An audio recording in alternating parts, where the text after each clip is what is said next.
Tune in to nostalgia. Tune in to now. Golden Radio Hour.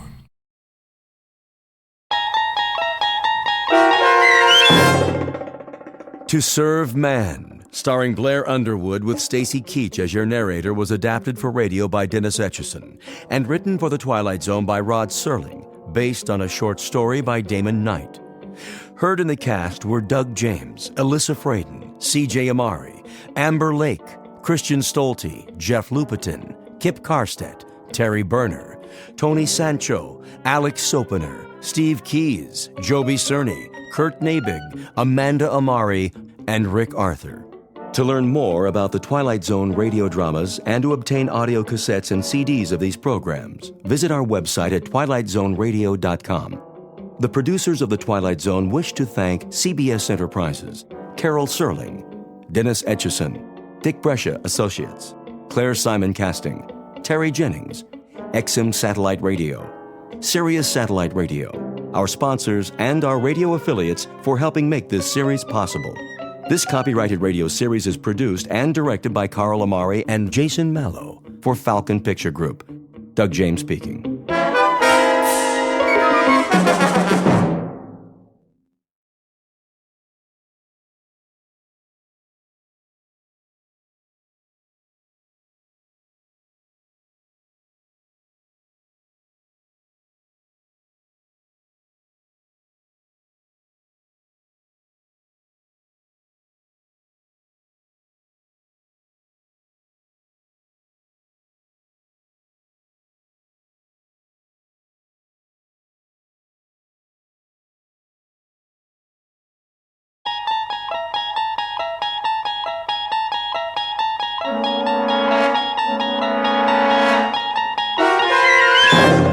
You're traveling through another dimension. A dimension not only of sight and sound, but of mind. A journey into a wondrous land whose boundaries are those of imagination. Your next stop, the Twilight Zone.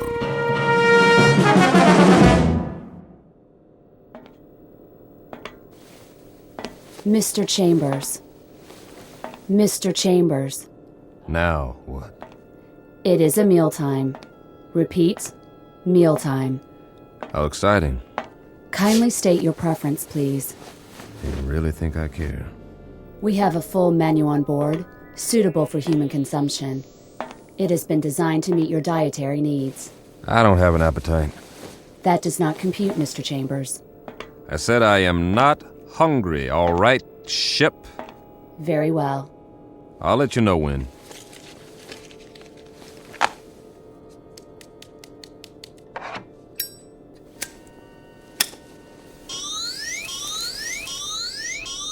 Safety alert. Oh, but it's just a cigarette. Please extinguish all smoking materials at once. Please extinguish. Okay. Deposit in appropriate receptacles. This is a mandatory safety measure. I heard you. Thank you for your cooperation. This is going to be a long trip. It is for your own good. Cigarettes are harmful. They are extremely hazardous to your health. And traveling through outer space, that's not...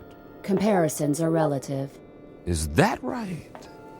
Please define your frame of reference. Well, here's a reference for you. The moon. Which moon? Anyone will do.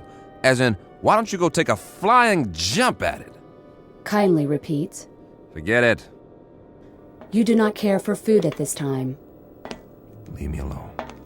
You do not care. Yes, I do not care for food at this time. Very well. Very well. Oh, ow! Oh, my hand. Please refrain from striking the walls of your sleep module. How do you expect me to sleep if you won't stop talking? We only seek assurance that your needs are being met. Your well-being is our primary concern. Yeah, right.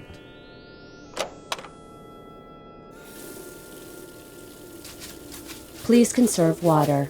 A man's got a right to wash his face if he feels like it.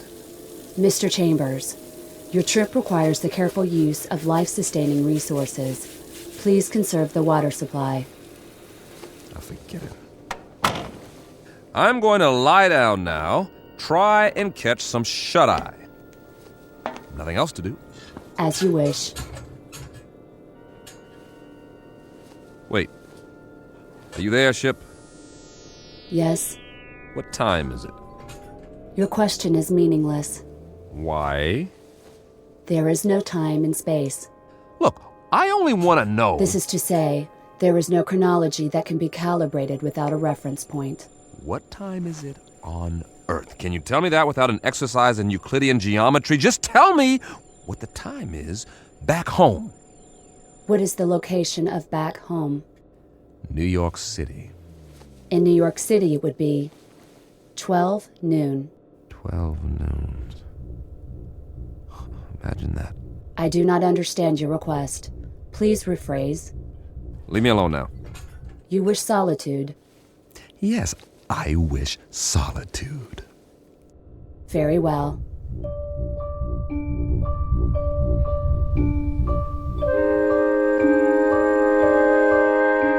Respectfully submitted for your perusal, one Mike Chambers, linguist and cryptographer, formerly attached to the Pentagon. A highly educated individual who can break any code and decipher any language, at least on Earth. A man who shook hands, figuratively speaking, with a modern-day Christopher Columbus from another world. The height of this creature, a little over 9 feet, give or take a few millimeters. Weight, in the neighborhood of 350 pounds. Origin, unknown. Motives? Well now, therein lies the tale. And it's no ordinary one. You'd best hear the story from Mr. Chambers himself. Just remember, you're not on the Earth anymore. You're traveling at something close to light speed on a journey that will take you directly through the Twilight Zone.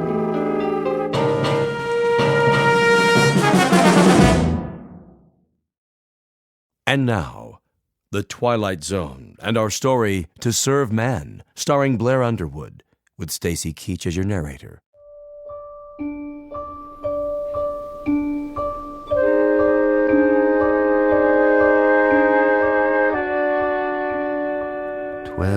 Noon. Somewhere, but not here. This is the way nightmares begin, or more to the point, the way they end. Very simple, direct, and unadorned, incredible. And yet, even while they're happening, we learn to live with them.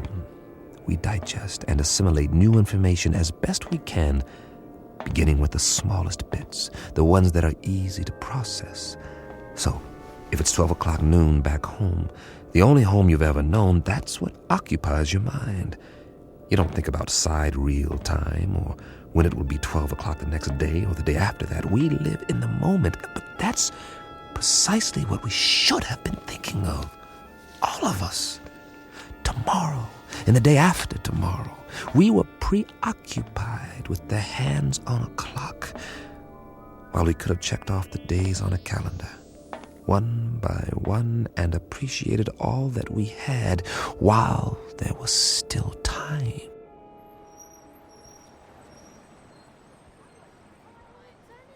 It started on an April day. It was noon then, too. And people walked and drove and bought and sold and fretted and laughed as they have always done. The world went on much as it had, with a tentative tiptoeing along the precipice of crisis. There was the economy to worry about, and wars, and the Middle East, and all the other myriad problems, major and minor, that had been with us for years, but they had somehow begun to lose their edge. I suppose because we had grown so accustomed to them. And that's when it happened. Mommy, what's that? Why, I don't know. Something flying over in the sky. It must be an airplane. But it's so bright. I know what it is. It's a flying saucer. Oh, it can't be. Look, it is. That's when we first heard they had come. And that's when we should have prepared ourselves, but we didn't. Instead, we milled around like farm animals, worried only about our creature comforts, while the Secretary General of the United Nations made the first official announcement. I watched that broadcast, the same as you did, live from the lobby of the UN in New York City. It came from the lobby, not the General Assembly. That rather large auditorium was empty, not due to a long lunch hour or an ambassadorial walkout or even the end of the world. The representatives of all nations were at that moment watching their television sets and listening to their radios, much as were their peoples around the world. For, as it turned out, this would be a rather momentous afternoon. Ladies and gentlemen of the press, is this thing on? If you could move back, please, the Secretary General will answer all your questions. Move in. I'm trying. Get the shot. Where's the other mic? Take evening news remote. Take one. Get it now. This is live. Mr. Secretary, if we can have a shot of you. Look at the cameras, please. Please, ladies and gentlemen, may I have your attention? Quiet, please. No questions just yet. I have a prepared statement. I say I have a prepared statement. Would you give me your attention, please? I'll read it now, if I may. Ladies and gentlemen, I should like to recapitulate the events of the past 11 days. On the 14th of March, shortwave broadcasts were received in the principal capitals of the world. It was established that these transmissions did not originate on Earth. Rather, their origin was extraterrestrial. The first messages were merely announcements that there would soon be multiple landings at various points around the globe. We were assured that these landings would be peaceful and that there was no cause for alarm. Nevertheless, United Nations forces were put on alert. As you know, these broadcasts continued to grow in strength for several days. Is it true that they've landed? Please, no questions yet. At 11 this morning, Eastern Standard Time, the first landing took place in an area outside Newark, New Jersey. We have subsequent reports of additional landings in Russia, Norway, the southern coast of France, Rio de Janeiro, and several other locations. It is the position of the United Nations that it would be premature to assume hostile intent. Our recommendation is that the world's countries remain calm and make no show of force. All governments are being apprised of these events as they develop. The current situation at present is therefore... What do they look like? Yeah, what do they look like? Are they human? Or are they little green men? What do they want here anyway? As of this moment, we do not know who they are or the purpose of their arrival. We know only that several of their craft have touched down and that... Hold on, Mr. Secretary. Who's that? Looks like the guys from the Pentagon. What are they here for? Must be something big. Sir, Tell them that we have to do this.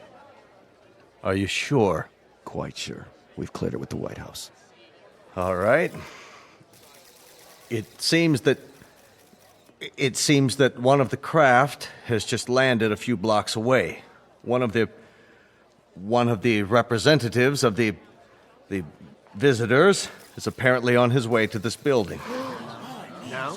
All the wires service. Give me a direct feed, now. It appears that he has requested an audience with the General Assembly. That's correct.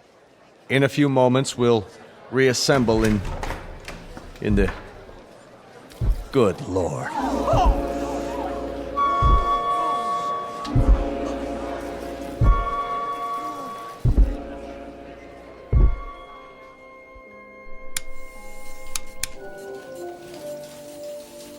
Mr. Chambers, Yeah? I think you'd better see this. What is it, a UN proclamation? They're not in session. They've called a special assembly. This looks important. We don't even know where the ships are from. Once we triangulate the signal... Will you look at that? What? They're here. Jeez Louise, the size of him. That was the first time I saw him, or it, or whatever it was. I still don't know. Judging by the Secretary General, it was at least 9 or 10 feet tall, and I stood there watching the TV screen like everyone else, and just like you, I didn't know quite what to think. Funny, I'd always imagined that first contact would be some kind of transcendent experience with special effects and a heavenly choir. The shock of finally seeing the other. Something not human, that's not from around here. Definitely not. But to be honest, all I felt was a kind of detached scientific curiosity. Was it intelligent? Well, it had to be to travel this far. Did it talk? I was soon to find out. We all were. Oh, weren't we?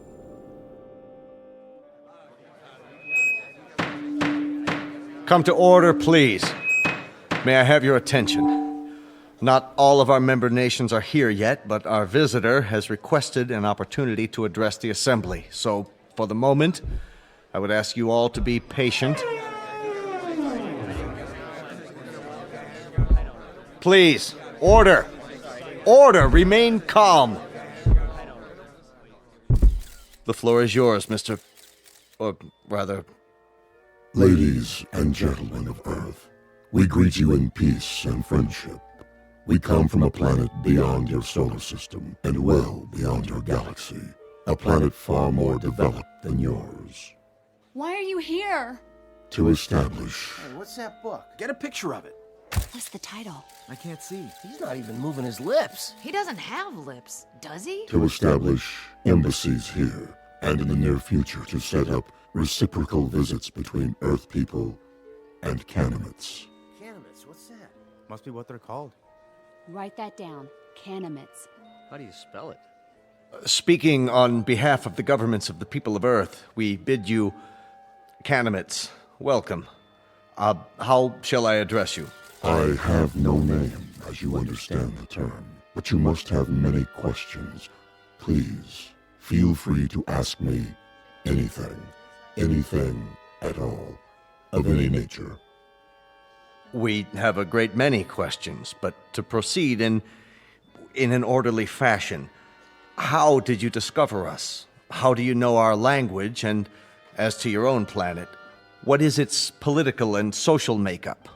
Of course, we most fervently wish to know why you have chosen us to... First of all, we must make the following admission. We do not know your language. Then how... Our own methods of communications are mental rather than verbal. Hence, the voice you hear is artificially generated. Your words, or rather, your thoughts, are received and processed by an automatic translation device. My responses are in turn electronically altered to simulate vocal sounds in a language known to you. You cannot speak, then? Not in the literal sense. Astonishing.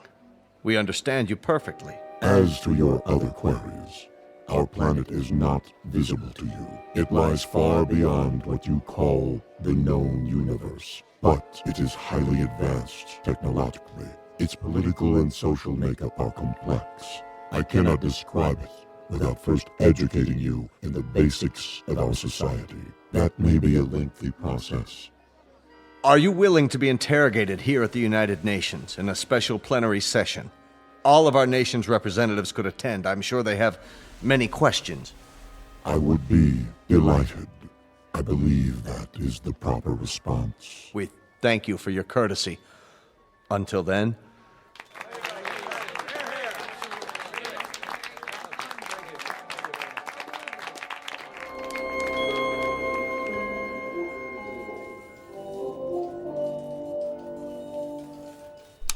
Well, that's it. For now. I can't get over the size of him. Are you sure they're not using trick photography? No way. It's a live feed on all the networks. What do you make of that little book? It only looks little in his hands. It's probably a perfectly normal hardcover. There's nothing normal about it if you brought it all this way. Maybe it's a dictionary. The most commonly used phrases. You wouldn't need a dictionary. He said they have an automatic translation machine. A guidebook, then. Protocols, that sort of thing. There's something printed on the cover. If we could just get a view of it. It's not in any language we know, that's for sure. No, maybe not, but any group of symbols can be deciphered. Even non-human symbols? That would be a tough one, all right. If he brings it with him next time, I can capture the image and try to enhance it. Do that, would you, Randall? This may be the challenge of a lifetime. But I have got to know what it says.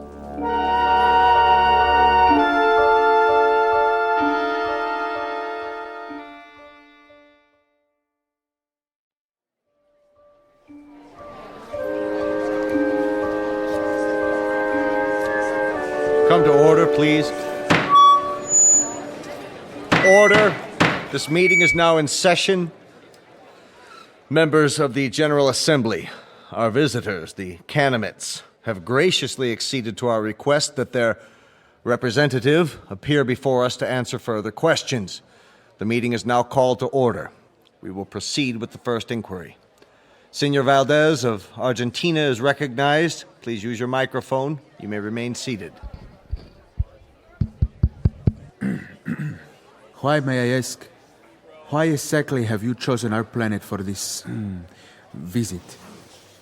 It has come to our attention that Earth is plagued by many catastrophes, both natural and unnatural, all of which could be easily prevented. We are here to help you. Recognizing Dr. Denis Levesque, the representative from France. Your question, please. Monsieur Canamet, my government wishes me to ask you, what is the nature of your help? What form will it take? Indeed, if we should choose not to avail ourselves of this assistance you mentioned, your response would be? We will not force anything on you. You may accept only that which you choose. For example, on the morrow, tomorrow, that is, we will demonstrate an alternative power source, molecular in nature, which can supply a form of electricity to entire continents for the cost of a few dollars, or rubles, or pesos, or any other currency. You will find it extremely economical. Mr. Grigori. Mr. Grigori, the Russian delegate, you have the floor. We would like to ask the Canamit directly, man to man, what are its true motives? Are we to assume that your purpose is totally altruistic? That you have an abiding interest in helping others? Are we further to assume that there is nothing beyond this boundless humanity of which you speak? There is nothing ulterior in our motives. You will discover this for yourselves soon enough, by testing the various devices we make available to you. What devices? I think the representative has answered your question. For example, we can show you a simple way to add nitrate to the soil and end famine on Earth. We can demonstrate the principles of a practical force field to cloak each nation with an invisible wall, impenetrable by bombs, missiles, or any other weapons. This will bring international peace for all time, if that is what you want. Of course it is what we want. Of course it is what we want. In return, we ask that you trust us. Only that you trust us.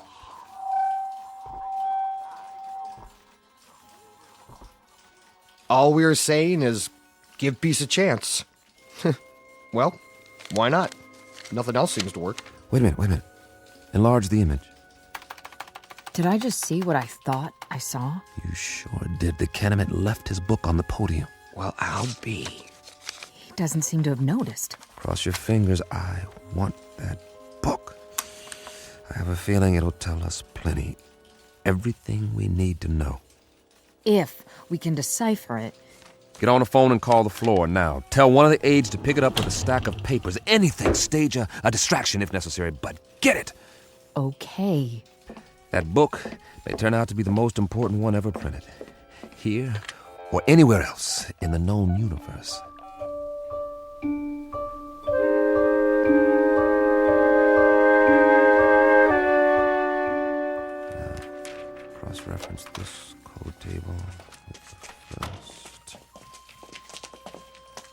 Well, Chambers?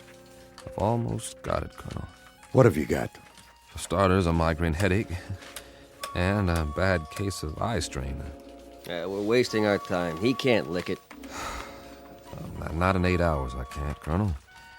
It took almost a year to crack the Japanese code in World War II, and they had an army of experts working on it. This is the language of people from outer space, probably 500 times as intelligent as we are and 1,000 times more complex. You need help? All donations gratefully accepted. But, Colonel, I showed this book to everyone on my staff, and I've had a dozen people working on it since late last night. And? You must have some idea. See for yourself. We've tried pretty much everything. Single transposition, double transposition, every method of cryptography there is. Nothing seems to work on these pages. They're more like hieroglyphs, but with no known pictographic references. Is that what they are? Hieroglyphs? They have certain things in common with ancient Egyptian writing, but much more complicated. And we have no Rosetta Stone to decode it. So I can't honestly say whether we're any closer now or if we're still a million miles away. So you can't decipher it? We can keep trying, that's all. Standard, reverse, direct, systematically mixed, keyword mixed, random mixed, reciprocal conjugate, every sequence we can come up with. But I can tell you something right now, Colonel, both of you. This is a tough nut. A real tough nut.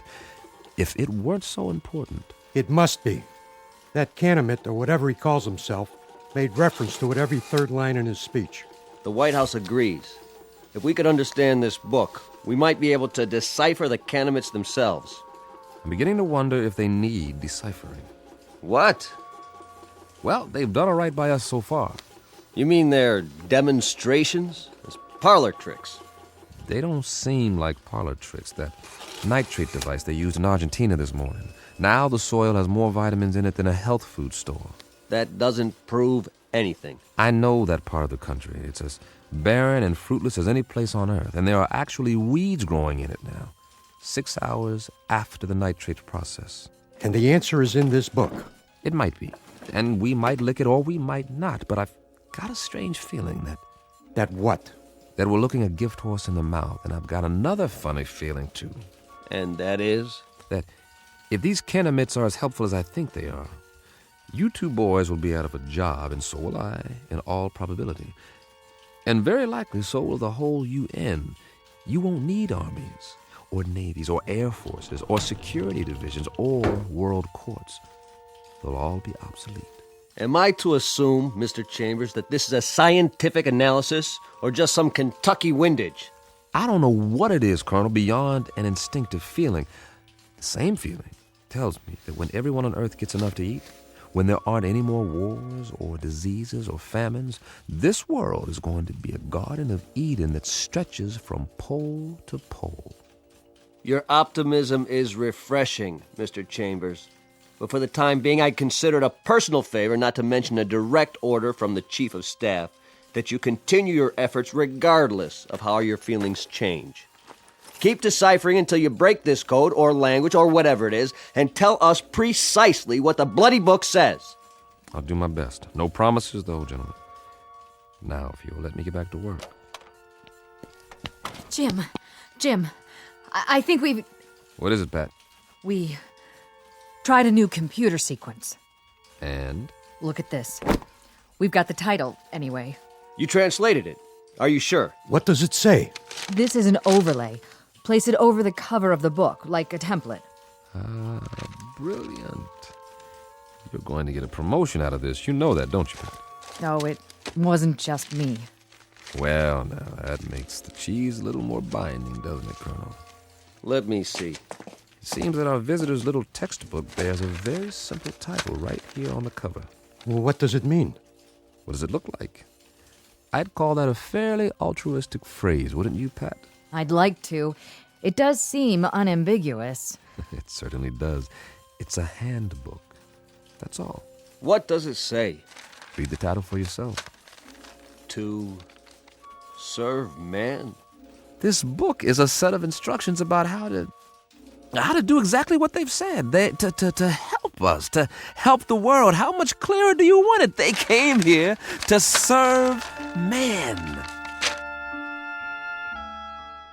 That was the title of the book, no doubt about it. Pat and the rest of the staff had done it. They had come up with a template that deciphered the symbols on the cover, word for word. It was a place to start, and the most important one. At least we had confirmation of the Canamit's intentions. Everything they had said was quite literally true. They were here for our sake. Of course, not all governments would be as easily persuaded, so at a closed session of the Security Council, our visitor was put to the test. The Pentagon provided credentials so I could attend, and I jumped at the chance.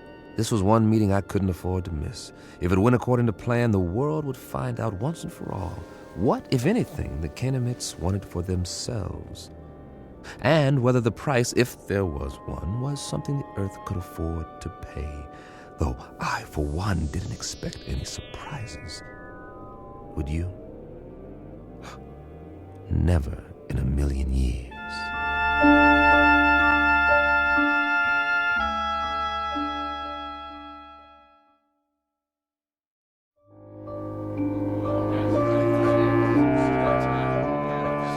Gentlemen, let's begin. If you'll please be seated.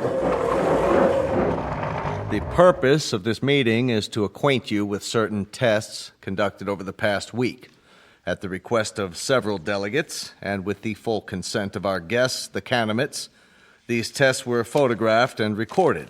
You may now view the results. The tests were conducted by members of the National Science Academy and witnessed by a team of experts. If you'll watch the monitor at the front of the room. Lights down, please. Begin the tape.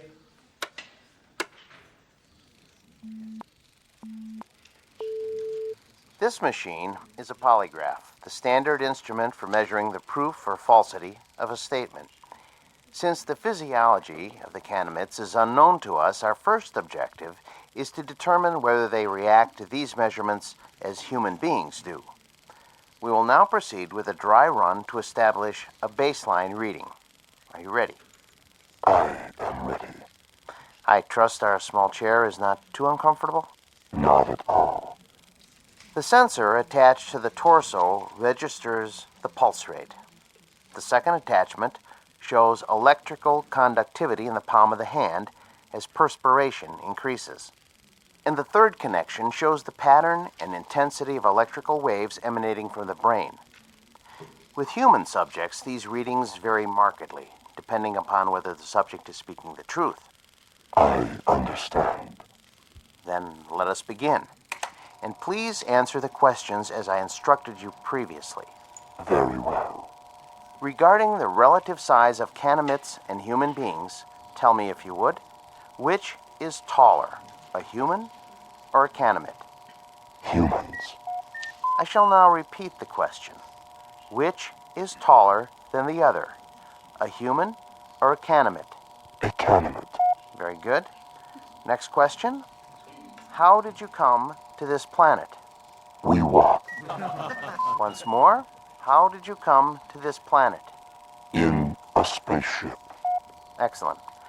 My colleagues and I are satisfied that the mechanism is effective. Now, I shall ask our distinguished guest to reply to the question put forth by several UN delegates, namely, what is the motive for the Canamites in offering so many gifts to the people of Earth? On my planet, there is a saying, there are more riddles in a stone than in the philosopher's head. The motives of intelligent beings, though they may at times appear obscure, are simple compared to the complex workings of the natural universe. Therefore, I hope that the people of Earth will understand and believe when I tell you that our mission upon this planet is simply this, to bring to you the peace and plenty which we ourselves enjoy, and which we have brought to other races throughout the galaxies. When your world has no more hunger, no more war, no more needless suffering, that will be our reward. Thank you. Most profoundly. There you have it, gentlemen. Lights, please. I should like to pose a question. Yes, Grigori. Who is responsible for that circus? I assure you, Grigori, the tests were quite genuine. A circus, a second-rate farce. If they were genuine, Mr. Secretary, why has debate been stifled? There'll be time for discussion tomorrow, the next day, and throughout the week. No one is stifling debate. I would remind the delegate from Russia that everything the Kenemet has promised is not only worked, but worked beyond our expectations. The force field that was tested yesterday morning, nothing could get through. And suddenly we find ourselves in a brave new age, when none of us need fear a hydrogen bomb or a missile. We are on the threshold of peace, Monsieur Gregory. Peace as we have never known it. Niet.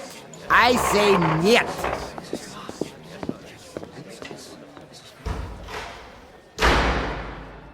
After that, there was no stopping the Kenemets. They were everywhere, performing miracles of one sort or another around the world. Famine became a thing of the past as the fertility of arable land increased 100%. The force field proved impervious to any known weapons. Then came a cure for cancer, heart disease, what have you, and all from a simple injection. It's hard to say whether the Kenemets enjoyed their role as saviors. Their eyes were so wide apart and set so deep in those big, bland faces that you couldn't read much of an expression.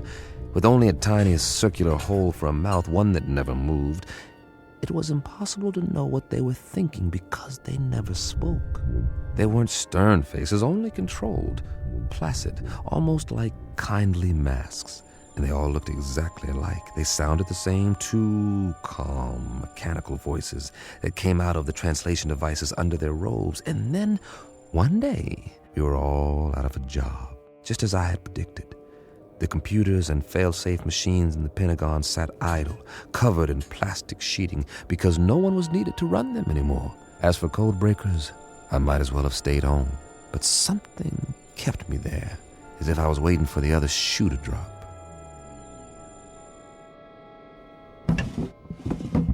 Mr. Chambers? Over here, Pat.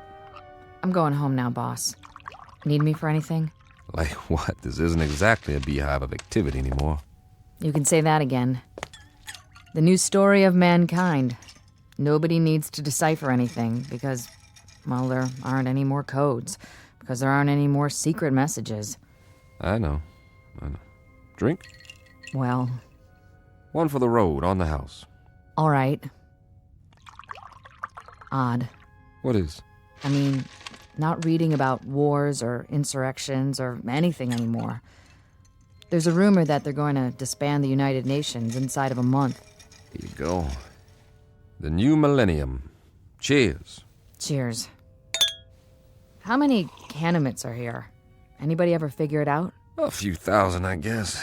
They've got embassies in every country now, and for everyone that comes, 1,000 of us take off on one of their ships. The reciprocal visits they promised. Now that's the odd thing, the ease with which human beings adapt. It's fantastic. One day an astronaut orbits the Earth in a little rinky-dink tin can, and they think it's the biggest moment in the history of mankind. A few years later, they're standing in line waiting to get on a ship that'll take them 1 zillion miles into space, and they act like they're going on a picnic in the country. That's human beings for you. Nothing phases them. Are you going? The exchange program? I'm on one of their waiting lists. What about you, Patty? Oh, I'm on the list, too. The trouble is, their quota fills up 24 hours after they announce a new departure. But while I'm waiting, I may as well continue studying their language. Good idea. Words reflect the values of the people who use them. If we can understand the vocabulary... I've got a fair command of it now. It's not that hard, really. And there are hints. Huh. Of what? The shades of meaning, the nuances. Some of the idioms are quite similar to English. That's how we unlock the title of the book. I'll get through the rest of it one of these days. More power to you. I gave up a month ago. But if I can help you in any way... Sure, boss. Did I say something? If you can help me. That was the phrase, wasn't it? And I meant it. The only thing you can help me with is... Is what? Help me get rid of this knot in my stomach. What are you talking about? One of those nightmares when something's wrong, but you don't know what it is yet. A little bit of the old sixth sense. That tells you what? Just that maybe we should have looked this gift horse in the mouth, after all. For all we know, it could turn out to be a Trojan horse. Oh, I don't think we've got anything to worry about. I'm going where no man has gone before. How can I resist? Relax. I'll tell you all about it when I get back.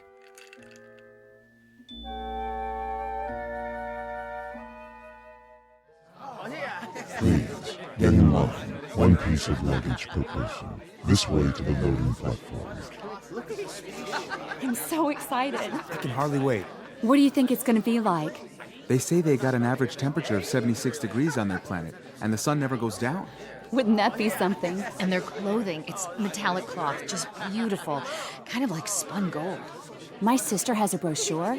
The day you land, they take you on a shopping tour, and you can have as much of it as you want for free. It's just one big holiday when you get there. They've even got a form of baseball with leagues and everything. Man, I don't think I'll ever come back.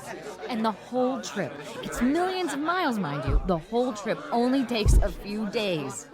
May I help you with your bag? Why, yes, you may. Ooh, they're so polite. Please, keep the line moving. Watch your step.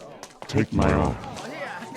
Can we sit together? Yes, you may sit together once you're inside. We're moving. Almost on board. This is going to be wonderful. Did you bring your camera? Oh, look. They're opening the door to the spaceship. I hope there's going to be other kids my age there. Boarding pass, please. Yes, right here. Mr. Chambers, proceed. Thank you. Mr. Chambers? Mr. Chambers! Pat, hi. Jim, please, You are just in time to say goodbye. don't get on. Are you kidding? I've been waiting for 6 weeks. You can refuse. There's still time. But don't say that too loud, or there'll be 1,000 people trampling over you to take my place. Get on board, please. Not yet. I'm begging you. What? Whoa, what's wrong with you, Pat? I finally deciphered the book. Hey, that's great. All of it. You're delaying departure. Please continue up the ramp. One moment. Well, Pat? Jim, the first page is just a collection of English phrases with their own translations. But the rest of the book, the rest of it. Will you move, mister? We're waiting to get on board. Step through the door, sir. Write me about it. I'll have plenty of time to read letters up there. Not as much time as you think. Jim. Now, Mr. Chambers, we must close the hatch. The rest of the book. It's not what you think. The title, To Serve Man, it's a cookbook. What? No, wait, what? Wait! No! A cookbook! A cookbook!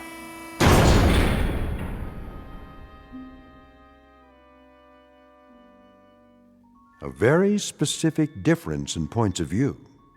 To the wee ones, the little race of tourists known as humans, it's a marvelous adventure, a voyage to outer space, a chance to get away on the greatest vacation ever. But to the extra-large, granite-faced individuals known as Canamites, it's nothing more than a cattle car, a very comfortable supply ship, bringing food from the other end of the universe to a place where appetites must be enormous. As I say, it's all in the point of view, a lesson in language and semantics from the Twilight Zone.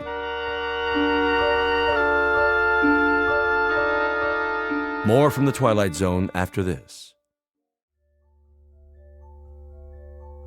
Hello, I'm Stacy Keach. I hope you're enjoying this edition of the Twilight Zone radio dramas.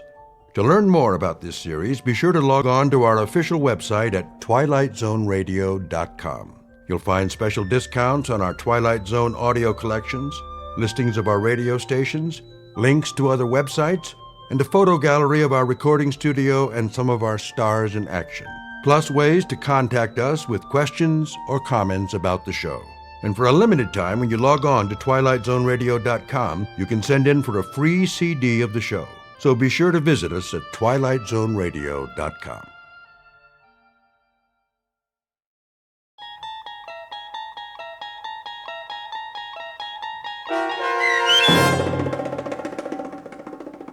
Where Is Everybody, starring John Schneider with Stacy Keach as your narrator, was adapted for radio by Dennis Etchison and written for The Twilight Zone by Rod Serling. Heard in the cast were Roger Mueller, Tom McElroy, Roderick Peoples, Doug James, Richard Hensel, Carl Amari, and Amber Lake. To learn more about the Twilight Zone radio dramas and to obtain audio cassettes and CDs of these programs, visit our website at twilightzoneradio.com. The producers of The Twilight Zone wish to thank CBS Enterprises, Carol Serling, Dennis Etchison, Dick Brescia Associates, Claire Simon Casting, Terry Jennings, XM Satellite Radio, Sirius Satellite Radio, our sponsors, and our radio affiliates for helping make this series possible. This copyrighted radio series is produced and directed by Carl Amari for Falcon Picture Group.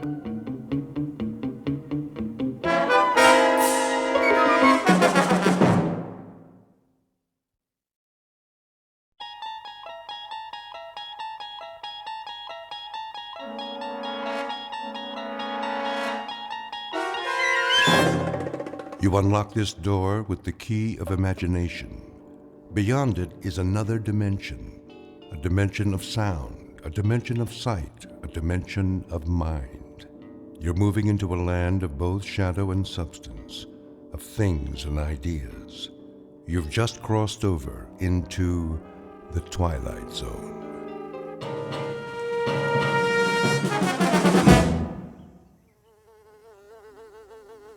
Get away from me. What? Where in the...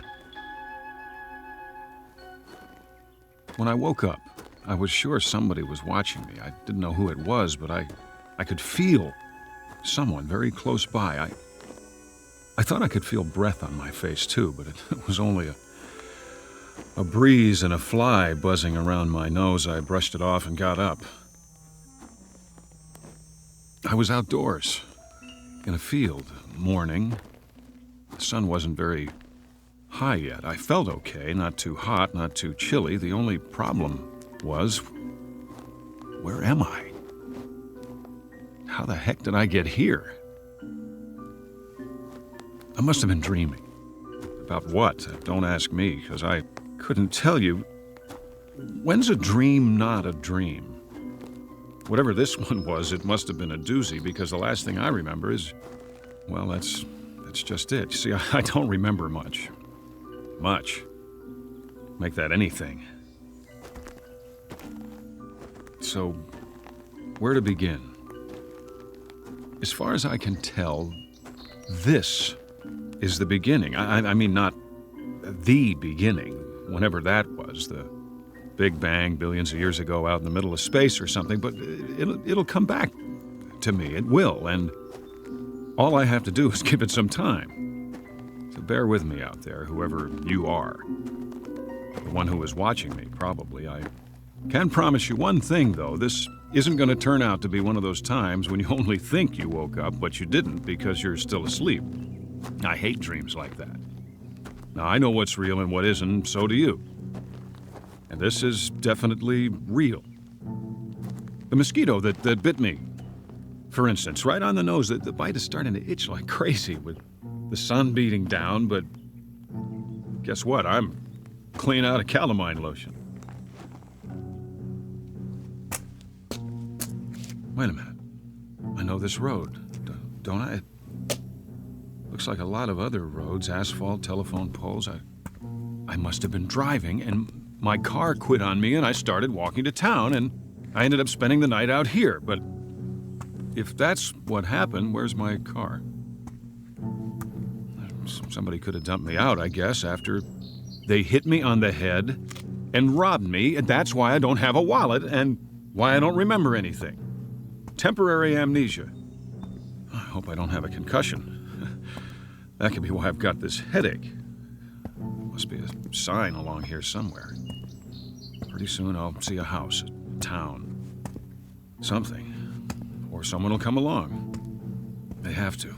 And when they do, I'll just stick out my thumb and hitch a ride. Don't have much of a choice. One thing, though, will somebody please tell me, where is everybody? A French philosopher once said, hell is other people. And for some, that may be true. Most of us need time alone, away from the pressure of everyday life. If you live in a city with noise and crowds and traffic, that's easy to understand. But what about the other side of the coin? We also need companionship, someone to talk to, a friendly voice and a familiar face. It's a dilemma that goes back to Adam, who found the Garden of Eden unbearable on his own. Enter one male human being. Age 31, height approximately 5'11". His name isn't Adam, though exactly what it is, where he is, and what he's doing here, even he doesn't know. At the moment, these questions constitute the central mystery of his life.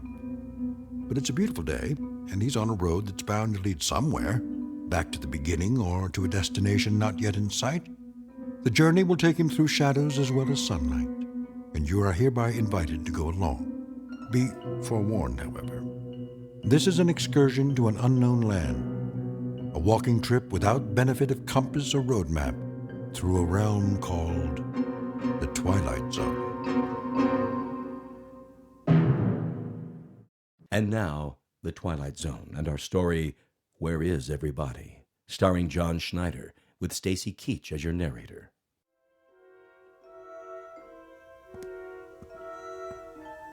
There we go. A roadside diner, just what I need.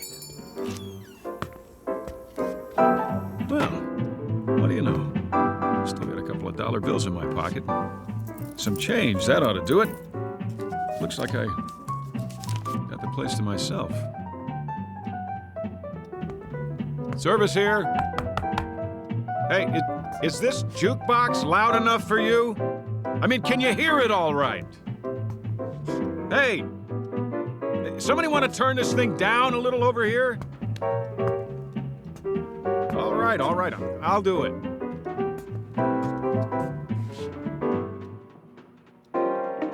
Pretty early for this kind of noise. Ought to be a volume control somewhere. Maybe it's on the back.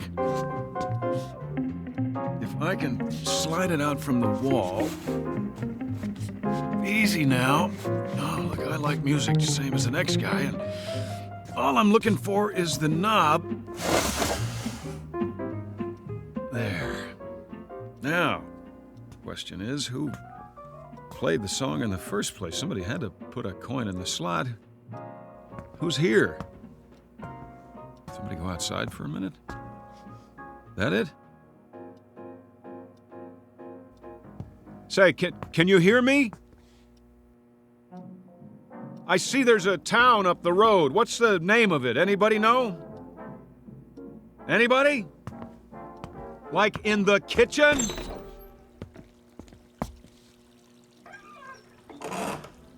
Hey, you in there, I asked you a question. What is the name of the town? Hello? Cook must be outside catching a smoke. Guess what? You got a customer out front. You hear me? Cash customer. Meanwhile, don't waste so much water. I think ham and eggs. Yeah, traveler special. Eggs up and soft, hash browns, coffee black. Customer waiting. Take your time. Me, I'm in no hurry. One cigarette left. Anybody got a light? I didn't think so. Where do you keep the matches? Hold on, I see them by the register. Right next to the clock. Whoops. Didn't mean to knock it on the floor, just trying to get a match. Here, I'm picking it up, see? What time is it anyway? 6:15. That can't be right. Cracked. Oh, well, I'm sorry if I broke it. I'll pay for it, honest. Of course, I'll have to send you the money. I'm a little low on funds right now. All I got on me is $2.85. Good old American money, isn't it? Yep, U.S. coins and currency. Well, we got that much settled. I'm an American. There's a little question about my identity, though. Let me put it to you this way. I'm not sure who I am. Isn't that a laugh? But I've got $2.85 and I'm hungry. Oh, the heck with it. If nobody's gonna help me, I guess I'll just have to take care of myself. I'll see you later, everybody. I'll even do you a favor. The sign on the door says open. Let me turn it around for you. Closed. Yeah, that's more like it. Truth in advertising. I'm gonna wake up any minute now. I know I'm gonna wake up. I wish there'd be a noise or something, a great big noise to make sure I do, but it's so quiet around here, it's weird. Okay. If I gotta make it myself, here goes nothing. Yes, sir, that's my baby. No, sir, don't mean maybe. Yes, sir, that's my baby now. Oakwood, huh? It's a nice name for a town, real homey. The only question is, where is it and where's everybody who lives here?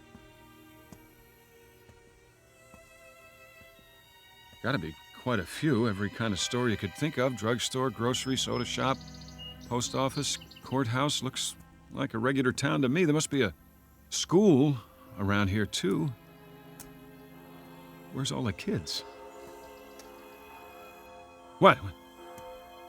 Where's that coming from? Church. Over there! What'd I do? Imagine I heard it? No, it was real, all right, and that means somebody rang it. Knew I wasn't alone. I'll go to the church and... Wait a minute, what's that? You there. Miss, yeah, you in the truck. I'm over here.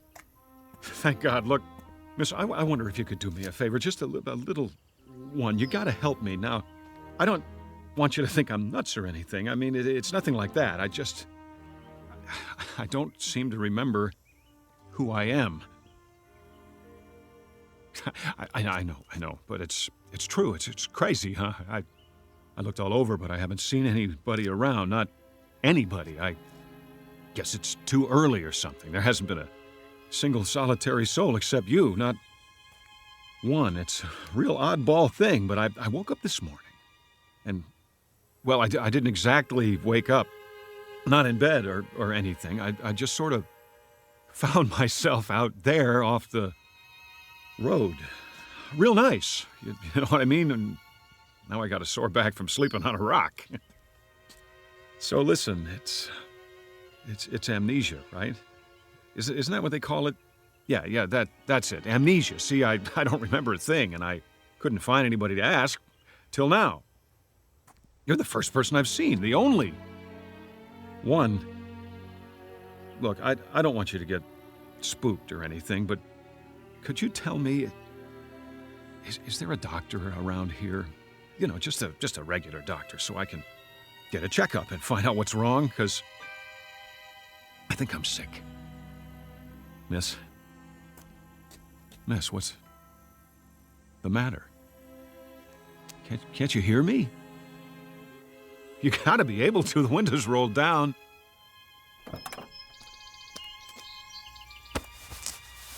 What's the matter? Hey, you're on. It came off and... You're not even a real woman. You're a dummy. What's it say on the truck? Resnick's department store mannequins. Is that all? A bunch of mannequins? Here, get off the horn. Sit up straight. That's the way. Here's your arm back. I'm very sorry, madam. My profound apologies. I can assure you that at no time did I mean to disturb you. As a matter of fact, I've always had a thing for quiet women. Get what I mean, babe? Here's a kiss for that cute little turned-up nose. No, I'm sorry. I can't stick around and talk. I got a very important appointment. So I'll see you in the funny papers, and don't you take any wooden boyfriends.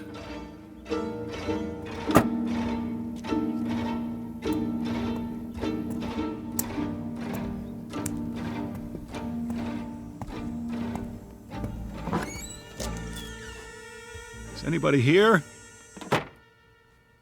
A store with lots of clothes store, but nobody to buy them. Only more dummies. Oh, I'm sorry, lady. I didn't mean to bump you like that. Say, was that your sister outside in the truck? I thought so. You know how I could tell? 'Cause you look exactly alike. No, I can't use a new handbag today. No underwear either. Does this store even have a men's department? Sportswear? How about fishing poles? No? Too bad. See, I got nothing to do today, so I thought I'd go fishing. Well, I'll catch you later.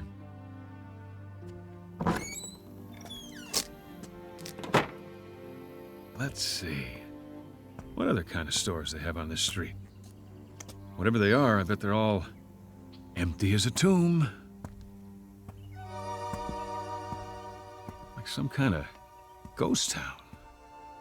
Where'd they all go? To the moon? And they didn't even leave a note. Some manners.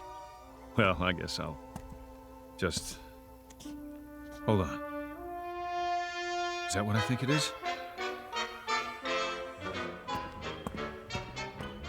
It is. A phone booth. Just what the doctor ordered.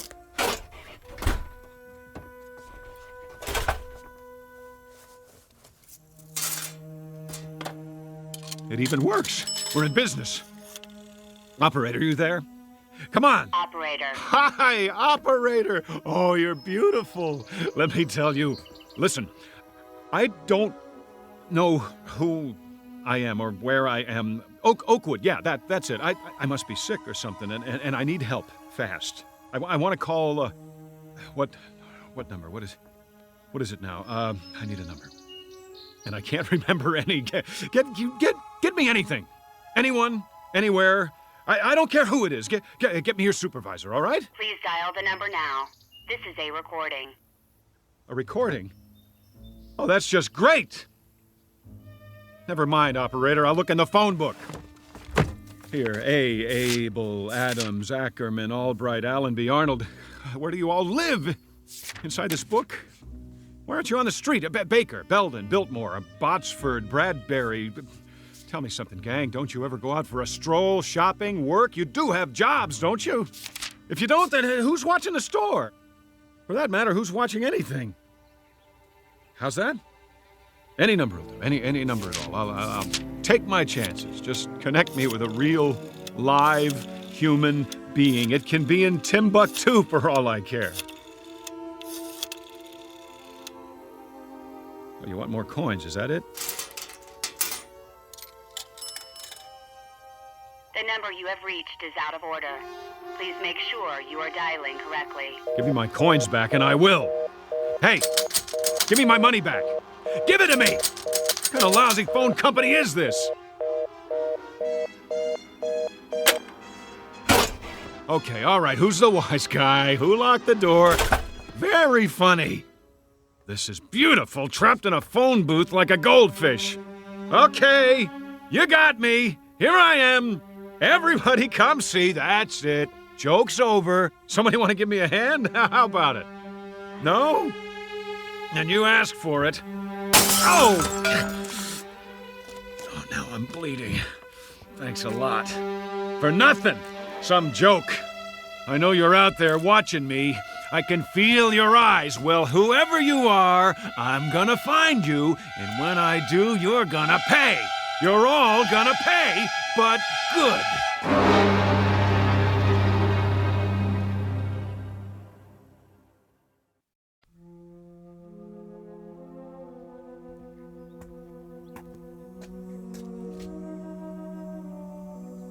Oakwood City Bank. That's an idea. I feel like making a withdrawal. Hi! You got a customer out here? I'd like a loan. Yeah, that's it. About, 100,000. Maybe more. I don't know how long I'll be stuck in this jerkwater town. Better make it 5 or 6. How about $800,000? That ought to hold me for a while. What's the matter? Everybody on a lunch break? No sweat. I'll slip in behind the counter myself. Simple little transaction.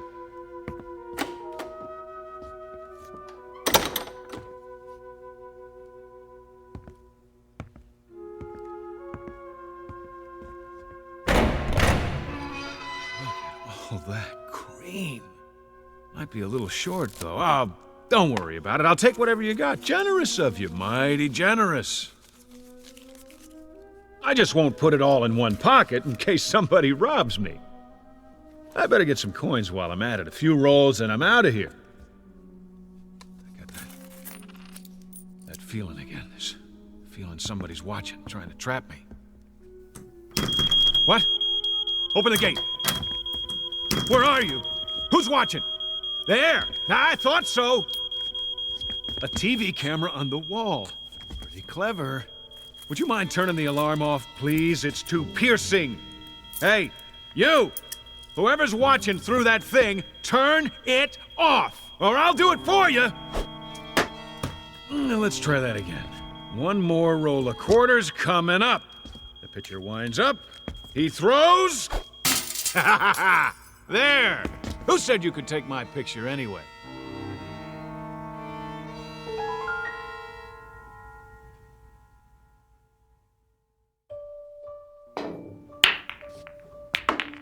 Nice. 2 balls on the break. Now all I gotta do is run the table. Piece of cake. 8 ball, anybody? I'll cover all bets. All right, that's enough. Time out. How about a cigar? They gotta have cigars around here. 2 for $1, huh? Pretty good. I always like an expensive cigar. Hey, how about the rest of you guys? Anybody want to smoke? Oh, I forgot. You're invisible. Well, I'll light up for you. You get the idea? Always wanted to do this. Light a cigar with a $100 bill. Now that's what I call great taste. No big deal. Hold on. Where can I get a drink around here? Hey, wait up, fellas. I'll be back in a minute. And nobody touch the cue ball.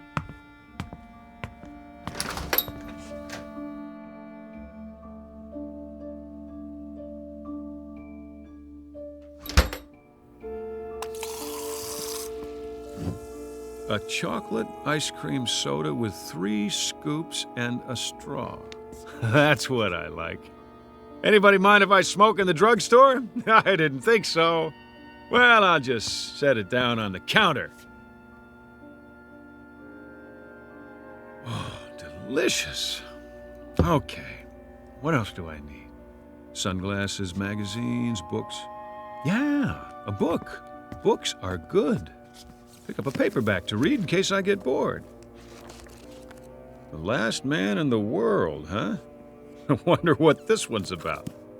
An atomic war, maybe. Yeah, I think I read it before. Or did I? Better take it anyway. Here's for the soda in the book.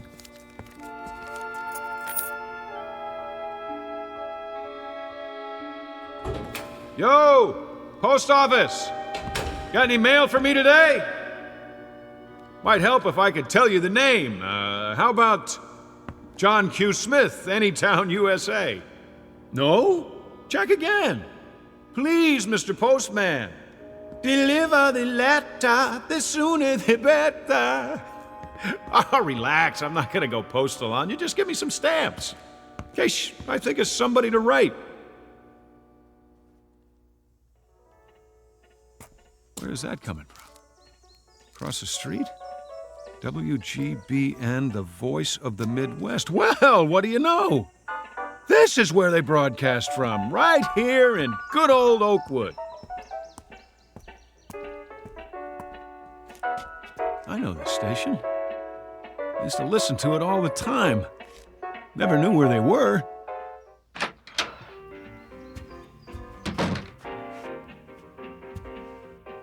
Do not enter when the red light is on. I don't think anybody will mind while the record's playing. It really is a record. Look at that! Will you? Old-fashioned vinyl on a turntable. I think I used to have this album. Oh, excuse me. Let's start it over again.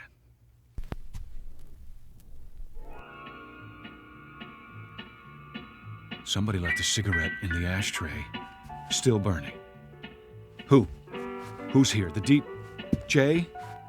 I remember the DJ on WGB and Vern Stevenson. Yeah, that was his name, playing nothing but the best.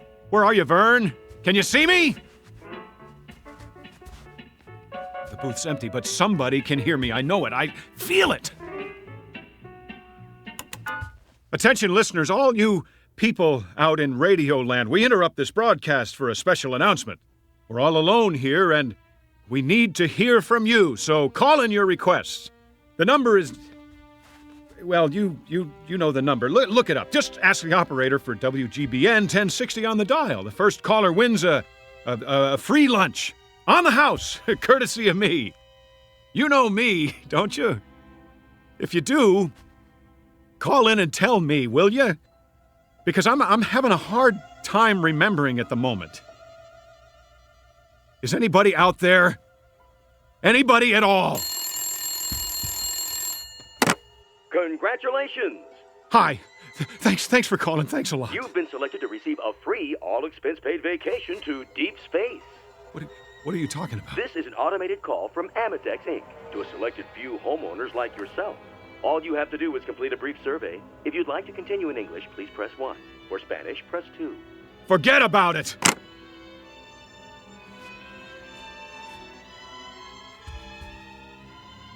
Wait a minute. The phone works.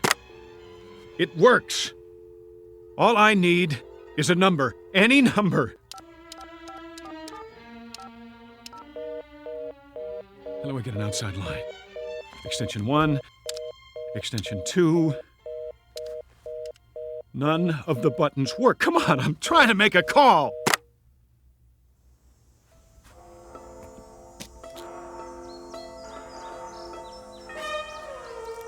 Three o'clock and still nothing. Feels like a Sunday, the longest one in history. I wonder if the movie theater's open. Why not? Maybe they got a matinee, a double feature, Pride of the Air Force and The Loner. Now that I gotta see.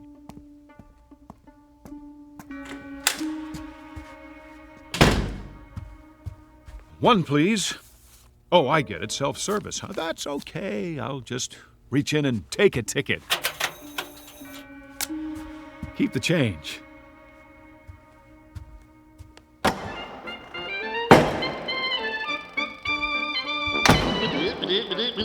That's it, everybody. Good timing. Cartoon's over. Okay, Mr. Projectionist, you can roll the feature now.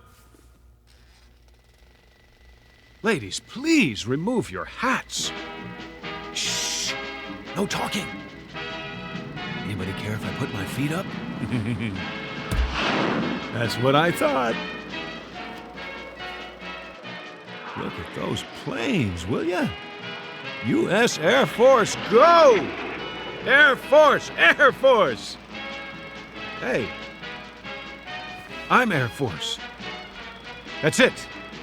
You hear me? I remember that much. I'm in the Air Force. Can anybody hear me? You, up in the projection booth. You got an Air Force man in the house. Hey!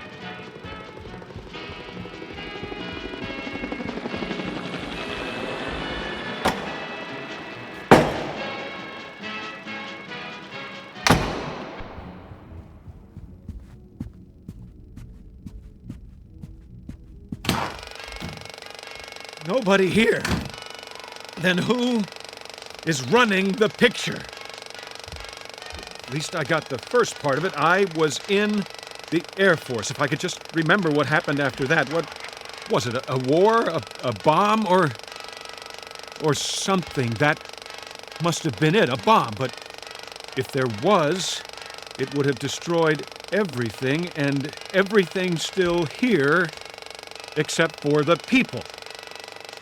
What kind of sense does that make?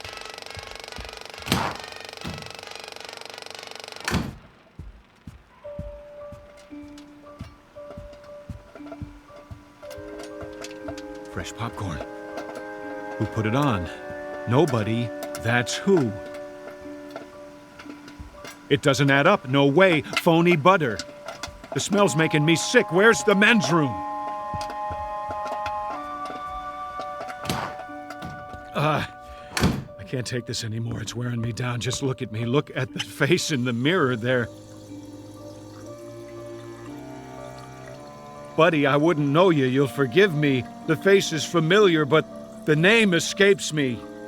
See, I got a little problem here. You know what it is? I'm in the middle of a nightmare that I can't wake up from, and you're part of it. You and the ice cream and the cigar, the phone booth, the mannequin, this whole town, wherever it is, whatever it is. I just remembered something else. Scrooge said it. You remember Scrooge, pal? Oh, not Scrooge McDuck. Ebenezer Scrooge, what he said to the ghost of old Marley. I must have learned it in school. I think it goes like this. You may be an undigested bit of beef, a blot of mustard, a crumb of cheese, a fragment of an undone potato. There's more of gravy than of grave about you. Get it? That's what you all are. You're what I had for dinner last night. You must be, but now it's the next day and I'd like to wake up. I've had it. And if I can't wake up, at least I'd like to find somebody to talk to. That's all. Is that too much to ask?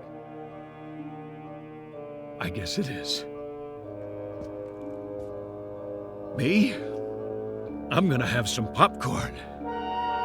Plain. But I tell you true, if I don't find somebody today, you hear me? If I don't, I'm checking out of this world one way or the other. I'll get a gun, or whatever it takes, count on it.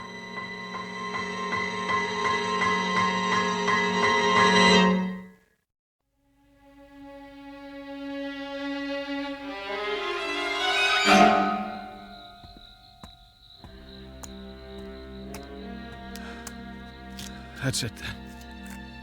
I sat through both movies, but it didn't help. No more than the drugstore, the pool room, the radio station, none of it, all one big fat joke. Give me my money back. Here it goes. Give it to me. Oh! What a lousy phone company is this? I'm bleeding. Thanks a lot. Where are you? Who's watching? I'm in the middle of a nightmare that I can't wake up from. No! It's too much! Make it stop! Please! I need a gun. And one bullet. If nobody will help me, I'll have to do it. Where can I get a gun? The police station, that's it.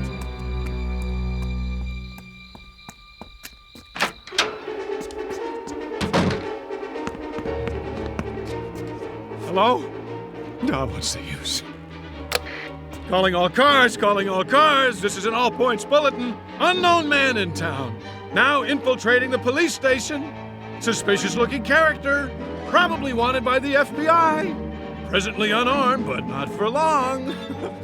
All units return at once and bring your guns. He needs one! Anything. 45, a 38, police special, Smith & Wesson. Even a 22, it doesn't matter. Just something that'll do the job. Hot coffee. That's very considerate of you. I gotta say, it smells mighty fine, but no dice. It'll take more than that to get straight. There. I knew it. Shotguns all locked up tight. Safety first, boys. You don't know who might come wandering in here. Well, when all else fails, use a little elbow grease. Remington 30-30 over and under. Shells right here. Now, where am I going to do it? Wouldn't want to splatter my brains all over the front desk. Hey, what's back there? Jail cells. Perfect!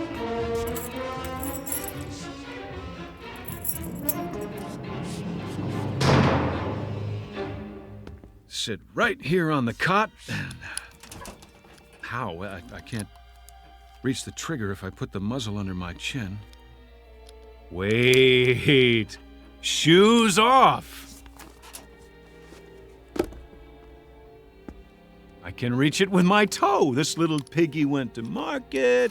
This little piggy cried, wee, wee, wee, all the way home. Oh, no. Wait a minute. You can't lock me in here. I can't stand to be locked up. I've got a thing about it. Wait. No. You can't do this to me. I'm trying to finish it for you. What more do you want? Give me a chance to do it my way, please. Please. Please. It's time to wake up. Time to wake up. That's it! Are you sure? Help him! He's had it! All right, clock him and mark the time. Now get him out of there. Go on, release the subject. On the devil! Yes, sir. Careful with the electrodes. Remove the tape from his forehead and chest. It's all right, Major. You're right. Get a stretcher. Medics, over here. Now watch his hand. He cut it on one of the dials inside. What?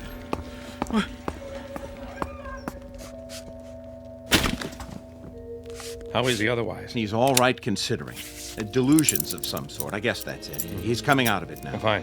Did you get all your data recorded? Yes, sir. Every bit of it. And did you get him clocked? Yes, sir. All right, how long? 484 hours, 36 minutes. That long? I'll compile all the data for you. Yeah, good. I'd like to have a look at his reaction chart, too, hour by hour. What about the press, sir? The press? You said you'd see them. They've been waiting in shifts. Well, I'll have to cut it short. I want to talk to Ferris. Yes, sir.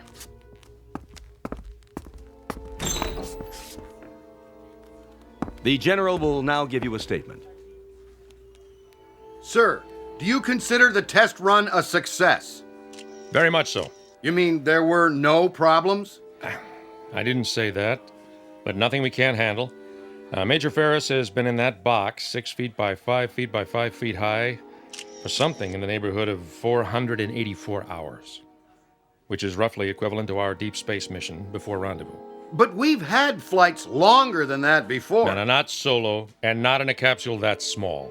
It's a one-man mission, in a nose cone too small for him to stand up or move around. They call it sensory deprivation. Isn't that right, Doctor? Yes. You see, gentlemen, the human body, and more importantly, the human mind, isn't ready for conditions of extreme confinement. It's a new experience. Even with isometric exercises, music, optical diversion through his visigoggles, the body and brain react as if he's in severe isolation, which he is. But man isn't a hibernating animal. We're not built that way. You might say that evolution hasn't kept pace with technology, so we have to adapt ourselves in new ways. Within limits, of course. That's what the flight simulations are about. To map those limits and see if we're ready. Then this was a simulated trip to the new 10th planet. Is that right? For all intents and purposes. Why not just send up an unmanned probe? Because our exploration platform is already in orbit there. What we need now is to man it, within a reasonable flight time, even with new, faster propulsion systems. As you know, there are still problems with suspended animation, problems we hadn't anticipated. Such as? The revival methods, ice crystals in the blood, and so forth. I'll make a background report available if you need it, gentlemen. Thank you. What were those wires attached to him? Electrodes. All of his reactions have been charted and graphed. Respiration, heart, blood pressure. What happened to him toward the end? Just before he pushed the button or whatever it was. We heard him shouting inside. Sounded like he was screaming. What happened to him was that he cracked. Doctor? We assume hallucinations of some sort based on the voice recorder. It's a common trick of the brain when there's not enough sensory input. So you see, there's a very real reason why humans can't bear to be alone. Solitary confinement is a tough sentence, whether it's the Garden of Eden or deep space. There may be a practical reason for human contact, even for love. A kind of survival mechanism to remain sane. How bad did he crack? I'll tell you something, gentlemen. You spend 2.5 weeks all by your lonesome on your back in a 5-foot square box without ever hearing a human voice other than your own, and I'll give you especially good odds that your imagination would run away with you too. Just as his obviously did. General, I'd like to know, if I could ask you, our readers are wondering... Yeah, that's enough for now. Thank you. Captain Grant will have a press release drawn up.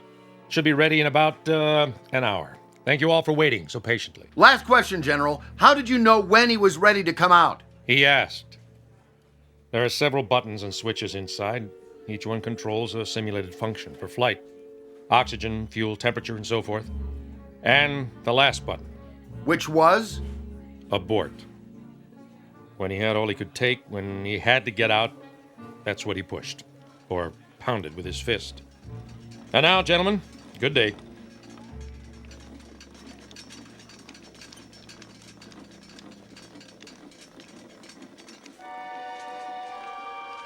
How do you feel, son? I feel much better, sir. I'm sorry. No. Nothing to be sorry for.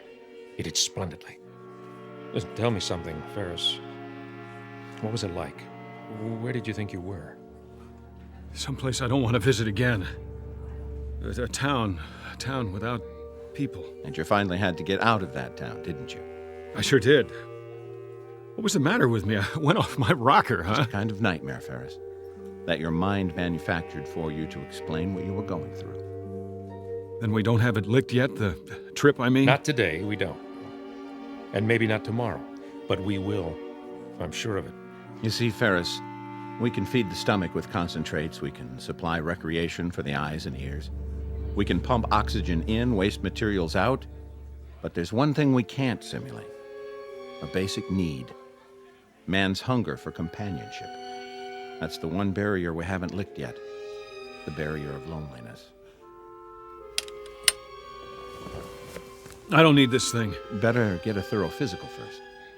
Okay, but I can walk the rest of the way. Next time it won't just be a box and a hanger, will it? No, Mike. Next time you'll really be alone. Then tell the men up there.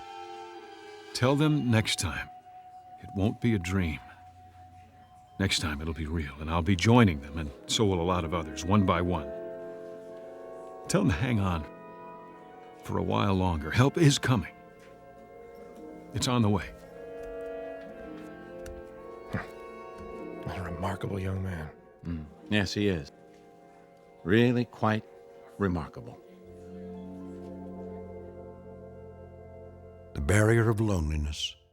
The desperate, palpable need of the human animal to be with his own. For up there, beyond the vastness of the sky, in the void that is space, is an enemy known as isolation. It sits among the silent stars, waiting with the patience of eons, in the Twilight Zone. We'll return to the Twilight Zone in just a moment. You are about to enter another dimension, a dimension not only of sight and sound, but of mind, a journey into a wondrous land of imagination. Next stop, the Twilight Zone. Hi, this is Stacy Keach. I'd like to take a moment to tell you about our Twilight Zone website at twilightzoneradio.com. At twilightzoneradio.com, you'll find the latest information on these Twilight Zone radio dramas, including behind-the-scenes photographs, plus the newest product releases, trivia contests, ways to contact us, other Twilight Zone-related info and merchandise, plus links to other fascinating websites. So make your next stop twilightzoneradio.com. Visit twilightzoneradio.com to purchase these Twilight Zone radio dramas on cassette and CD, or call toll-free 1-866-989-ZONE. That's 1-866-989-9663.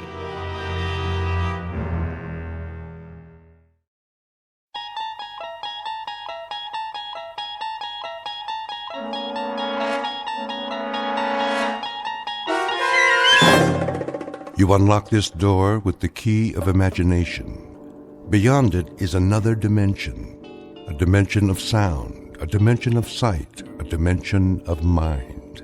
You're moving into a land of both shadow and substance, of things and ideas. You've just crossed over into the Twilight Zone.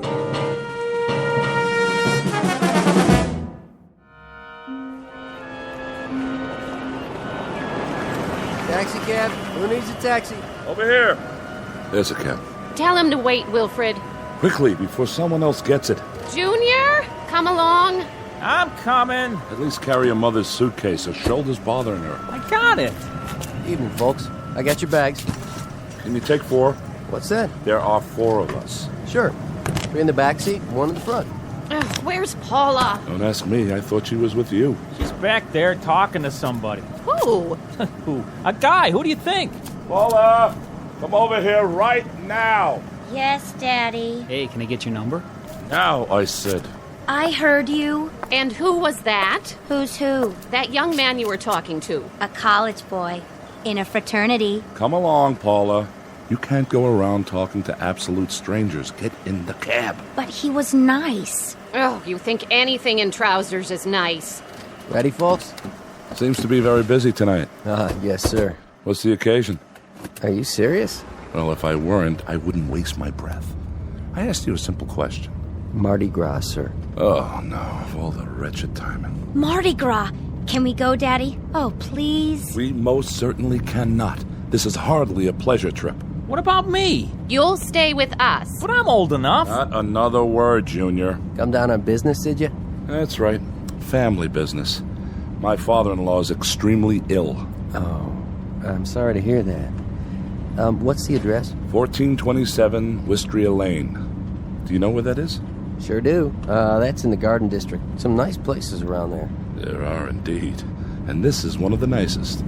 A very valuable piece of property. I'll bet. Can I ask a question? Ask away, son. What's the drinking age in New Orleans? Junior! I just asked. Driver, how do you turn the light on back here? Now what in the world do you need a light for? So I can see myself in the mirror? I have to fix my hair. Will you all please try to control yourselves? No one wants to be here. That's understood. But now that we are, we'll just have to make the best of it. Step on it, driver. We don't have all night. Yes, sir. Put on your seatbelts, please. I know a shortcut. Otherwise, we'll never get there. They don't call it Fat Tuesday for nothing. Meet the Harpers. Not your typical American family, perhaps, but people who belong together, like birds of a feather. First, there's Wilfred Harper, father and husband, a money-hungry, conniving sort with shifty, piggish eyes that reflect the contents of his soul. His wife, Emily, on the fading side of 45, with a petulant, mousy face and a voice to match, a thin-lipped hypochondriac. Then there's Wilfred Jr., with a face devoid of any suggestion of character. He has inherited much of his father's avarice and all of his mother's weakness. The combination gives him a half-hungry, half-cruel look that one usually finds on cornered animals. And his teenage sister, Paula, a vast desert with only one structure on it, a mirror. She is committed to her own appearance and nothing else on earth.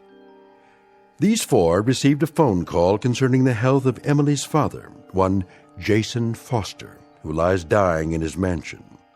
Soon we'll meet Mr. Foster, a tired ancient who on this particular evening will leave the earth. But before departing, he has a few things to do, some services to perform, some debts to pay, and some justice to mete out. Because this is not only New Orleans at Mardi Gras time, it's also the Twilight Zone.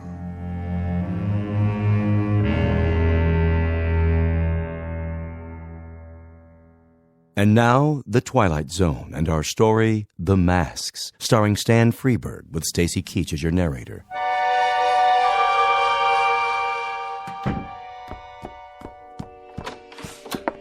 How do, Nola? Jeffrey? Give you a hand with that? Oh, thank you kindly. Crowded downtown? The biggest Mardi Gras ever. At least that's what it looks like. I almost couldn't get a seat on the streetcar. Got everything, I see. Everything he asked for. How is he? He looks badly. And he's much weaker. Ever so much weaker. Can't say as I'm surprised. He wants to be advised when his relations arrive. Knowing his relations, I'm sure they'll make themselves known. You're right about that. The doctor still here? Mm-hmm. With him now. I'll get dinner started. You do that, Nola. You do that. Oh, my. A sad and mournful day.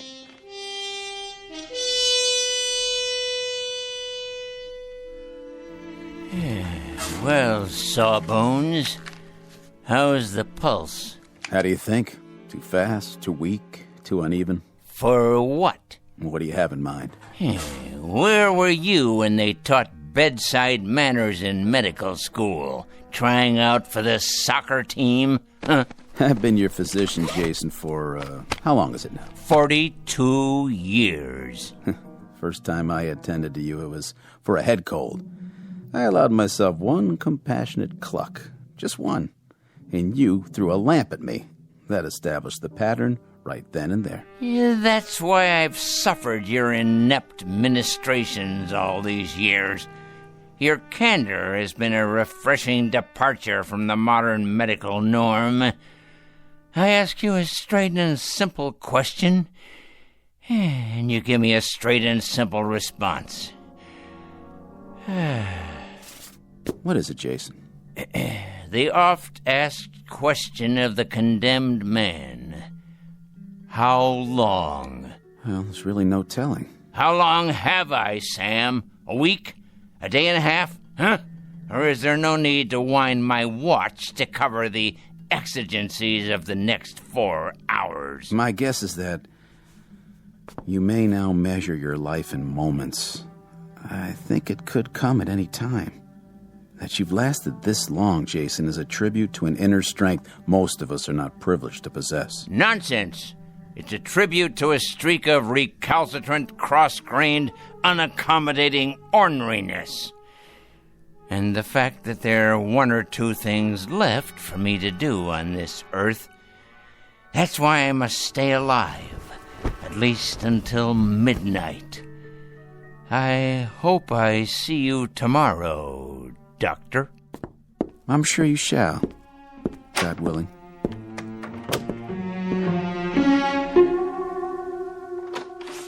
Right this way, please.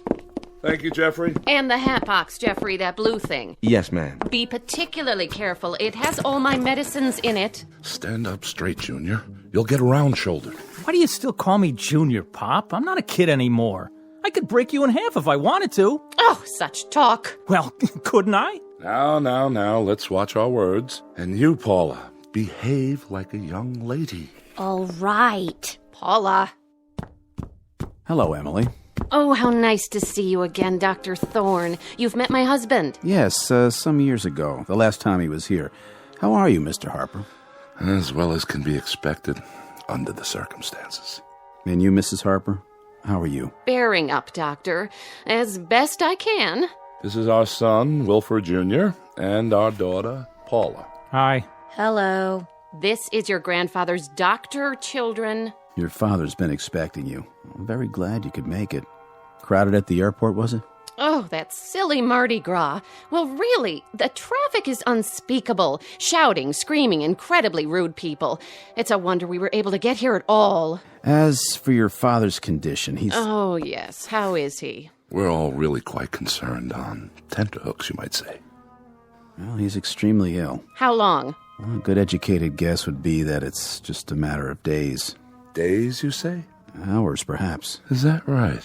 How simply awful. We've been expecting it, of course. Jeffrey? Yes, ma'am. Our rooms, are they ready? Yes, ma'am. They're all prepared. I want to take a shower. Wait for the butler to show the way. A question for you, Doctor? Yes? You may recall, I suffer severe muscle spasms in my shoulder. They're really quite agonizing. Are they? Oh, perhaps you could prescribe something? That quack I've been going to in Boston is supposed to be a specialist, but... He'd better be a specialist. He charges like one. Well, it's a very complicated condition. As a matter of fact, he told me that you don't see cases like mine more than once or twice in 100 years. Oh, please, Emily. It's true. Let me describe the symptoms. I'll be sitting down, perhaps reading a book, and I'll suddenly get this bolt of pain through my upper arm. It's all I can do to bear it. You can't imagine. Excuse me, Mrs. Harper. I have another call to make this evening. If you'll forgive me. Take the luggage upstairs, Jeffrey, all of it. Yes, sir, Mr. Harper. And this briefcase, too, if you will. I'll do my best. I'll see you to the door, Doctor. Paula, you and your brother see your mother to her room. Come on, Mom. Oh, give me your arm, Junior. You already got it. I hope you don't mind, darlings, but the pain is, well, frankly, it's more than I can bear. This way, folks. Old man's in bad shape, huh? As I said, the old man is dying. And there's no chance of a recovery? Not realistically, if that's any comfort to you. Good evening, Mr. Harper.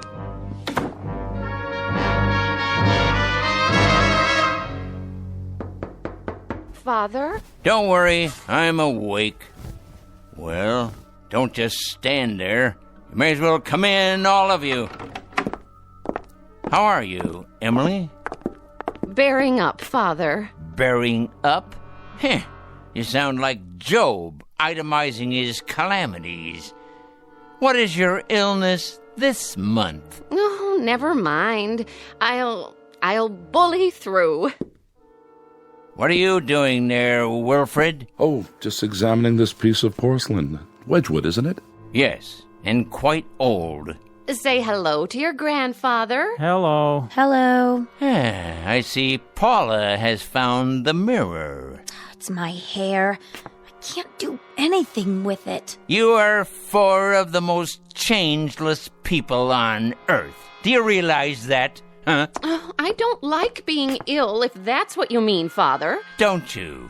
Don't you indeed, Emily? That's hard to believe. It really is. Why, what do you mean? Considering that in the past 25 years, you've been at death's door so many times, it's a wonder you haven't worn a hole in the mat. And you, Wilfred, how's business? Oh, you know how it is.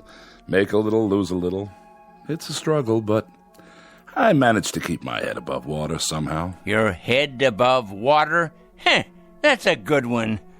I think the only book you've ever read, Wilfred, is a ledger.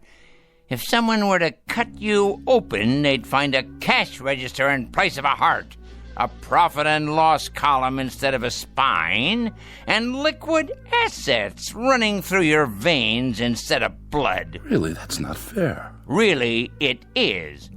And you there, Paula, putting on a fresh coat of lipstick before speaking further, I see? Nice to see you, Grandpa. How friendly of you to say so, considering that you haven't looked at me yet. All you've seen is yourself in the mirror, which, in the final analysis, is all you ever see. That's not true. You're being mean, Grandpa. You shouldn't, you know. We've had such a miserable long trip, and Mother hasn't stopped complaining one instant. Oh, you hear that, Father? The younger generation. He jests at scars that never felt a wound. Emily, my dear, I understand that my troubles include hardening of the arteries and a weakening heart. But if you continue playing Sarah Bernhardt, I may well succumb to an intestinal affliction. What does that mean? It means you're in danger of making me sick to my stomach. And young Wilfred Jr. over there, looking as alert as usual. Willie, darling, tell Grandfather how nice it is to see him. It's very nice to see you, Grandfather. Looks like an English bull, talks like a parrot. How gracious and unselfish it was for you all to come and see me. Father dear, wild horses couldn't have kept us from you. Not even my own agony. Well, I hope you survive, Emily. You're to have an excellent dinner this evening. And then I've planned a surprise. But, Grandpa, it's Mardi Gras. I was hoping you'd know of some parties. We're having a party here, Paula. We are? Have you invited any boys? Better than that.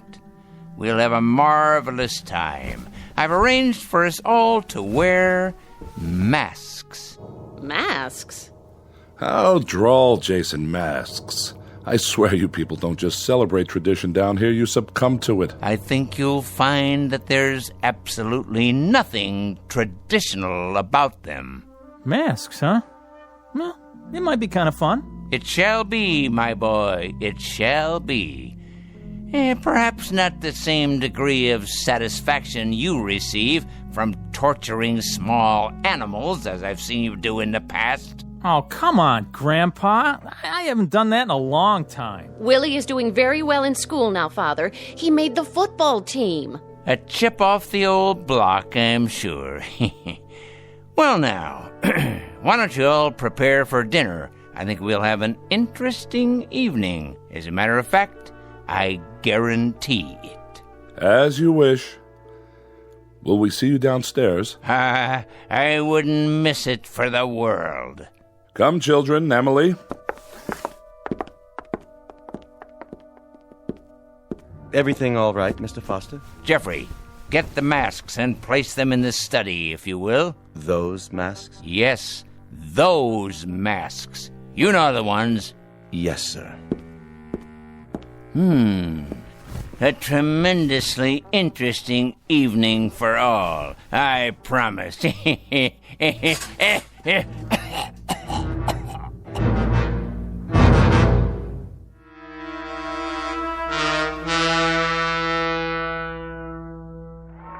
away from the window, Paula. But look at all the fun they're having. You heard your father. I think it's disgraceful, the way those animals have invaded this part of town. It used to be just in the quarter, but now... I want to go with them. Paula! Well, why not? The most exciting night of the year, and we're stuck in this mausoleum. The whole city is out there dancing, and what do? We have a death watch for a crazy old man. Cool it, sis. Close the window right now. There's a draft on my bursitis. Great. What did you do in New Orleans, Paula? Did you go to Mardi Gras? Oh, yeah. We wore funny masks and sat around and stared at each other. Look at those stupid things. Don't touch the masks. I'm sure they're very old and valuable. Everything in this house is valuable. They are if Father bothered to collect them. Without question. Look at the chandelier, the furniture, and the paintings. I've never asked you, Emily. Is that an actual Matisse in the hall? No, it's a Picasso. Oh, is that all?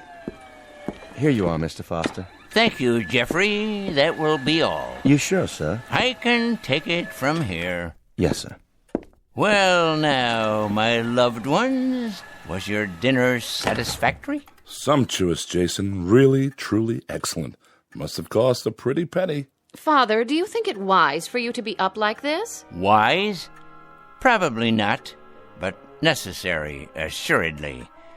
Have you, examined your masks? Our masks? You must mean they're a gift. Well, in that case, thank you. They're certainly unique, Father. Indeed. They're made by an old Cajun. Actually, made is inaccurate.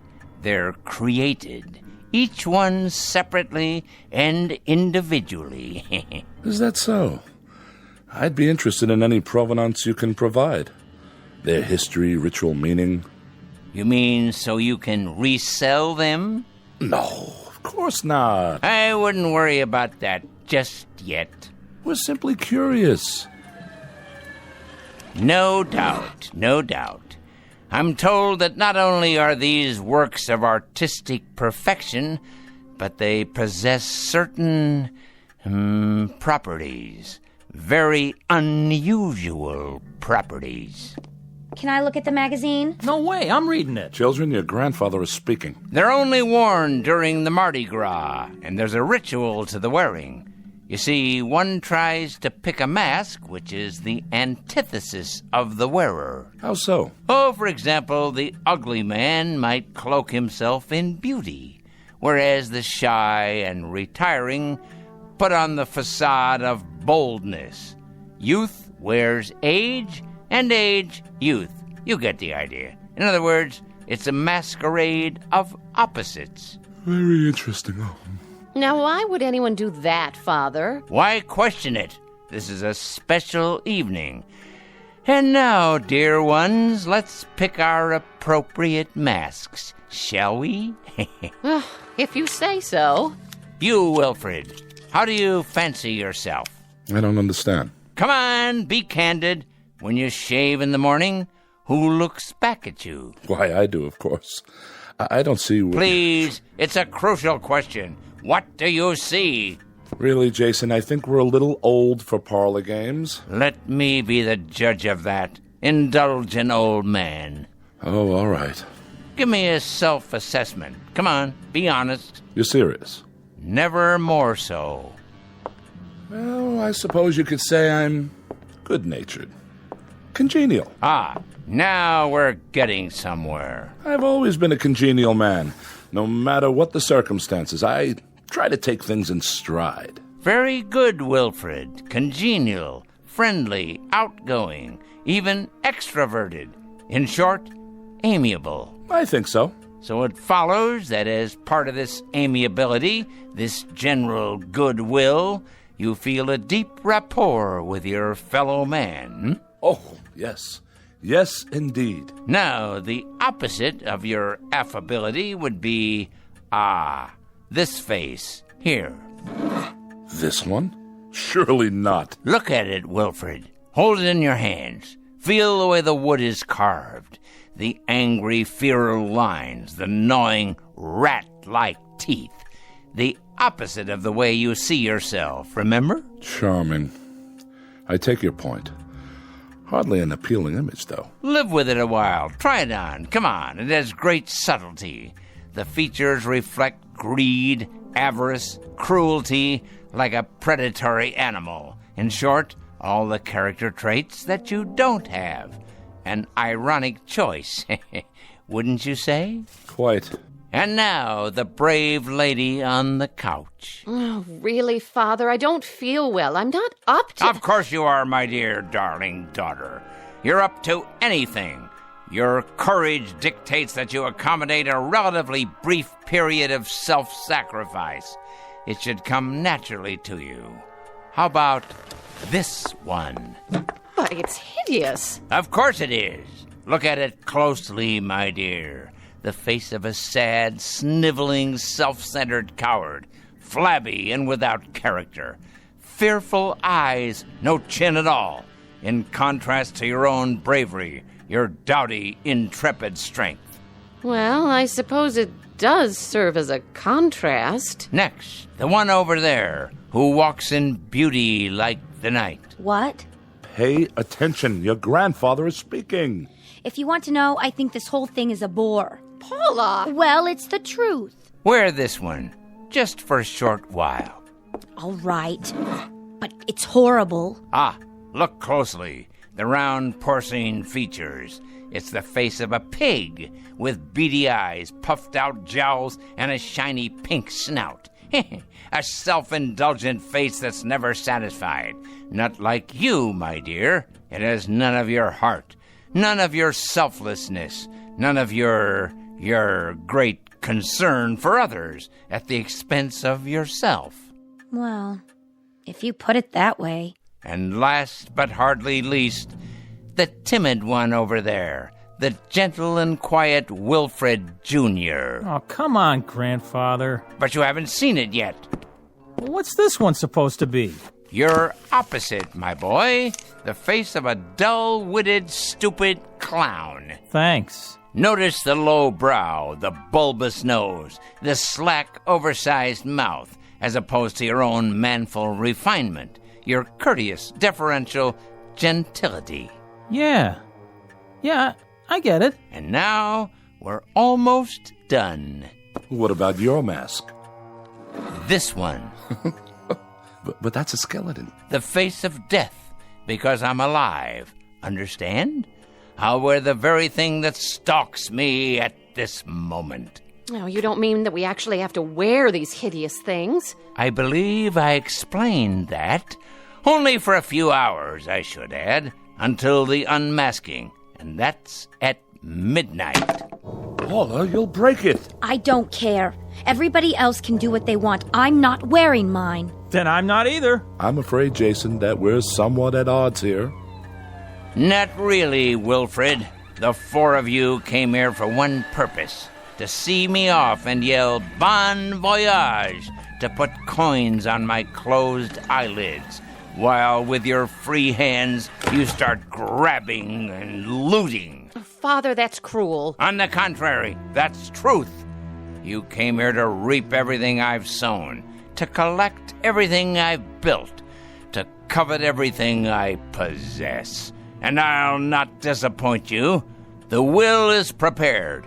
Everything is left to the four of you. Everything. Money, house, property, holdings, stocks and bonds. All of it. All of it. Jason, you break our hearts when you talk that way. The most touching thing you've ever dredged up, Wilfred, by way of conversation. But I must emphasize this little addendum. One small proviso. You're to wear those masks until exactly midnight. Not a moment more, not a moment less. What? I don't believe this. Really, Father? Mark my words, if you take them off, if you do, you'll each receive from my estate the equivalent of a ticket back to Boston. And that's it. That's it. That's absolutely, positively all. Never fear, we won't be spoil sports. If this is your pleasure, we'll indulge you. Quite happily, I might add. It's the least we can do. Oh, you're joking. It smells old and musty. Who knows where it's been? Here, Emily, let me help you fasten it to your head. But the germs. Don't be an idiot. Put on the miserable mask. Don't throw away a fortune because of your wretched hypochondria. Oh, all right, Jason, we're doing it, see? And now, I'm putting on mine.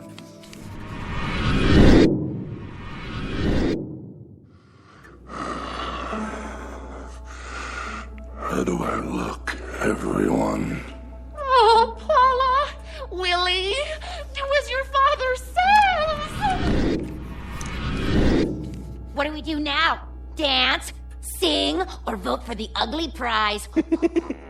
You win, sis. Man, look at the snout on her. Very good.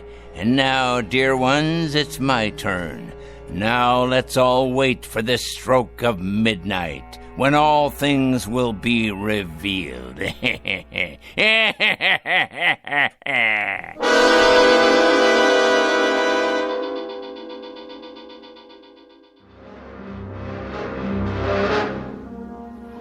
Evening, Jeffrey. Nola? How's Mr. Foster doing? He's up and around. He is? Mm-hmm. In his electric wheelchair. I took him into the study. That man. I reckon he wants to spend time with his relations. Well, they look like they don't want to spend time with him. Let me ask you something. What does he plan to do with those masks? I think he wants to play a game with them. With the masks or his people? Beats me. He better be real careful. Why's that? He had me buy those masks down in the quarter. Wanted them made special by some witch man who does voodoo and such. I told him, Mr. Foster, don't you go messing around with that stuff. That's the devil's work. Nola, he said, don't you worry. I know what I'm doing. I surely do hope he was right. Me too. Once you go that way, there's no turning back. That's the truth. Help me put away these dishes, Jeffrey. It's getting late.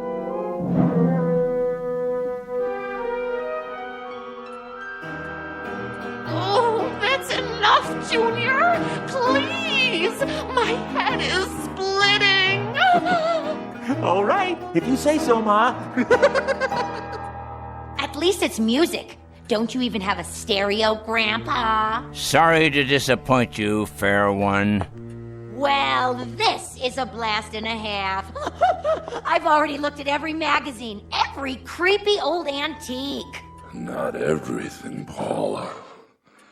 There's no end of treasures in this room. Like what? These books, for example. How old they are, how rare. They're first editions, aren't they, Jason? All of them. All of them. Imagine that.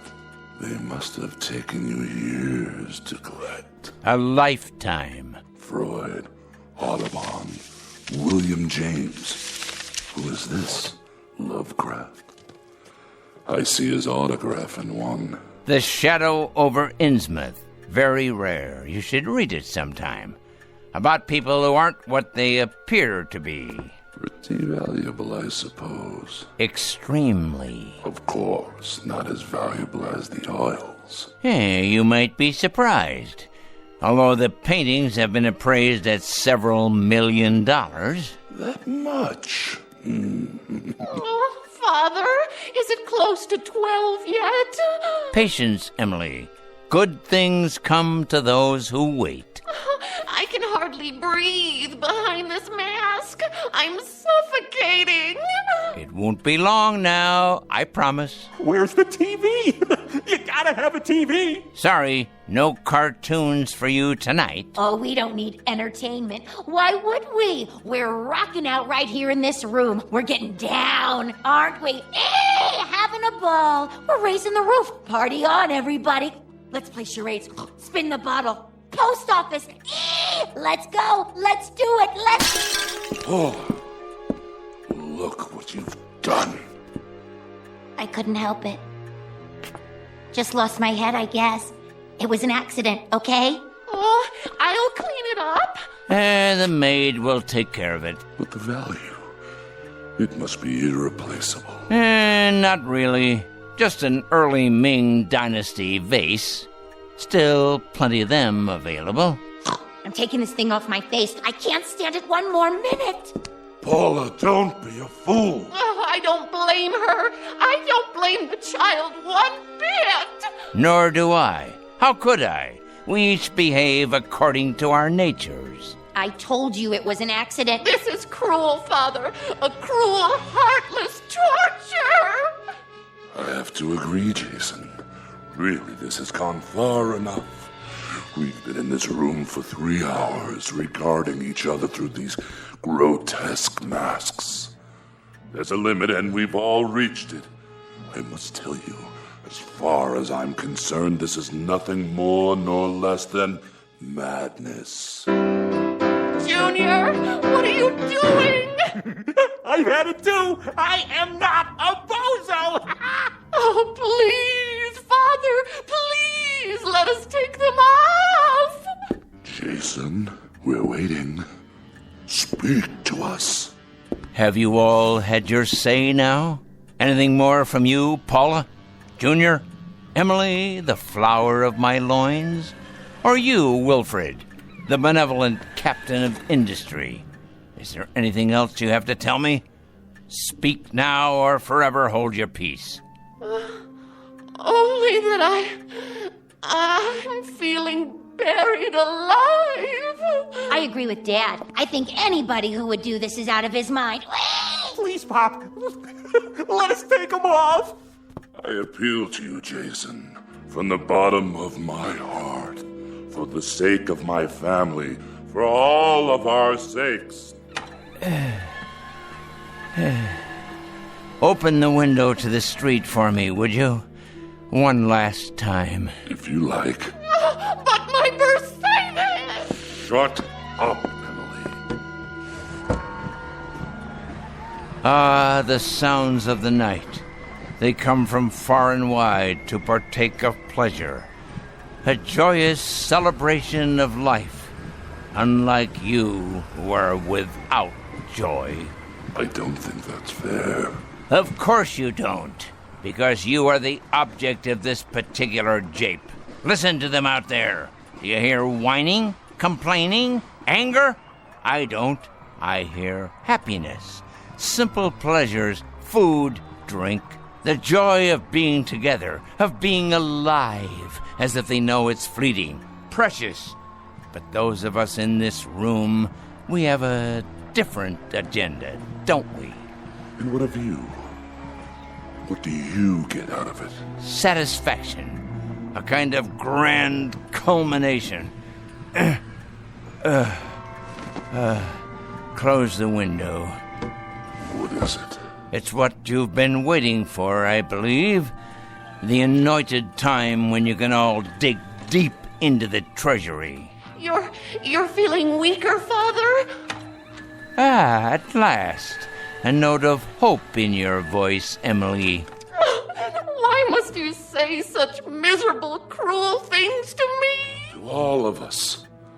What have we ever done to you? Because you are a pitiful excuse for a family. That's why. This is the only language you understand. We could respond in kind. If only we could open up to you without restraint in the same way you speak to us. If only we could tell you what we think of you. Fine, Wilfred. Excellent. The truth at last. You've masked not only your faces, but your minds. Speak what's in you now. You're a twisted old man. Yes! Yes! Tell him, Daddy! You dangle us like puppets. You always have, taunting to get a response. You play with us as a cat does with mice. There is no humiliation you wouldn't subject us to. And for what reason? We've done everything you wanted, always. We've remained at your beck and call, your slightest whim. My whim? What have I ever asked you to do before tonight? You visit when you see fit and have nothing to say when you do. Well, we do now. We sure do. You're a stinking old man. That's what you are, and it's time you died. Past time. Why don't you? Even the clown has found his voice, huh?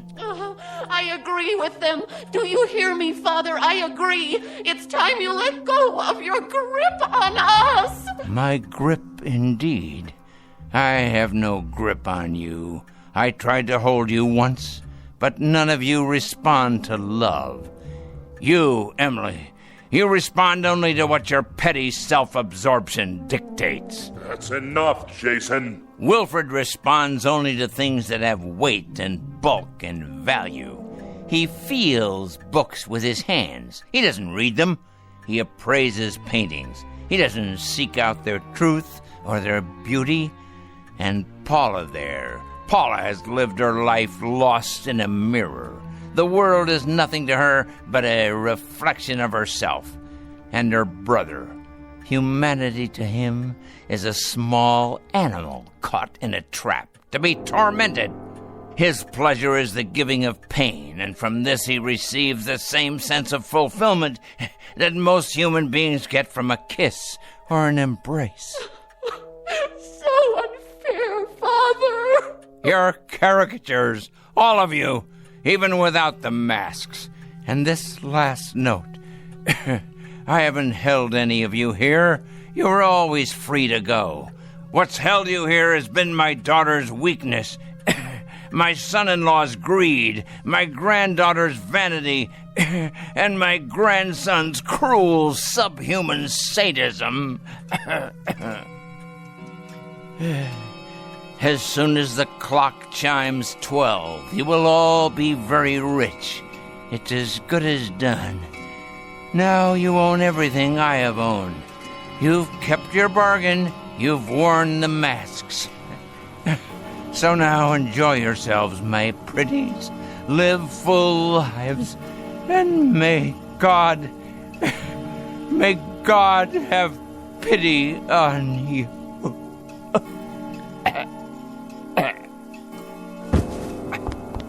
Father! Check his pulse. There is no pulse. At long last, he's dead. So, what do we do now? What do you think we do? We take off the masks and celebrate. This nasty thing, it's stuck to my skin. Mine too! Pull, Junior. Put your fingers under the chin and pull. Watch me.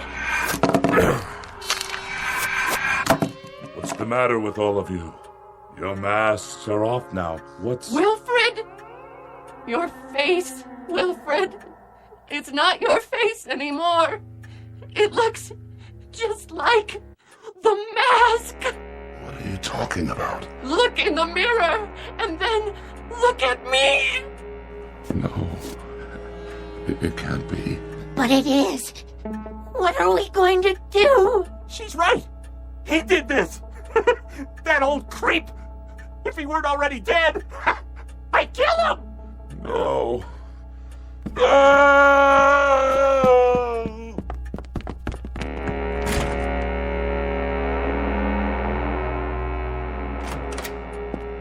Mr. Foster, are you all... Mr. Foster? Mr. Foster, sir! Call the doctor! Nola! Call him now! Where is he? In here. I called you right away, even though I knew. Strange mask.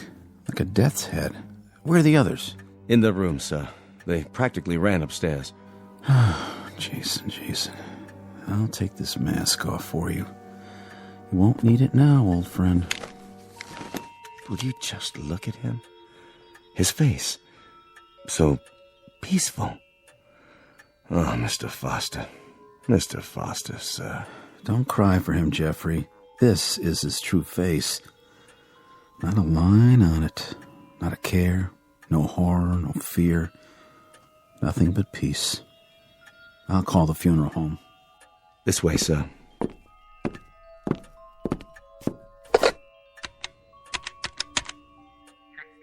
Yes, this is Dr. Sam Miller. I'm at the Foster home. Yes, that's right. Mr. Foster has passed away. Time of death, 12 midnight. Right, I'll fill out the death certificate. Someone will be here. His family.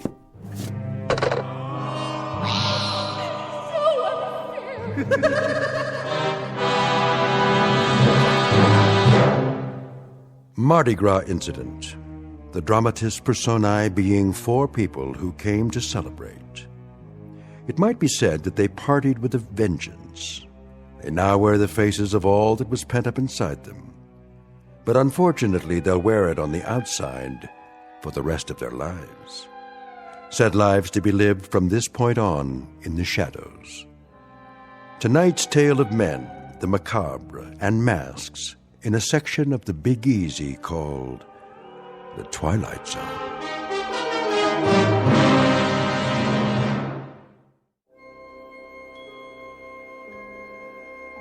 Hi, this is Carl Amari, producer of the Twilight Zone radio dramas. I'd like to take a moment to tell you about our official website at twilightzoneradio.com, where you'll get the latest news and information on these Twilight Zone radio dramas. Plus, at twilightzoneradio.com, you can digitally download 3 free episodes or any of our episodes for only $1.95 each. In this age of ever-changing technology, we've decided to make these episodes instantly available to you by making the Twilight Zone radio dramas a digital download-only series. This means that this series will no longer be offered on CD. The CD collections at our website are now being offered while supplies last at buy one, get one free. So be sure to get your favorites before they're sold out. Be sure to visit us often, and I'll see you in the zone.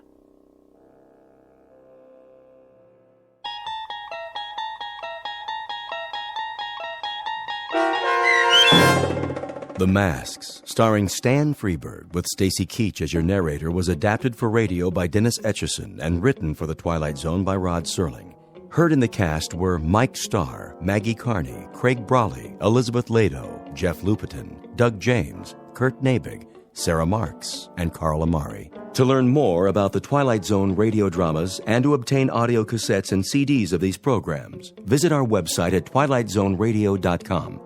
The producers of The Twilight Zone wish to thank CBS Enterprises, Carol Serling, Dennis Etchison, Dick Brescia Associates, Claire Simon Casting, Terry Jennings, XM Satellite Radio, Sirius Satellite Radio, our sponsors, and our radio affiliates for helping make this series possible. This copyrighted radio series is produced and directed by Carl Amari and Roger Wolski for Falcon Picture Group. Doug James speaking.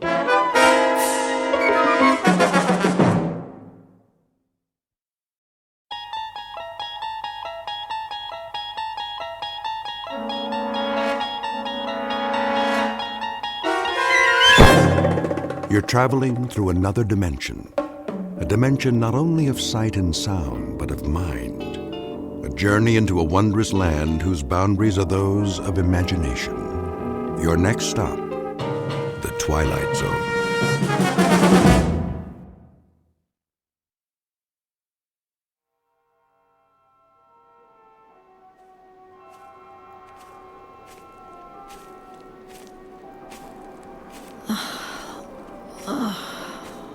Я така змучена. Я голодна. Нема людей. Нікого іншого нема. Нема звірів. Нема птахів. Я не знаю, як довго я вже ходжу. Кілька день, я думаю. Тут запах смерти. What is that? I can't see it through the vines. Oh, a town. I hope they have some canned food. They'd better. I haven't eaten in... I can't remember how long. Make sure your weapon's in working order. The first rule for a soldier. I wonder what they call this place. They're all alike. Bombed out. Every last one. Not worth fighting for. And the people, where are they now? Dead, turned to dust. They should have surrendered at the beginning. We gave them a chance, but they ignored us. The fools. If only they had listened, they'd still be walking down this street, going to their shops, their markets, their decadent restaurants, sleeping in their beds at night. But their stupid army won't give up. They fight on, wherever they are, whoever is left. Sooner or later, they'll have to surrender. The word will come through, and it will be over. Oh, please let it be over soon. But how will I know? Come out! Why don't you come out? And we'll finish it right here in the street! Just the two of us! Come on! Cowards! You're cowards! All of you! Cowards! You cowards! Cowards!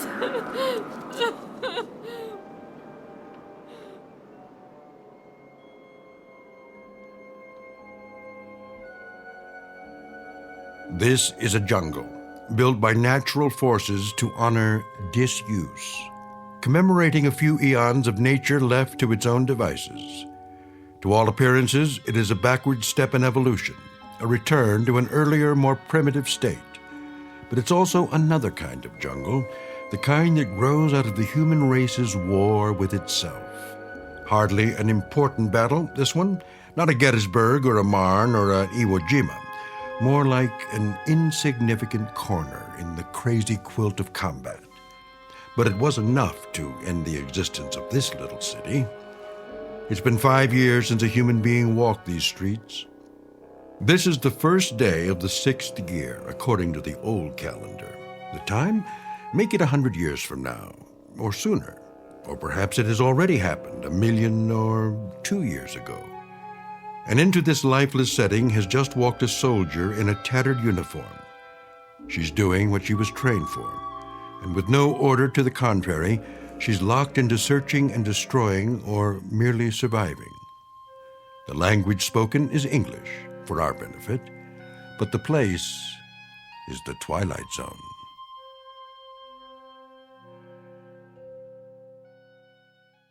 And now, The Twilight Zone and our story, 2, starring Don Johnson, with Stacy Keach as your narrator.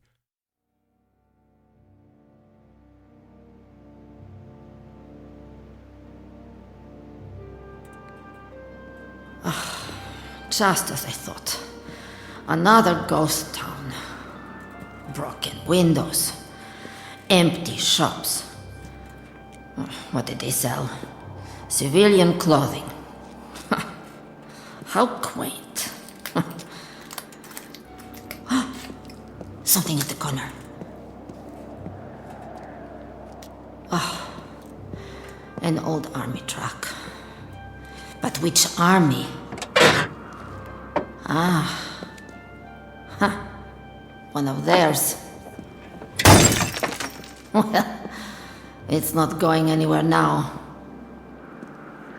What else have they got around here? Barbershop, newsstand.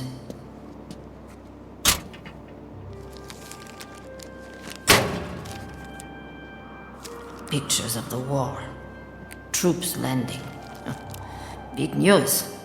Years ago.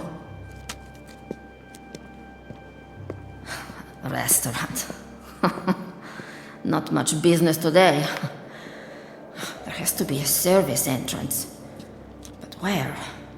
Ah, in the alley.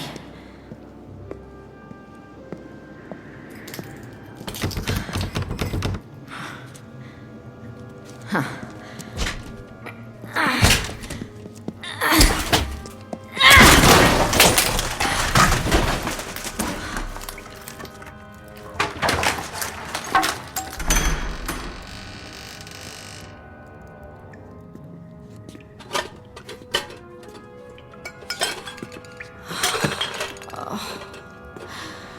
Somebody got here before me. All the cans are empty. Yes! They missed one. Canned chicken. I don't believe it. Canned chicken.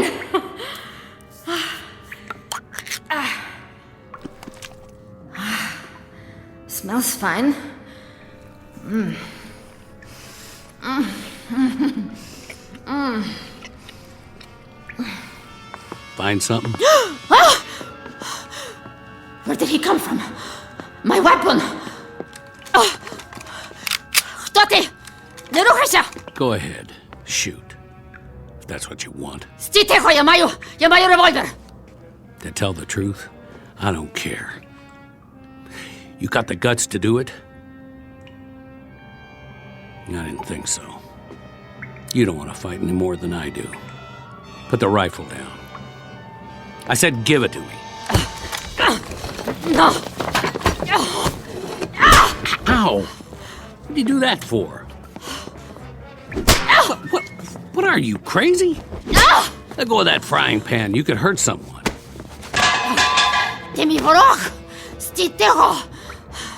He's the enemy. A pawn of the state. That's better. Now, will you please relax? I'm not going to harm you. Got it? If he touches me again. Не торкай мене! Не чіпай мене! Well, now, I don't speak your lingo. But you're either telling me you're glad to see me or go to hell. Which is it? Відійди від мене. Відійди від мене.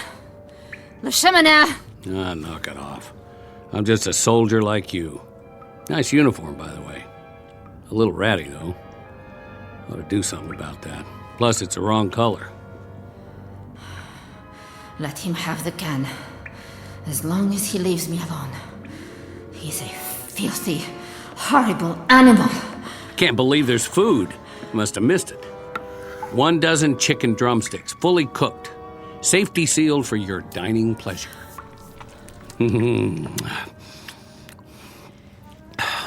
That's mighty tasty, if I do say so. I prefer the white meat myself.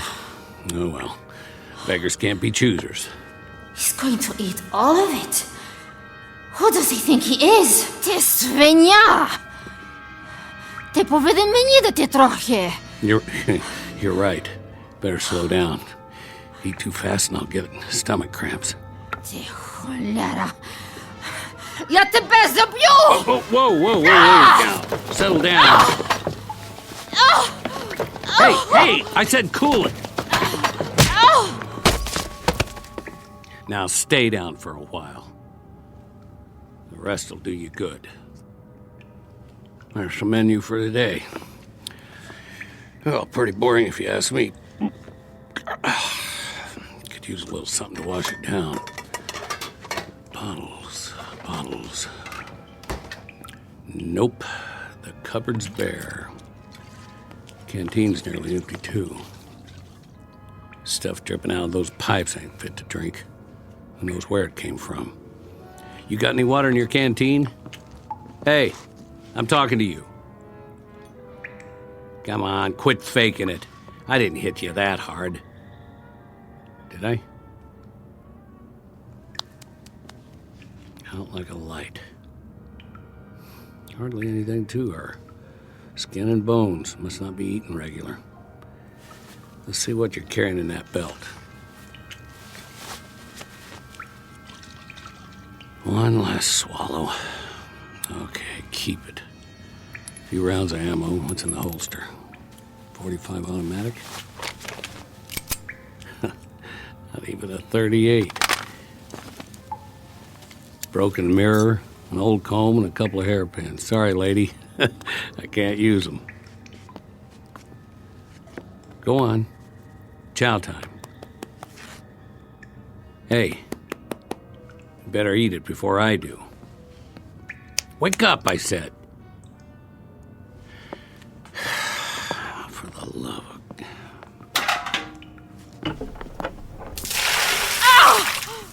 Easy. Easy. Now, no more fighting, got it? Eat, invader. What do you want, a printed invitation? Dinner is served. Jaw's not broken, is it? I didn't think so. That's it. Go ahead.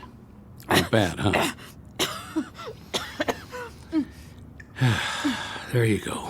Food, good. You follow? Me, Tarzan. You, Jane.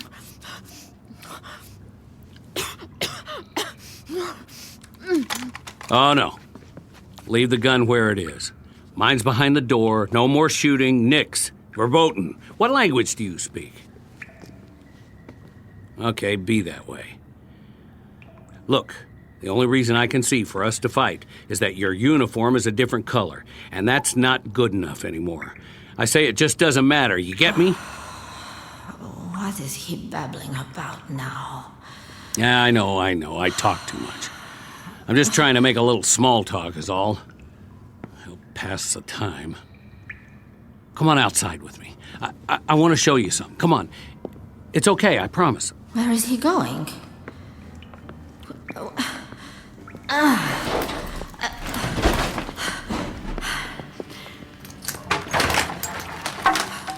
Over here. The street. Now take a good long look. What do you see? Bombed out buildings. Weeds. Torn up asphalt, broken glass, caved in roofs and bullet holes. We're lucky we don't have any in us. And you know who shot up the place? Trigger-happy infantry, like you and me. All that firepower, and for what? Nothing here but a bunch of skeletons. Bodies they didn't even bury. The future of city living. Comprende? Capiche? Had to bring your weapon, didn't you? Well, who you gonna shoot? I know. The old ways die hard. I got mine too. See? Same as yours. With a different language and a serial number on the side. Don't you get it? They were all made in the same factory. Somebody wanted us to fight so they could sell these and bombs and planes and missiles and I don't know what for cold, hard cash for the economy when there was one. And now it's over. No more countries or borders or noble causes or dogs or birds in the trees. All gone, blown away. Use your head. What's the sense in fighting? Who's the enemy? Can you tell me that? Hear ye, hear ye. Know ye by these presents that I do hereby declare peace upon the entire world. As of this day, this war is officially over. The silent majority. They never did have much to say. But you heard it, didn't you? So that means the motion passes. A majority of 2. Where are you going? Don't you like my company? I'll admit I'm a little mouthy sometimes, but I can button it. You'll see. Give a guy a chance. You know, I'll bet you're really very pretty under all that dirt. Parlez-vous pretty? Let me see. Tres belle? Bonita? Oh, I know what you're thinking. Don't worry, I'm not that kind of guy. If I go on blabbing, we'll end up in another fight. If I could just make a better impression. I'm going in that storefront over there. See that red and white pole? They call it a barbershop. Well, they used to. It's about time I got cleaned up. Make a new man out of me. Then we can start all over again. Just don't you run off with somebody else while I'm gone.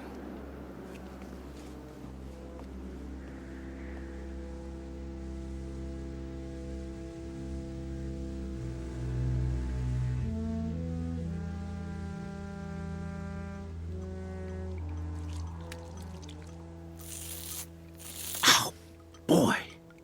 That's smarts. Hi there. We meet again. You're not supposed to see this. This is man stuff. But I can tell you it's plenty tough shaving with cold water and a rusty razor. Plus, that's not much of a mirror on the wall. Well, this is as good as it's gonna get. Sorry to disappoint you. Oh, I found a bar of soap. Here. Use my towel if you want. Oh, by the way, I'm taking the straight razor with me, so don't get any ideas. Your turn. If you want to get cleaned up, I'll wait outside. And then we can see what there is to do in this burg.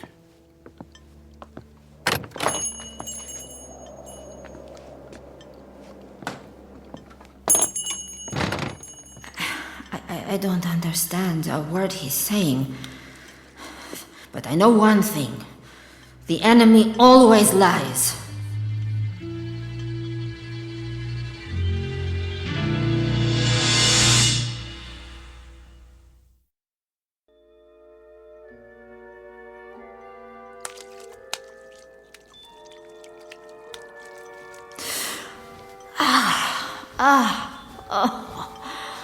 Better.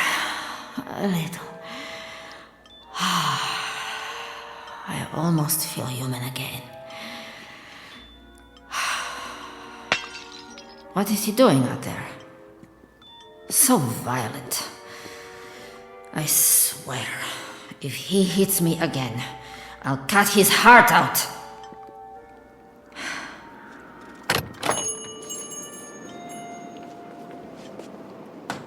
Look at what I got you. From that old shop down the street. The mannequins won't mind. Don't know if it's your size, but it might fit. You like? A dress? He got this for me. It's all yours. Prekrasna.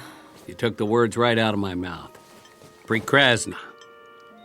Now, don't take it the wrong way. It's not like I'm giving you a present or anything. I just thought if we're going to do the town, you might feel a little better. Try it on. I'll turn my back. No, it's a little large. Okay, if you're modest, pull it on right over your uniform. It might fit.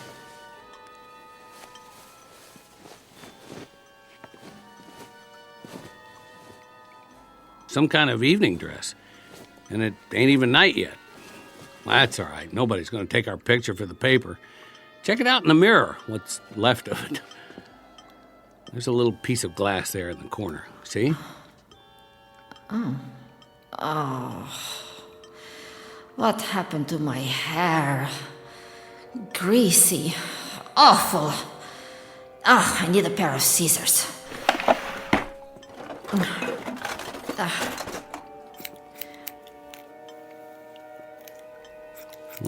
This could take a while. Meet you at the corner.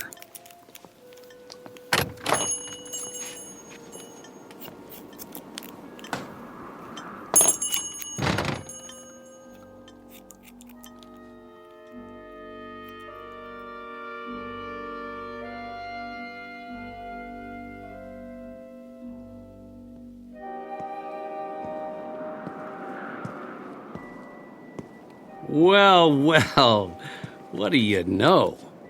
It's a female human. One more thing, though, if you don't mind my saying. You really ought to do something about those army boots. They just don't go with the outfit. Maybe we'll find a shoe store. I could use a pair of tennies myself. You don't have to walk back there. You're not a squaw. Oh, I get it. You want to keep an eye on me. Well, at least we don't have our weapons. It's not polite to shoot people in the back. His words are so coarse. What an ugly language. Uncivilized. I used to live in a town like this. Close enough. Houses on the side streets. My folks had one just like that one.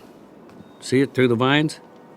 I'd walk home after school, stop in at Old Man Wilson's for an ice cream soda, or the mom and pop store. What is he raving about now? He never stops. Telling me his life story, probably. As if I cared. Or sometimes I'd hang out at the park. I bet they got a park around here. Of course, it'd be overgrown by now. Have to hack your way through it with a machete. But it's my duty to keep an eye on him. He might be a sniper. Or a saboteur. I don't believe it. A movie theater. You know what movies are, don't you? They have them where you come from. Sure they do. Everybody loves movies. Well, come on. I'll buy you a ticket. What? Hey, wake up in there. You got a couple of paying customers. A film emporium. To entertain the masses with propaganda. Let's sneak in. Nobody's watching. Just have to move some trash away from the door. After you. Ugh. Ugh. What is that stench? Something very bad in here. Don't you love the smell of buttered popcorn in the afternoon? Reminds me of cholesterol. You want something from the candy counter? I'll see what they got.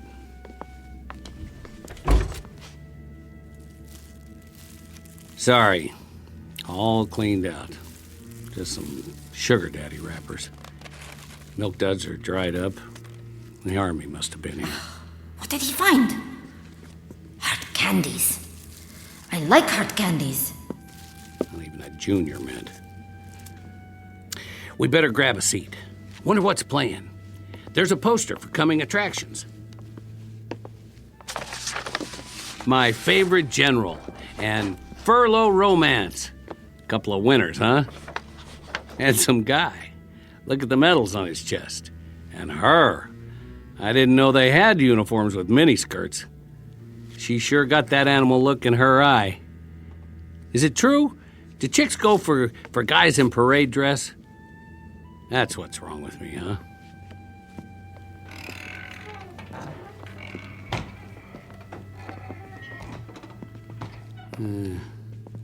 Not so bad. Nice and dark, a few bullet holes in the screen. How close do you like to sit? How about the first row?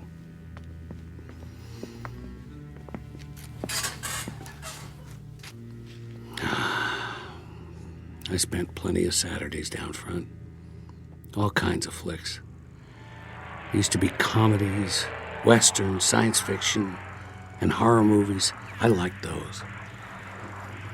A mummy walking around, or an old house, maybe some vampires, or a killer with a knife. Always something like that, or zombies. They were the best. But you know something? Me, I don't care if I ever see another zombie again. It was all fun and games back then. Special effects, makeup. Not like the real thing. I don't know about you, but I'll take a comedy anytime. The old ones especially. You ever see Laurel and Hardy? Nah, you wouldn't. They were the kings. A skinny guy and a fat guy back in the 20th century. The fat one would get so mad One time they had to carry this piano up the stairs. Must have been 100 of them. They kept dropping it. And it would slide back, and they'd have to get it and bring it up again. And then would they finally... The movie theater. I remember. They showed us films of enemy forces, invading and attacking all over the world, burning and looting, destroying everything in their path. Like locusts, like a plague. And we were the only ones who could stop them. I took my training, like the others, to learn how to fight. The best trained soldiers on Earth. We would stop the aggressor and restore order in the world. But it went on and on. He would not give up. He would not give up. Like this one. He is the enemy.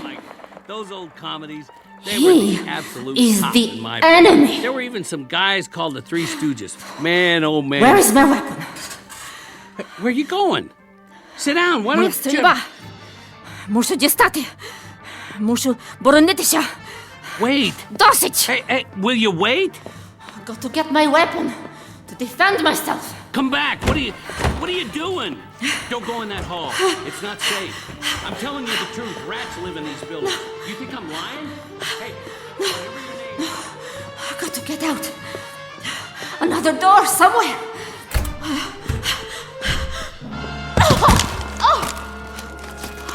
What did I trip on? Bones. I told you not to go. Lord, dead soldiers. They must have been trapped. Sick. Don't touch them. What's left of the bodies might be infected. Keep your hands off that gun. You'll get the sickness. Do you want to die like them? Do you? Стій тихо! Я тебе заб'ю! All right. Two can play that game. Now, you want to pull the trigger? We'll do it on 3.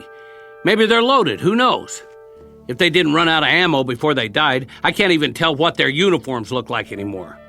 Of course, even if these guns fire, the barrels are probably stopped up. That could be fatal.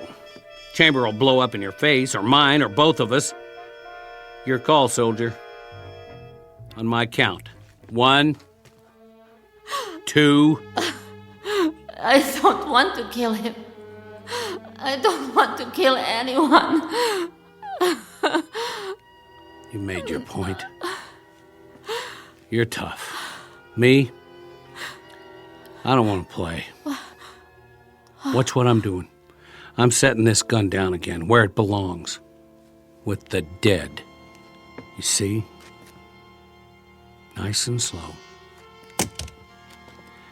Now I'm going to turn around and walk out of here. If you still want to shoot, shoot. Thanks for the movie date. It was fun while it lasted. Я слаба. Я слаба. Я не можу. I'm weak. I'm weak. I'm weak.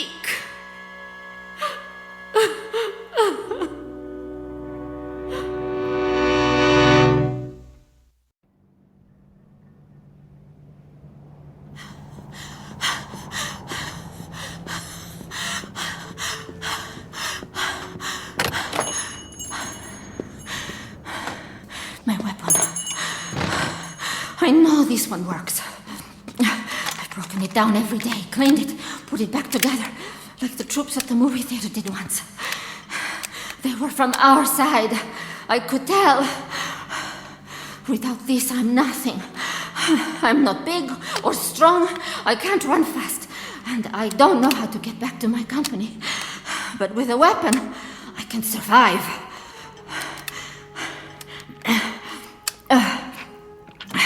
Not many rounds left. I have to make them last.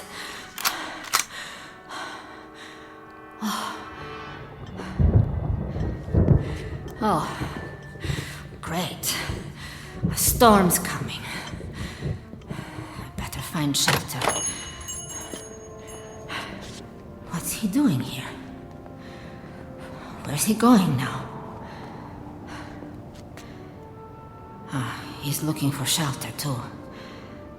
Someplace without holes in the roof. Why doesn't he hurry up?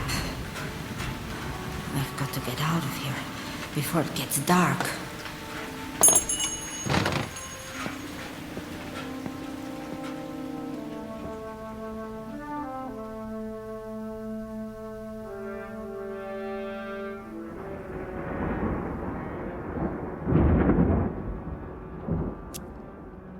Come on, light.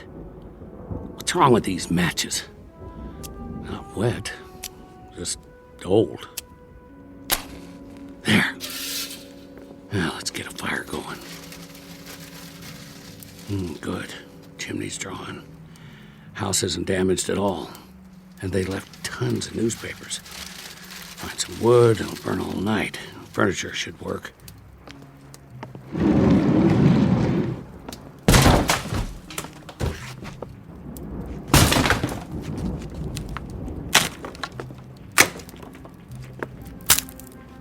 They don't make chairs like that anymore. Solid hardwood. This ought to last. Where is she? Crazy soldier. Use your eyes. There's a whole house here they didn't hit. Big enough for both of us. What's the matter? Not good enough for you? Hey! Can you hear me? Coming out of the rain! Got a fireplace and everything. All right. Stay out there and fight your war. All by your lonesome. Sleep tight!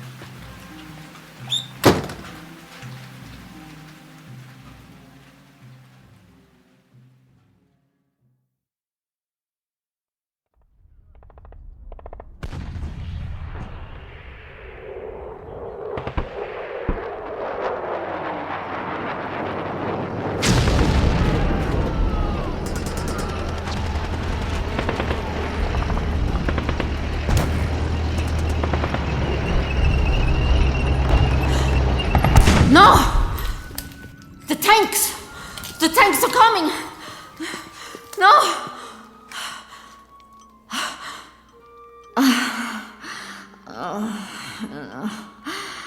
No, a dream. No, that's all. A dream. Always the same. Good morning, mannequins. Hope you slept well. I certainly didn't.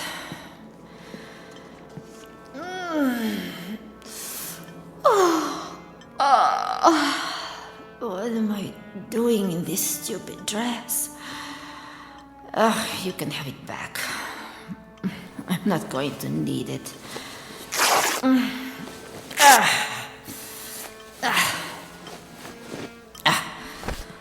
To find something to eat. But where? There isn't any place left.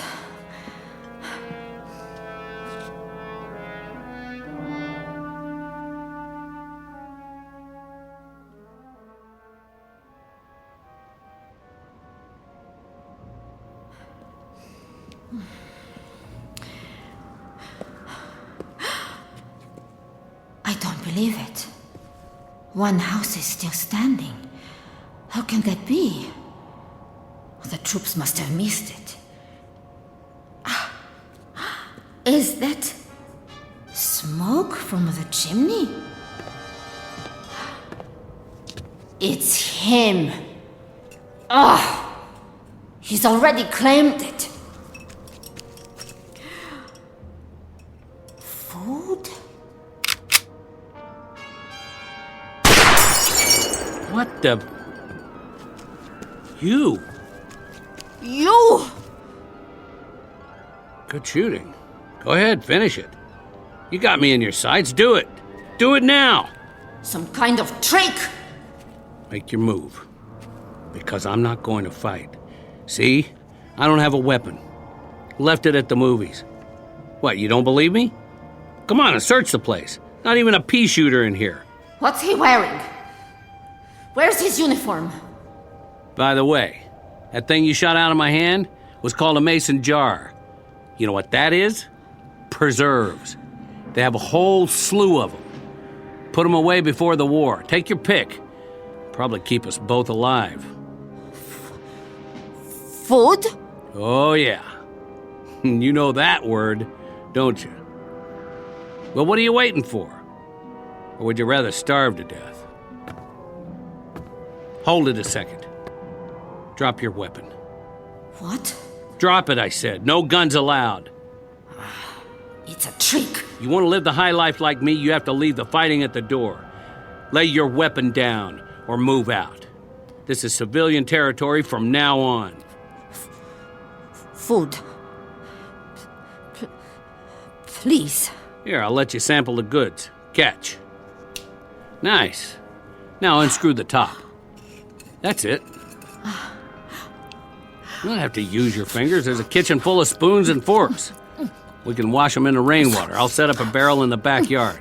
We'll need most of it to drink, though, till it rains again. Yeah, I think it's loganberries. There's plums and figs, and peaches and applesauce, and summer squash. You should see it, a real fruit cellar. Take it easy. It's not good to eat it all at once. You might get a stomachache. Later, okay? I'll put it on the porch. Plenty more where that came from. Where's your dress? What's he saying? You know, dress. The one I gave you. Prekrasna? That's it, Prekrasny. Oh, I didn't ask you. What do you think of my new duds? I found them upstairs.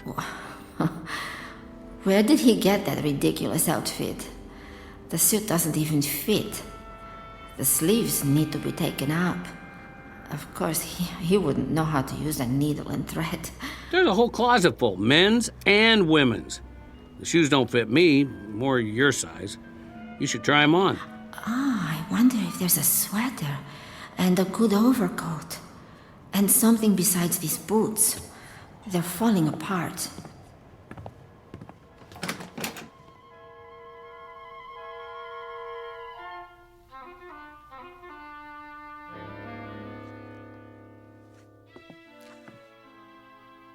You all right in there? Poczekaj, ja nie gotowa. Take your time. Just wanted to be sure you're okay. You don't have to try on the whole closet, you know.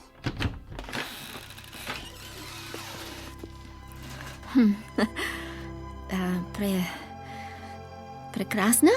Whoa! Get a load of you! He doesn't like it. I should have known. I'm ugly. Ugly. I don't believe my eyes. No. No, you.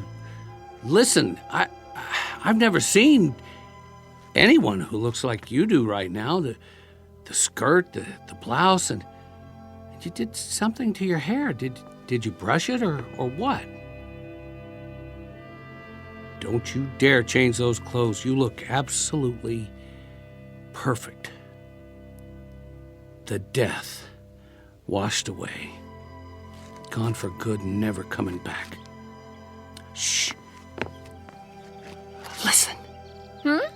Get over here. You know what that is? A real live bird. How long it's been since you heard one? Is it a mockingbird? No, a robin redbreast or something. But it's alive. We're going out. And you know what we'll do? We'll take a walk to the park. Yes, that's it, the park. Like regular people, you and me. And we'll look at the sky and clouds, and we'll make small talk. We will, one way or another. And you know what we'll talk about? The same as anybody else. The weather. And what we're going to have for dinner, and maybe we'll even crack a joke or two. Bet you haven't had a laugh, a real laugh, in a long time. Am I right? And then we'll stroll back home, taking our time like it's Sunday afternoon. It's gonna be a whole month of Sundays from now on. His voice is different. And his face. It isn't a bad face. Not really. I like it better when he smiles. Did you check the shoes yet? Try these. Wait, I gotta do something. If we're going out, where's the brush? And a comb? He is actually combing his hair. Put on your coat. It's damp out.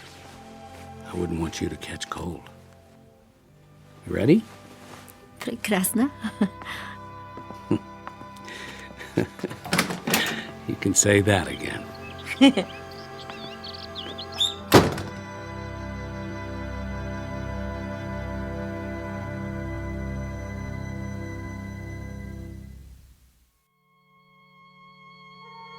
It's easy to talk about the big issues like fear and survival, war and peace, life and death.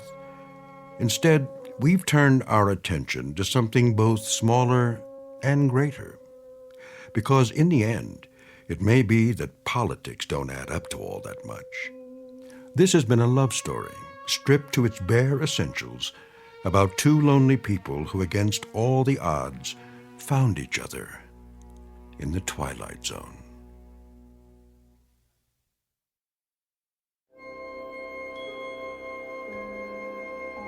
Hi, this is Carl Amari, producer of the Twilight Zone radio dramas. I'd like to take a moment to tell you about our official website at twilightzoneradio.com, where you'll get the latest news and information on these Twilight Zone radio dramas. Plus, at twilightzoneradio.com, you can digitally download 3 free episodes or any of our episodes for only $1.95 each. In this age of ever-changing technology, we've decided to make these episodes instantly available to you by making the Twilight Zone radio dramas a digital download-only series. This means that this series will no longer be offered on CD. The CD collections at our website are now being offered, while supplies last, at buy one, get one free. So be sure to get your favorites before they're sold out. Be sure to visit us often, and I'll see you in the zone.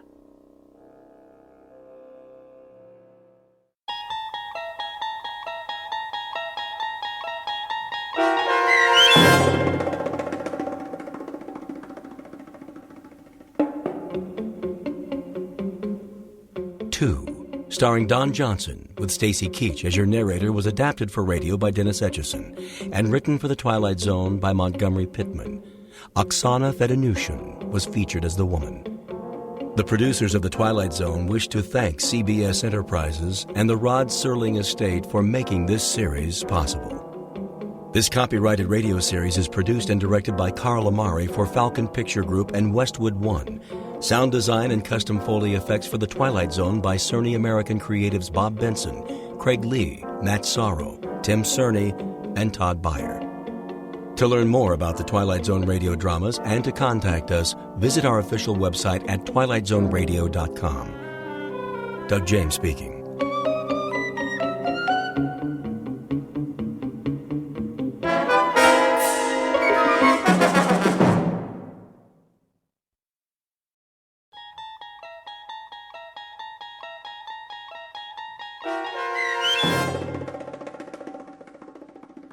Miniature, starring Lou Diamond Phillips with Stacy Keach as your narrator, was adapted for radio by Dennis Etchison and written for The Twilight Zone by Charles Beaumont.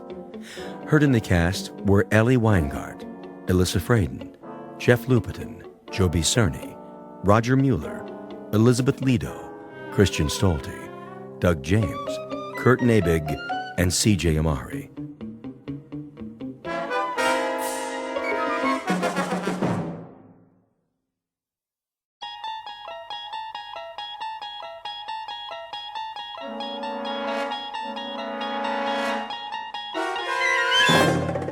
You unlock this door with the key of imagination.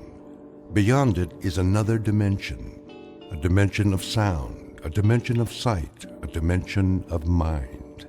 You're moving into a land of both shadow and substance, of things and ideas. You've just crossed over into the Twilight Zone.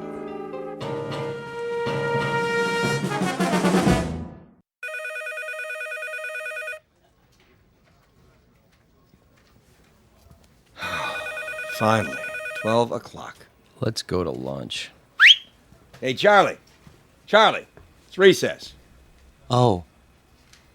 Thank you. I just want to finish up here. Trying to make us look bad? What do you mean? Now, just what do you think I'm... Hey, just forget it. Come on, we'll be late. Look at him. Little goody two-shoes. Why don't you guys lay off him? Because we're mean, heartless brutes. Right, Fred? Right.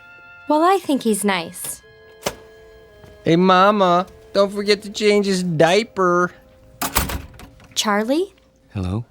aren't you going to lunch? Oh, yes. Any place in particular? Yes, in a way. Where?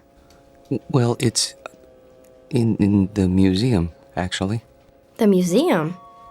They have a very nice cafeteria. It's quiet there, and, Would you like some company? well, I mean... It's okay, Charlie. I understand. See ya.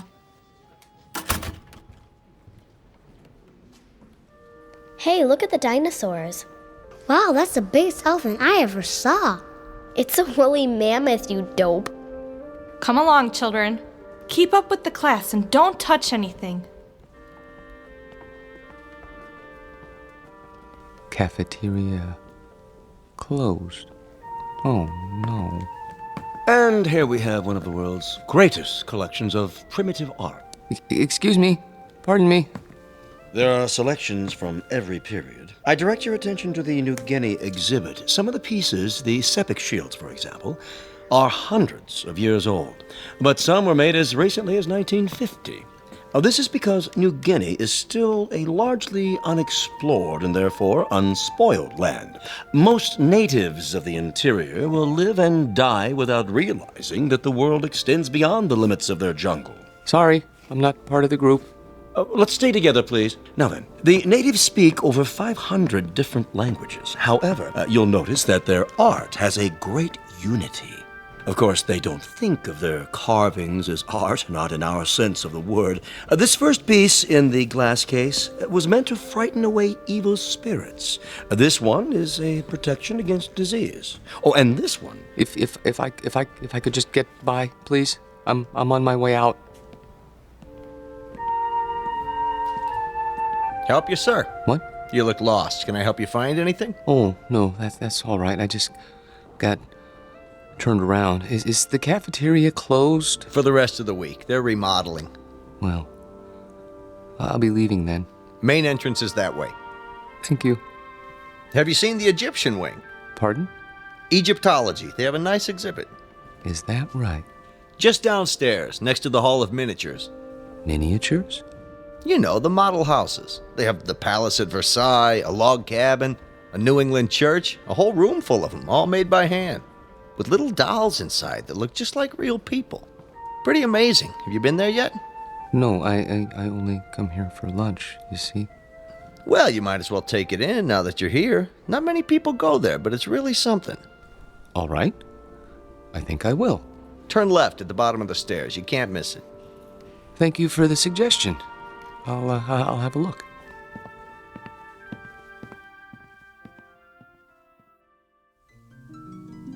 To most of us, a museum is a place of knowledge, of beauty and truth and wonder. Some people come to study, others to contemplate, others to look for the sheer joy of looking. Charlie Parks has his own reasons. He comes to the museum to get away. It isn't really the low-priced cafeteria meal that draws him in here every day. It's the fact that in these cool, inviting halls, he can be alone for a while. Really and truly alone. Away from his work and from people who don't understand, which includes almost everyone in the world. But Charlie should be careful. He doesn't know it, but there's always a chance he might wander too far and get lost in the Twilight Zone.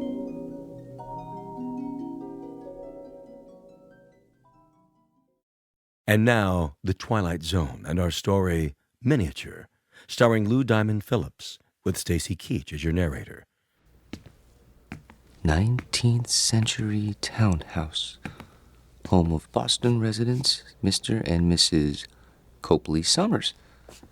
The figure represents their daughter, Alice, and was carved in wood taken from the original balcony. Will you look at that? What in the... Found it okay, huh? Excuse me, but... Yes, sir? I guess this will sound silly to you, but how do they manage that? How do they manage what? In there, in the glass case? Oh, well, I couldn't say exactly. I know they use magnifying glasses, little tiny tools, single hair brushes, that kind of thing. Must go blind making them so small. But the girl, she's so realistic. Isn't she, though? Long black hair, lace dress. Look at her fingers. They didn't miss a thing. Little rug, chair's got teeny tiny doilies on it. But how do they get the girl to move? Servo motors? Microchips? How's that? The girl playing the piano, it's stopped now. I don't think I... There, see her sitting at the piano? She was playing just a few seconds ago. It was, I don't know, something like this?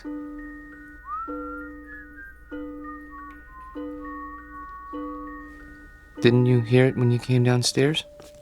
I don't like jokes, mister. Not when I'm on duty, anyway. I'm not joking.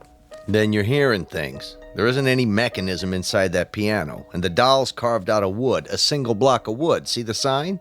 Yes, I know. Carved in wood taken from the original balcony. But I could have sworn...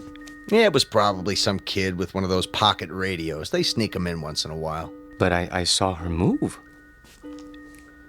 At least I think I did. Well, you know better now, don't you? Yes, I know better now.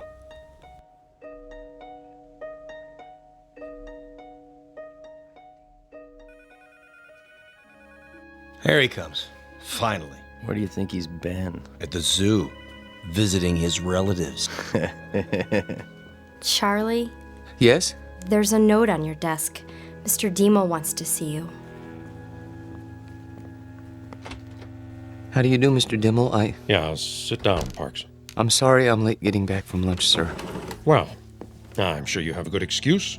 No, sir, I don't. I just let the time slip away. I don't know how it happened. You know, Parks, that's the first sign of humanity you've shown in almost 4 years. I beg pardon? Up to now, you've come and gone like some kind of wind-up toy. Never early, never late, always keeping to yourself. What, don't you like us, Parks? I've never thought about it, sir. Well, think about it now. Do you like your co-workers? I suppose so. Oh, you suppose so? I mean, that is, I don't dislike them. I'm afraid that isn't good enough, Parks. An office is like a team or a platoon. Either it works together or it doesn't. And here, it doesn't. And the reason is you. I knew you were a square peg when I hired you, but you were bright, and well, I thought we'd wear those edges off. We haven't. No, not at all. You're still a square peg. You understand me? Yes, sir. I think I do. I'm going to use the excuse of your being late, but I can't. The fact is, I'm letting you go because you just don't fit in. I understand, sir. Parks. Yes, sir? No, this isn't any of my business, but how old are you now? 37, 38? 35.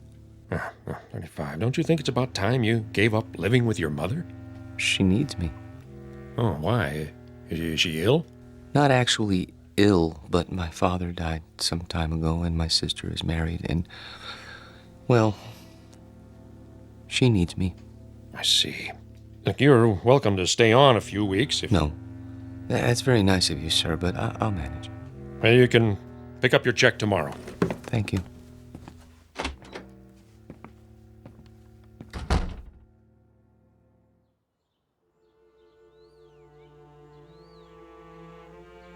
He had no right. He had every right, Mother. Hiring and firing people is his job. But why you? He doesn't think I fit in. That's ridiculous. What are you doing? I'm going to phone that man and find out why you're being persecuted. Mother, but please, it won't do any good. Oh, Charlie, what's going to become of you? I've worked so hard to bring you up right. Maybe if I'd let your father punish you the way he wanted to. It's all right, Mother. This is just a minor setback. You say that every time. Why can't you keep a job, son? Why do you always end up making people uncomfortable? I don't know. I suppose they blame me. Well, I'm not keeping you here. I know that, Mother. Nothing in the world would make me happier than to see you settle down with a nice girl, raise a family, live a normal life. Please, don't cry. I can't help it. I hate to see you hurt, son. I'm not hurt. Well, you should be. Getting fired. It would have killed your father. It would have absolutely killed him. I'll go to the Employment Bureau tomorrow. Here, take my handkerchief. Where are you going? To my room? Get me my heart medicine before you do. Yes, Mother. Charlie? Why were you late getting back to the office? I was detained. What's that supposed to mean? Nothing. I was detained. That's all. Open your mouth. Charlie, do you feel all right? Yes, Mother. I'll go to my room now.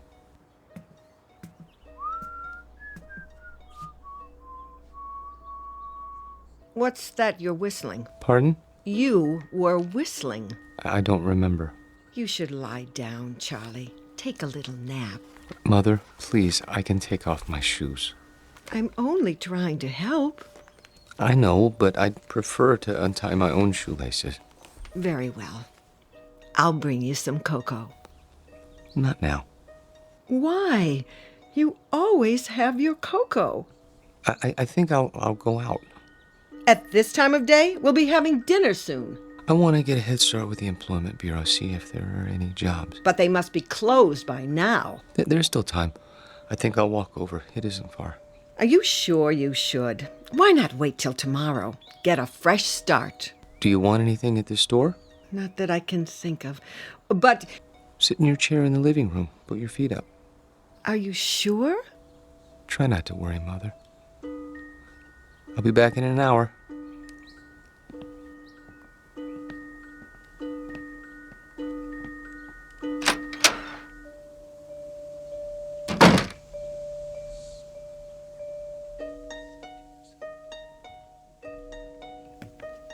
Back again, huh? Yes. Anything in particular? Is it still open? What's that, sir? A miniature room? You know, downstairs next to Egyptology? Oh, sure. Thank you.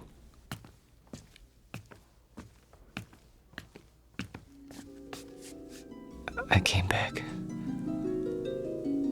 Wait. Where? Hello? Hello? There. I was afraid you wouldn't be here. Oh, yeah, you've changed your dress. That's a lovely gown. Very lovely. Are you going out? Who's that? Oh, you are going out. That's why he's wearing a cape and a top hat. Your gentleman caller. Oh. Does he have a carriage waiting? I hope so. I wonder where you're going. To dinner? No, something grand. The opera, that must be it. Hi. Oh, hi. Be closing soon. I see. What time do you open in the morning? 9 o'clock, Monday through Saturday. I'll be here. What's that? Nothing. I'll be along in a moment. I want to study this dollhouse a while longer, if you don't mind. Okay, sir. Just a few minutes, though. It's almost time. I see. Thank you. Have a nice evening. I have to go now. I won't be here when you come back. But I hope you have a nice evening, Alice.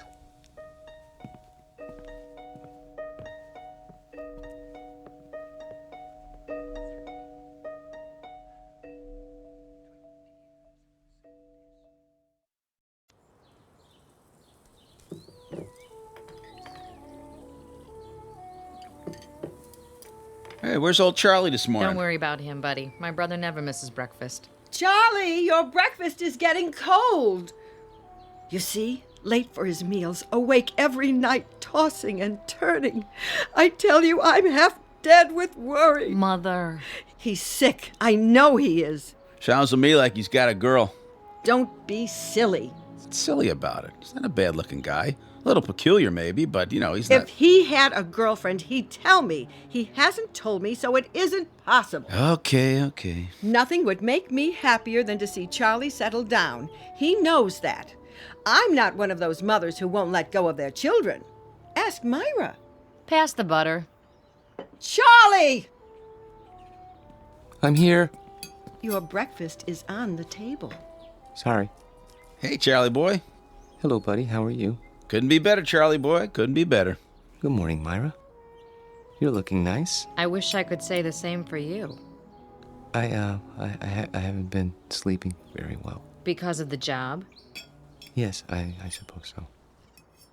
It's been terribly hard on him, pounding the pavement every day. Boy, that can get you down. Charlie. Yes? We've got a surprise for you. Tell him, bud. Well, it's like this. I heard they gave you the pink slip, and see, I know the dispatcher pretty well over where I work, and I told him about you, and he said... He said he'd give you a job. Yeah. Isn't that wonderful? Oh, yes, I guess so. Charlie! It's very nice of you, buddy. Really. You have experience in billing, don't you? Yes. Then what? Well, you see, I don't know if I'd want to travel that far. It's out of the city, isn't it? Nobody could pick you up. Sure, till you get yourself a car. Charlie, for heaven's sake, Buddy's offering you a job. I'm sorry. I appreciate it, really. But I'm afraid. You got something better, Charlie? Excuse me, I have an appointment. Charlie! Charlie! Oh, I don't recognize him anymore. My own son. Does he have something better, Mother? No, he doesn't have anything. He isn't even looking. How do you know? The employment agency called. They sent him on 2 interviews, and he never showed up. Well, then where does he go? I don't know. Like I said, he's got himself a girl. Oh, shut up, will you?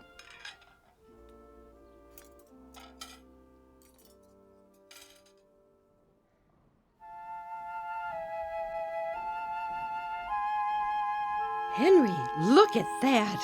A real log cabin. Isn't it wonderful? Mm-hmm. See, there's a little spinning wheel. Your grandmother had one of those, remember? How did they make it so small? Mm-hmm. Oh, 19th century townhouse, Boston. Isn't that something? I've never seen anything so perfect, have you?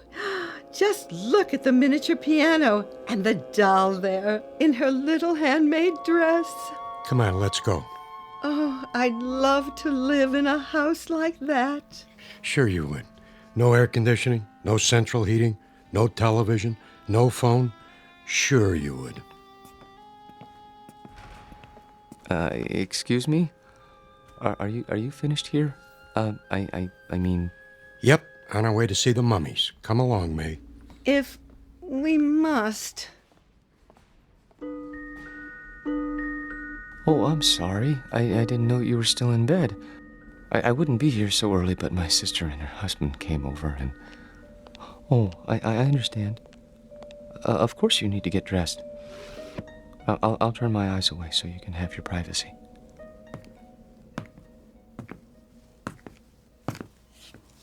Hi. Little early today, aren't you? Am I? I guess you must get a real kick out of these displays. Yes. This one in particular. What do you see in there, mister? Nothing. Man doesn't stand for 4 and 5 hours at a stretch looking at nothing. I'm not breaking any rules, am I? No. Then leave me alone, please. Suit yourself. Forgive me, it won't happen again. Oh, I see you're having breakfast. It isn't any of my business, but I really do think you should eat more than toast. Mother says breakfast is the most important meal of the day. Have I told you about my mother? She's very nice. Of course, she still treats me like a child, but you can't blame her. I'm all she has. I suppose that isn't very much. I have a sister about your age. Her name is Myra. She's nice too, but she's not as pretty as you are. I think you're about the prettiest girl in the world. I don't mind saying that because I know you can't hear me through the glass. But I think I'd say it even if you could, because I hope it's all right, but I have to go now. Just for a while. I didn't get much to eat this morning myself. I'd better have something. But I'll be back soon. I promise.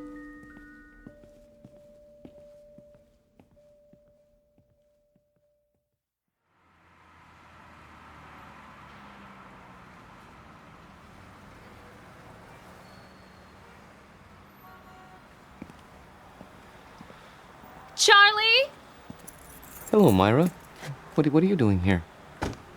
Oh, I was driving by. Saw you come out of the museum. That's nice. Well, Buy me a cup of coffee? the cafeteria's closed. Then we'll go somewhere else. All right.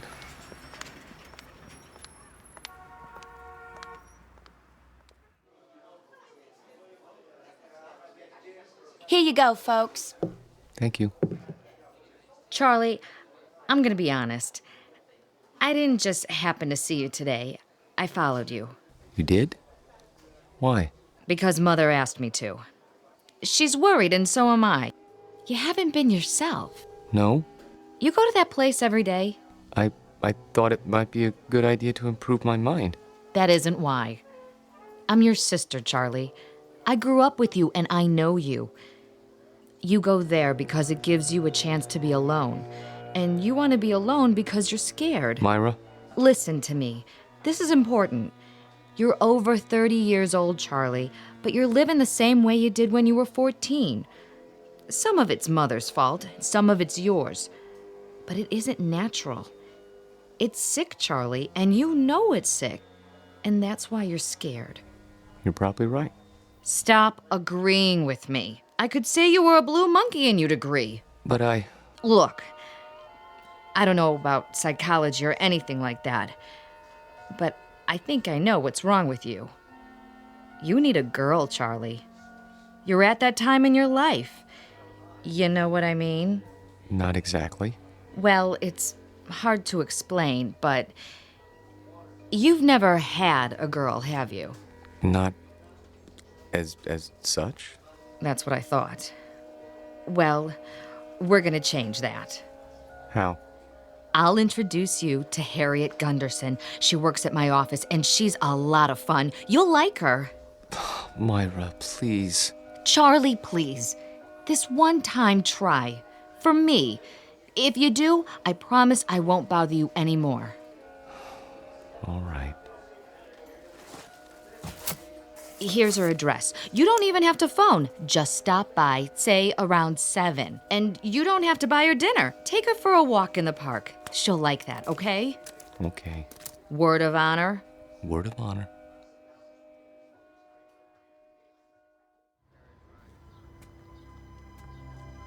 Charlie, Hmm? what you thinking about? Nothing in particular. You sure are quiet. That means you're the dangerous kind. You can't trust the quiet ones. You can trust me. Who said I wanted to? I only meant... Look, why don't you relax? Come on, let's sit on the bench. If you like. Lean back. Take it easy. There. That's better. You like me, Charlie? Very much. Then why don't you show it? How? Well, you could try kissing me. But we only met this evening. Oh, come here. We hardly know each other. Quiet, you man, you. Oh! I didn't mean to push you off the bench. It's just that you surprised me. Sorry, I'll help you up. Forget it, Buster. Just forget it. Tell your sister you don't need a girl. You need a doctor. Wait, please.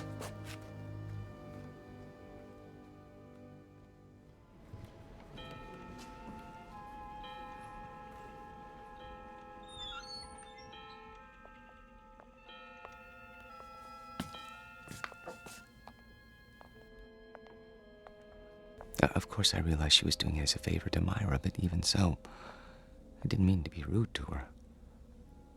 It must be hard for you to believe, but that's the way things are these days. Who's at the door? Oh, it must be your gentleman caller. Wait! Tell the maid not to let him in. You mustn't. Why, he's drunk! Look at him! Run! Run! Don't touch her! Don't lay a hand on her! Stop! He's got to stop! No, let go. Let go, please. I can't help you! The glass is too thick! I need something to break it! Hold on! No! There's a fire extinguisher on the wall! Please, you're hurting me. What are you doing? I had to. He was trying to harm her. Hold it right there. He tried to kiss her last night, but she wouldn't let him, so he came back. Don't move. I'm calling for backup. But I had to. He grabbed her and she got away and he went after her. She fainted and he carried her to the bedroom. I had to stop him. You can see that, can't you? Sure, buddy, sure. Put your hands where I can see them. This is museum security. I need a unit over here right away by the miniatures. Better bring a butterfly net and a straitjacket. This one's a doozy.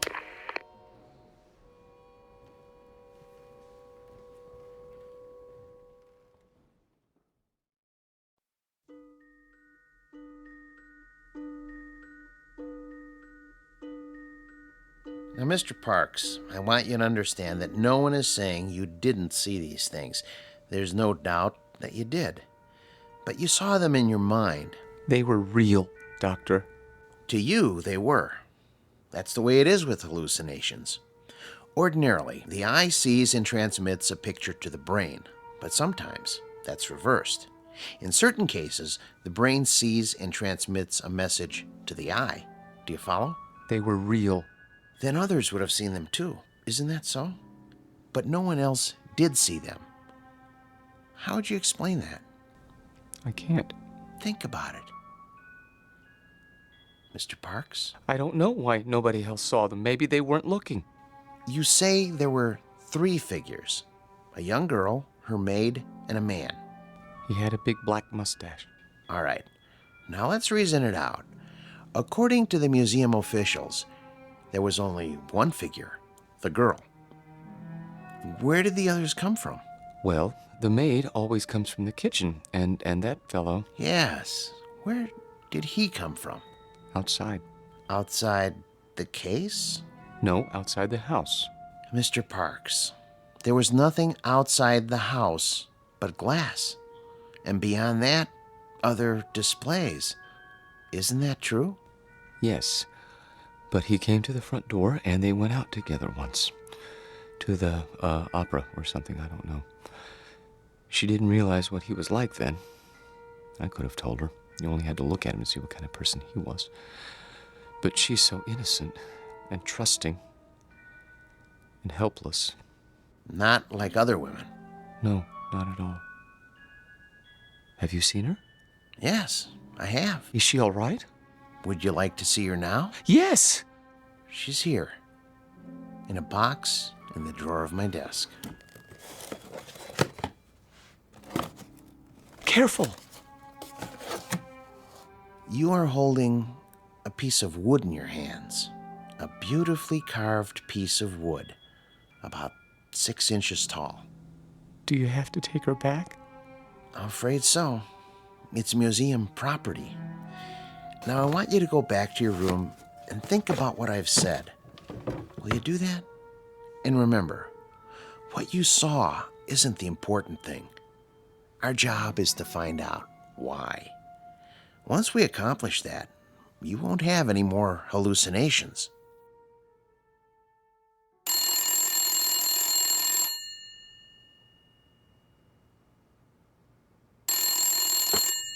Yes?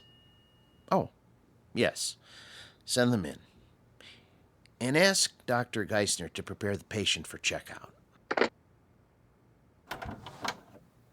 Nice to see you, Mrs. Parks. You remember my daughter, Myra, Hello. Hello, Dr. Wallman. and my son-in-law, Buddy. Hi, Doc. Where's Charlie? He'll be along in a few moments. Is he really normal, Doctor? That's a word we try not to use. Why not? Because it's meaningless. It refers to the behavior patterns of the majority.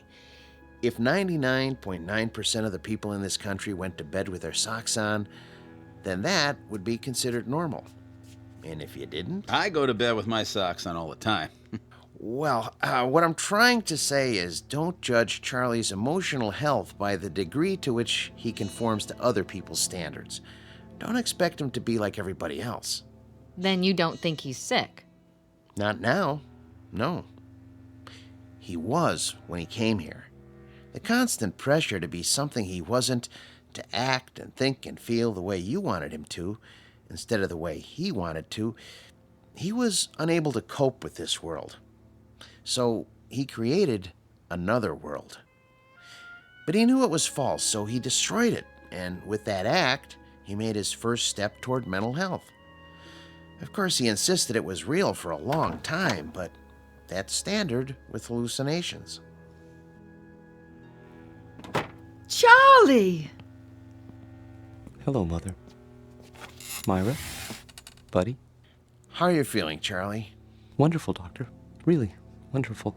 No more dreams? I've been sleeping like a baby. Not worried about the girl in the glass case? There was no girl. Just a doll. I know that. And I know what made me think I saw what I saw. Thanks to you. Thanks to you, Charlie. You figured it out, remember? I didn't tell you anything after that first day a few weeks ago. Oh, Charlie, I was so worried. No, Mother. I know you were, but I'm fine now. I'll find a job and everything will be the way it was. You'll see.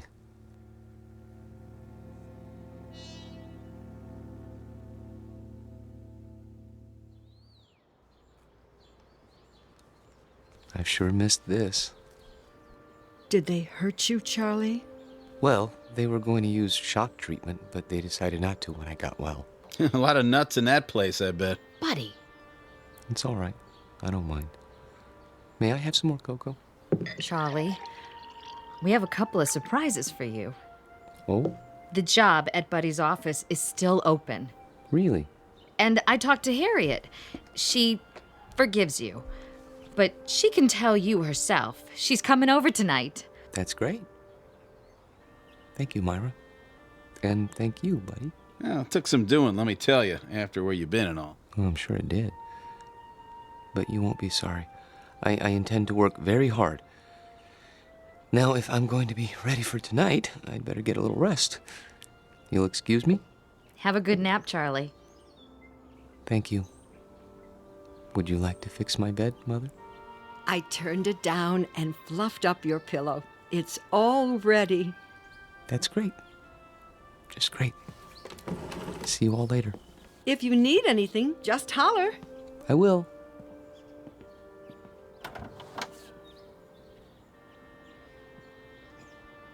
All right, I gotta go by the house. Be back in a while. Okay, honey. You want me to pick up some chow? That's not necessary. We're all going out tonight. We are. Okay, then. See ya. Take your time. Drive carefully, Buddy. Sure. No problem.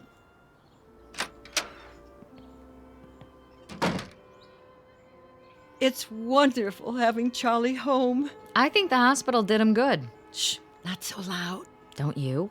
I still don't understand what happened to him. The doctor told you.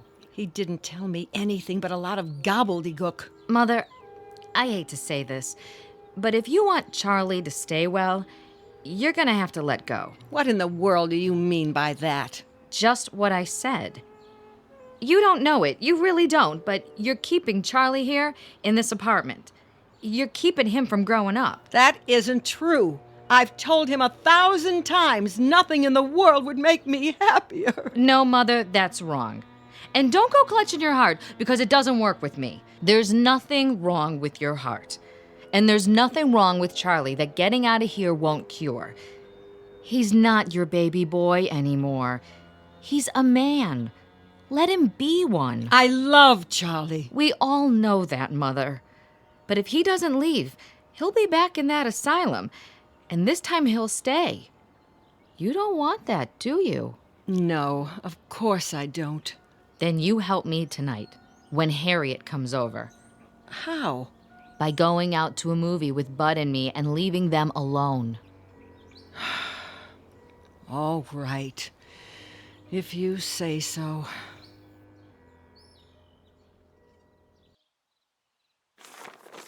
Pass the sports page, would you? Here. You should check the movies. Oh, yeah, sure. There's Harriet. Already? You better tell Charlie to get ready. Charlie? Hi, I made it. Ooh, new dress? Yeah, cost me something too. Hi, Bud. Hey, Harriet. Charlie, your company is here. Charlie? Charlie! What's the matter? Can't wake him up? He must be tired. It's locked. Charlie never locks his door. Hey, Charlie boy! Up and at him, pal! Maybe he doesn't want to be disturbed. Nobody could sleep through that. Break it down, Bud. Gee, I don't know. Break it down. Okay. The window's open! Take it easy, Mother. He must have crawled out. Why would he do a thing like that? I don't know. He's your son. Oh, what did I ever do? Mother, be quiet. Hello, operator? Could you give me the number of the City Museum? The main one downtown. Thank you. He couldn't have gone there. The doctor said he was well. Hello? Yes, could you tell me, please, are you open tonight? I see. Thank you. Well? Well, they close earlier tonight. Thank God. But they were open until a little while ago.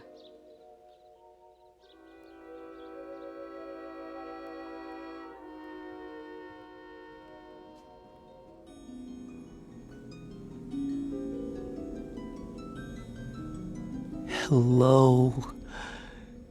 I see they got your glass case repaired. I'm so glad. They tried to tell me you weren't real. Of course I knew better. But I had to pretend. Otherwise, I never would have seen you again. I love you, Alice. Maybe if I keep telling you, you'll believe me. Your world isn't simple, is it? No world with people in it ever is. There's loneliness and misery and heartache. Oh, look at you, crying because you're alone. I've been alone all my life. People try to understand, but they can't. You could. We could understand each other and help each other and love each other, if only. Wait! Someone's here. I have to hide. But where?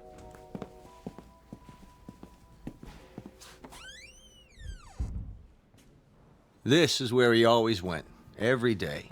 Are you sure he's here, Doctor? I'm almost positive. Place is empty, I checked. He could have come in earlier and hidden, couldn't he? Where? This place is deader than a doornail. Shine your flashlight over there. What about those Egyptian mummy cases? Say, That one isn't supposed to be open. Could a man hide in there? I guess. Nobody's allowed to touch him. It's against the rules. Mrs. Parks, would you do something? Anything for poor Charlie. I'm sure he can hear you, wherever he is. Are you going to take him back to the hospital? I think it would be wise, don't you?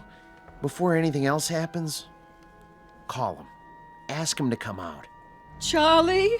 Louder. Command him. Charlie, this is your mother. Come here. Again. Charlie Parks, you come here this second, young man. You hear me? It's too late. He's not going to listen to you now, Mother. Hey, Charlie boy, let's go. What do you say, huh? Can you turn on the lights? Yeah, at the main switchboard. Do it. We're gonna have to search the whole place. Hey, is this the dollhouse? That's the one. And the doll, is that her? Yep. Say, what? There's two of them now. A man and a woman sitting on the piano bench. I don't remember that. All right, let's start looking. Yeah. I'll get the lights. Charlie! Charlie, please. This isn't funny. Yo, Charlie! Come on, Charlie!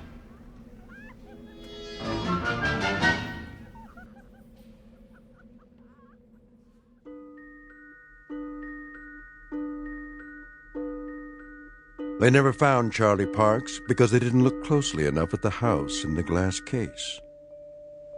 The guard didn't say anything more about what he saw. He knew what they'd think, and he knew they'd be right, because seeing is not always believing. Especially if what you see happens to be on display in an odd corner of the Twilight Zone.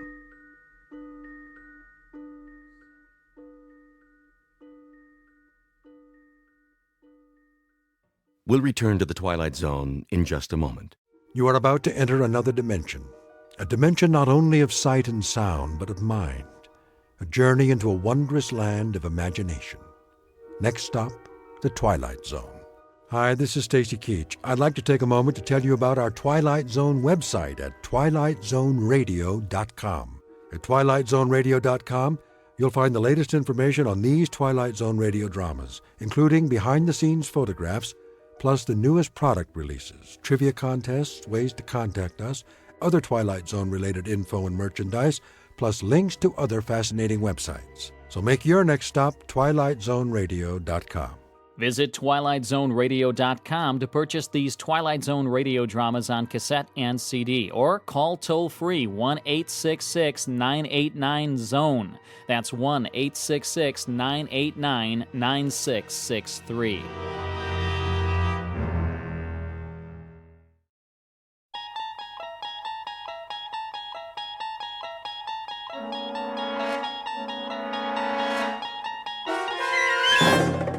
You unlock this door with the key of imagination. Beyond it is another dimension, a dimension of sound, a dimension of sight, a dimension of mind. You're moving into a land of both shadow and substance, of things and ideas. You've just crossed over into the Twilight Zone.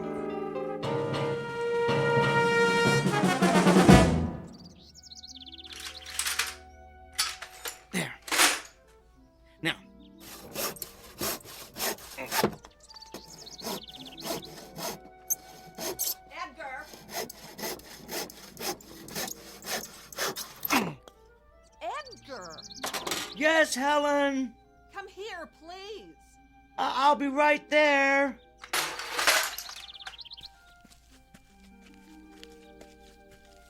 Well, come on, hurry up. Yes, dear. Come in the house. I've got a bone to pick with you. What's wrong, Helen? Look at what I did to my hand. Ooh, what happened? I was cleaning the basement and I cut it on that stupid metal contraption you brought home yesterday. Oh, no. The accelerator bracket. Are you all right? Do you need me to clean it with hydrogen peroxide? Or should we go to the ER? No. I finally got the bleeding to stop by myself. I thought I was going to hemorrhage to death. Oh, thank goodness. What? I mean, it's good you were able to stop the bleeding. What is that stupid bracket doing down there anyway? Well, I needed to complete my experiments. Your experiments. That's all I ever hear about. I can't believe I gave up a successful modeling career to marry such a geek. Oh, this ridiculous hobby of yours is getting out of hand, Edgar.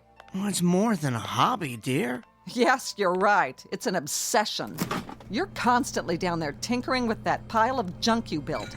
How about spending some time fixing the problems we have in the house? How about repairing that leaky roof, Edgar, or the garbage disposal that keeps breaking down? Well, I'll get to all of that, Helen. I promise. It's just that I'm so close to a breakthrough. If I can just figure out how to break down the molecules into subatomic particles... The only breakdown around here is going to be mine unless you get rid of that oversized erector set.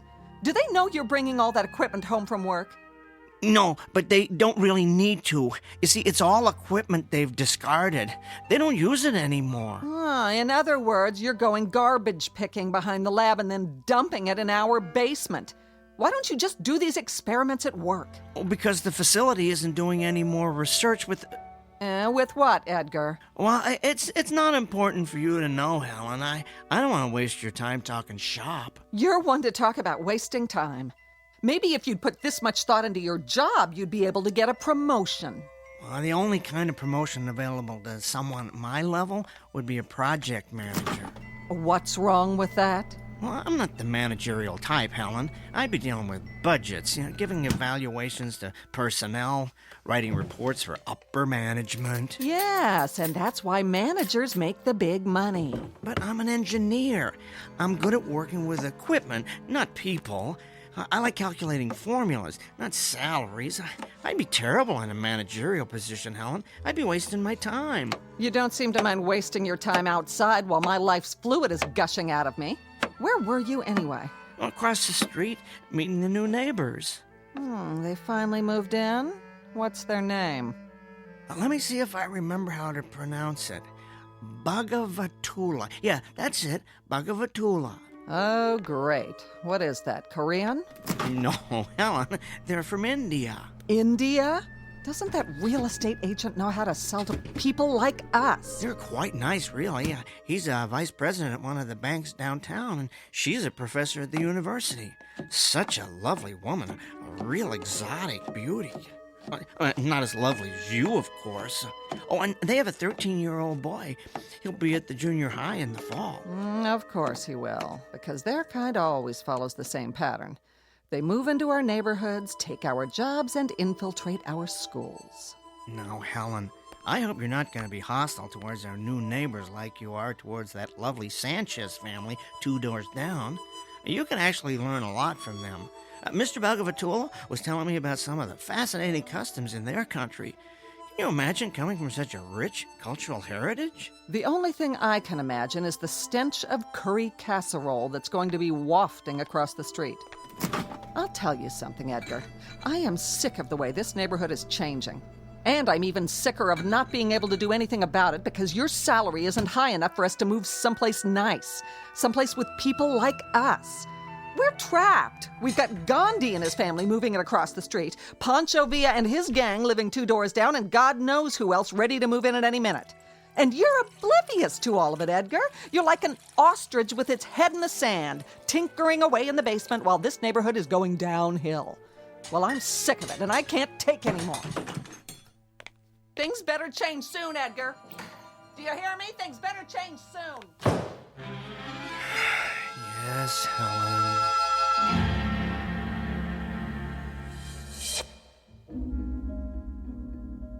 Portrait of a tragically mismatched couple, Edgar and Helen Peabody, a textbook example of opposites attracting. He was attracted to her breathtaking beauty, while she was attracted to the fortune that would result from marrying a brilliant up-and-coming young scientist. Alas, her beauty turned out to be only skin deep, while neither his fame nor fortune ever materialized. Now they languish in a loveless marriage, sustained by the fear that they've come too far to turn back. But a third party will soon come into the middle of this unlikely union, a guest who will cause the simmering undercurrent of discontent in this household to reach the boiling point. An unexpected visitor from a different neighborhood, one that somewhere in the vicinity of the Twilight Zone.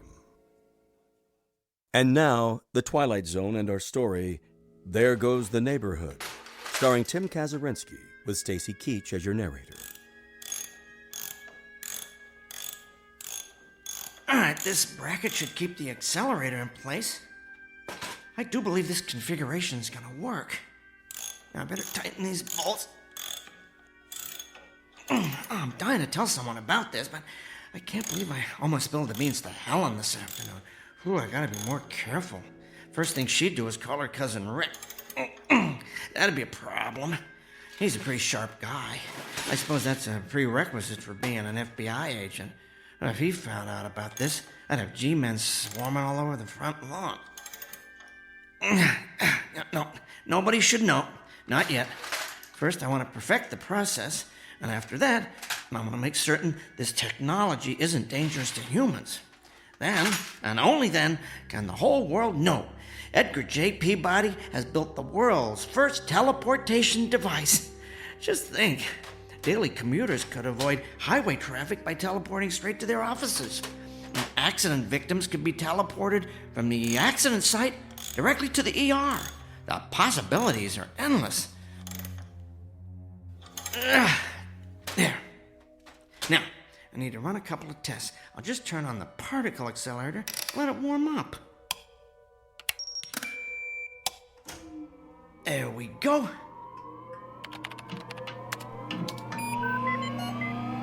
Reminds me of that old super heterodyne radio receiver Dad had when I was a kid. Always had to let that baby warm up.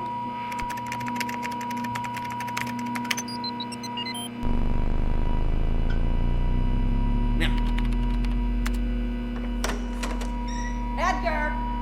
Yes, Helen? Come up here. The garbage disposal broke down again. I'm in the middle of something, dearest. I don't care. This is important. Get up here now. All right. Coming.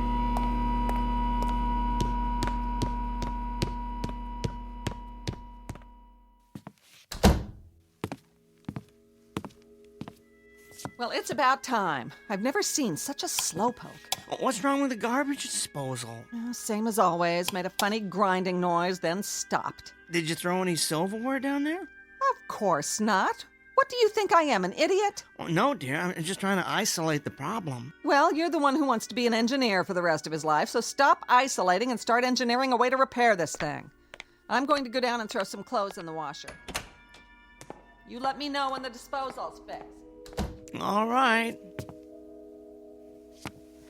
Now let's see what the problem is here.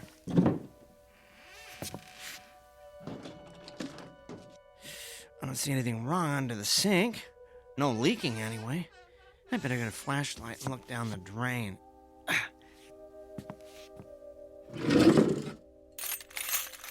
Now, where'd I put that thing? Used to have a flashlight in here. What on earth? Oh, Edgar!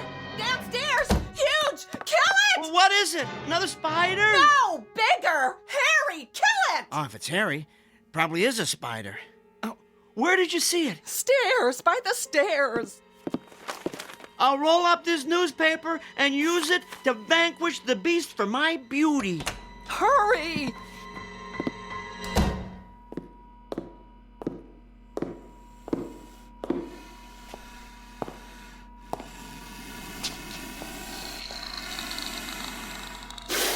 Good Lord!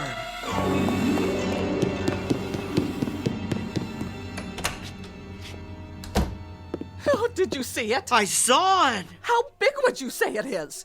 3 feet high, maybe?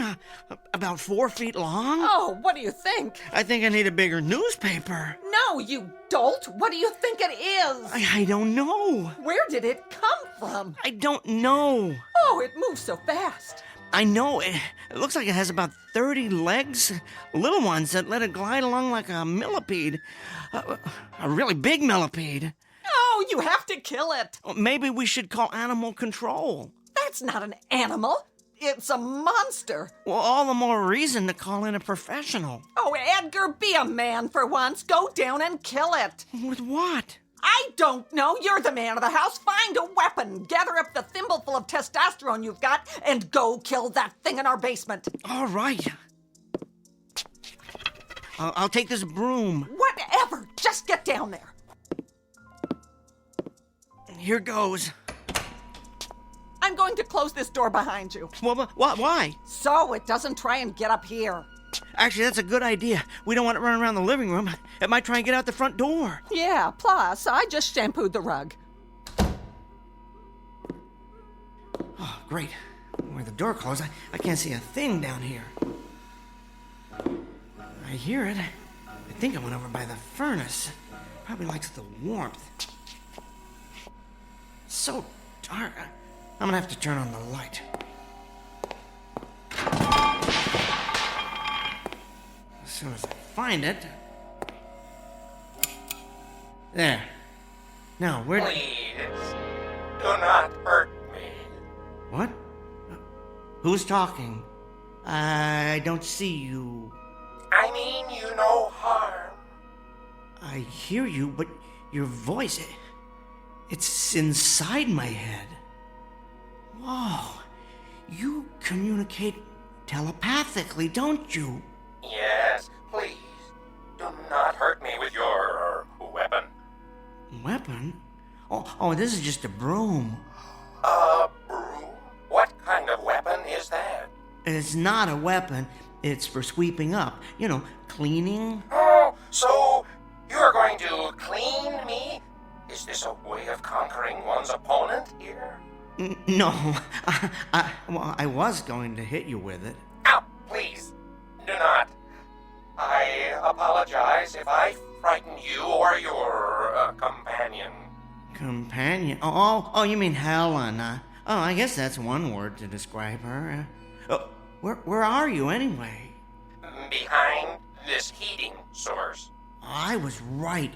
You like the warmth over there in that corner by the furnace, don't you? Yes, it is quite comforting. Traveling through the space-time continuum appears to have affected my body's metabolism. I am very cold.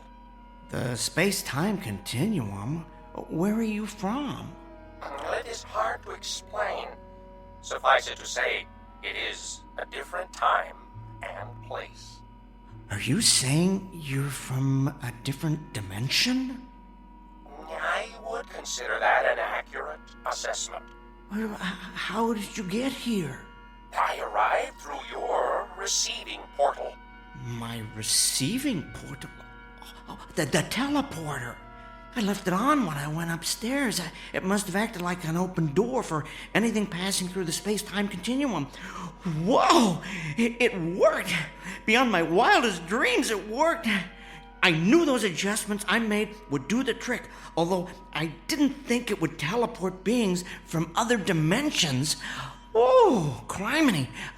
I guess I should turn it off, huh? Before this place looks like some kind of interdimensional Grand Central Station.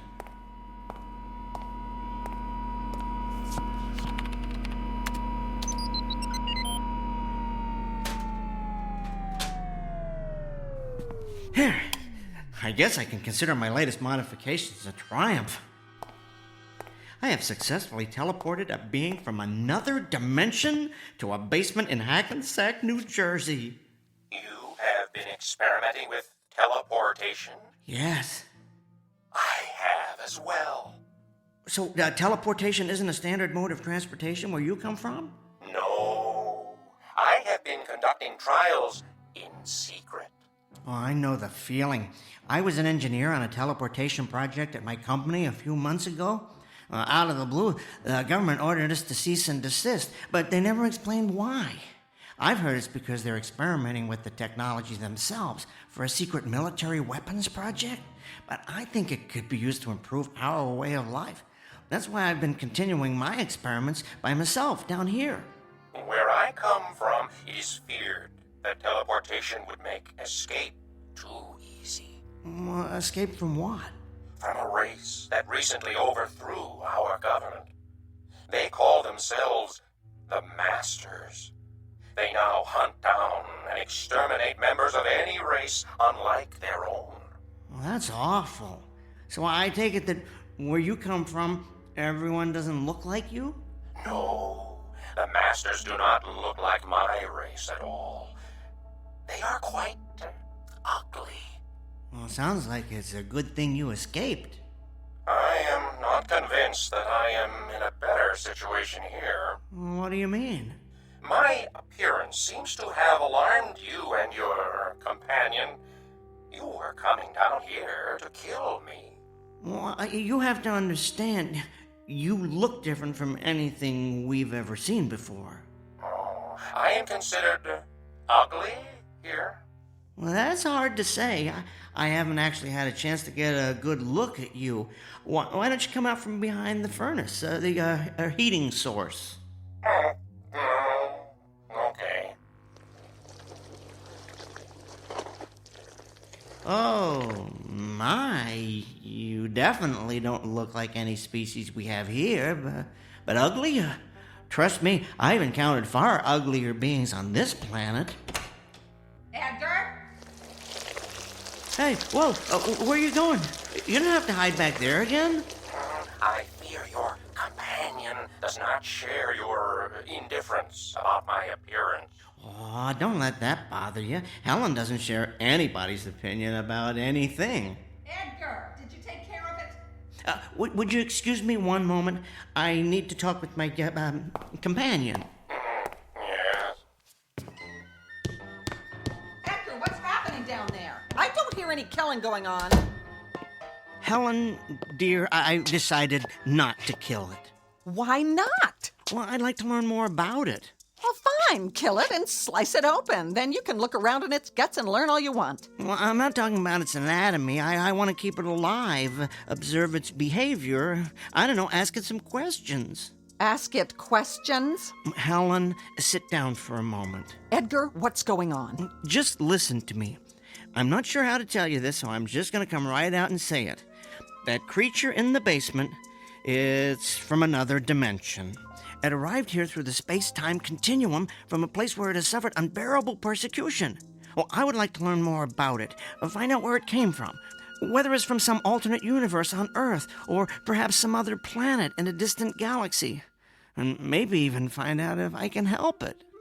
Edgar, you have officially gone over the edge. I mean, I've always considered you eccentric, quirky even, but I never realized there is a hole in your marble bag. Helen, I'm telling the truth. Okay, let's assume for the sake of argument that you are. How did that thing get here? Well, you have to promise not to tell anybody this, but that contraption, as you like to call it, the one I've been building in the basement, it's a teleportation device. The creature was passing through the space-time continuum and employed it as a destination portal. Give it to me in English, Edgar, not your usual geek speak. Think of it like someone getting off a train at a specific station, except in this case, the train travels through different dimensions. Great. So we're harboring the commuter from another world. Where's the phone? Who are you calling? I'm calling someone to come and kill that creature. No, Helen. Yes! It's not enough that the neighborhood's been invaded by foreigners from other countries. You have to put out the welcome sign for a giant insect from a different dimension. I've reached the end of my rope, Edgar. It's time to put an end to all this.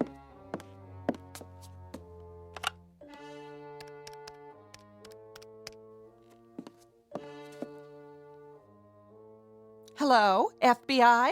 I'd like to talk to Agent Rick Fielding.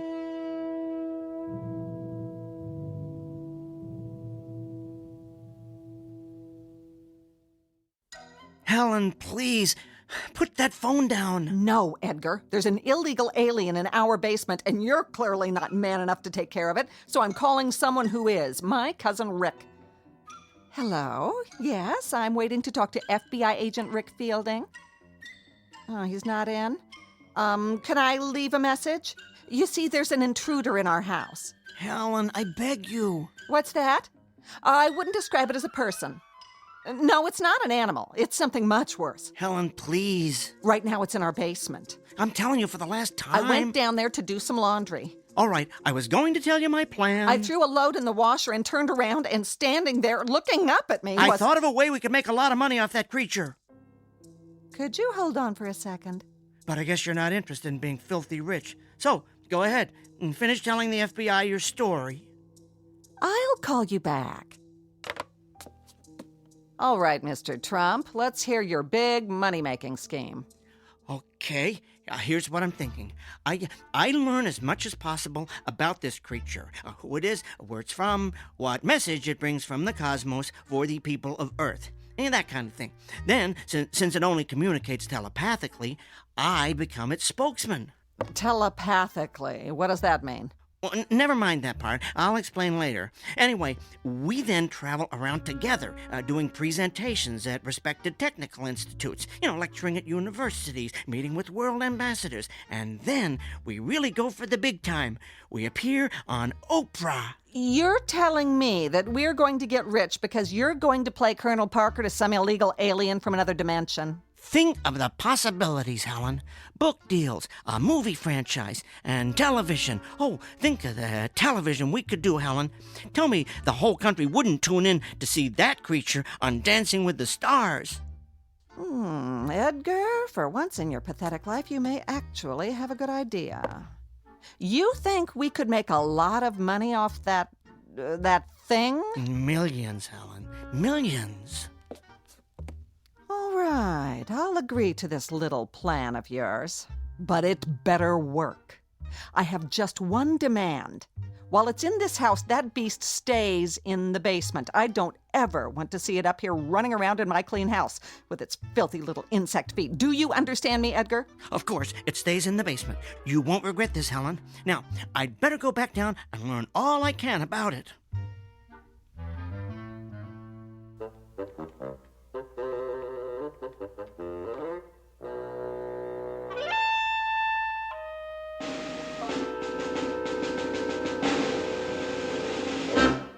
So then, I finished up by telling her we could make millions. And this convinced her to let me stay alive? Are you kidding? If money's involved, Helen's all over it. You are being protected by a great big dollar sign, my friend. I do not understand all your words, but I comprehend that your plan has saved my life. Thank you.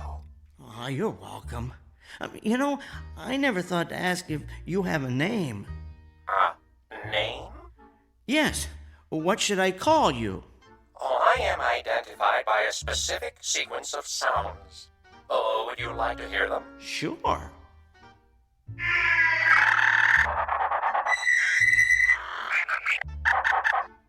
Fascinating, but I don't think my tongue could handle that. How about if I call you Al? Oh, is there a meaning to this Al? Let's just say it's short for alien. Oh, I find this appropriate. And what should I call you? My name is Edgar. Edgar. To what species do you belong, Edgar? I am a human. I have heard you refer to your companion as Helen. Yes, that is her name. And what does Helen mean? It means the most beautiful woman in the world. Oh, is Helen considered the most beautiful woman in your world? Helen is considered quite breathtakingly beautiful. She's what's known as a real head-turner. She once held the record for winning the most beauty contests on the East Coast. Unfortunately, Helen has what we would call an ugly personality. Then, from my point of view, she is not beautiful at all. I'm afraid there are many of my species who would agree with you. I attempted to communicate telepathically with her when I first arrived, but I could not. Aw, she was in too much shock. No, her mind is closed. I cannot get through to it. Are you able to understand her? Oh, yes, every word. Oh, my condolences. Forgive me for saying so, Edgar, but I sense that you fear her. Well, I never told anyone this before, but I have some trouble standing up to her. She has a very strong personality. So do you, Edgar. It took a great deal of strength for you to come down here and confront a species you had never encountered before? I suppose it did. I would encourage you to confront her in the same way. You mean try and hit her with a broom? Oh, if necessary.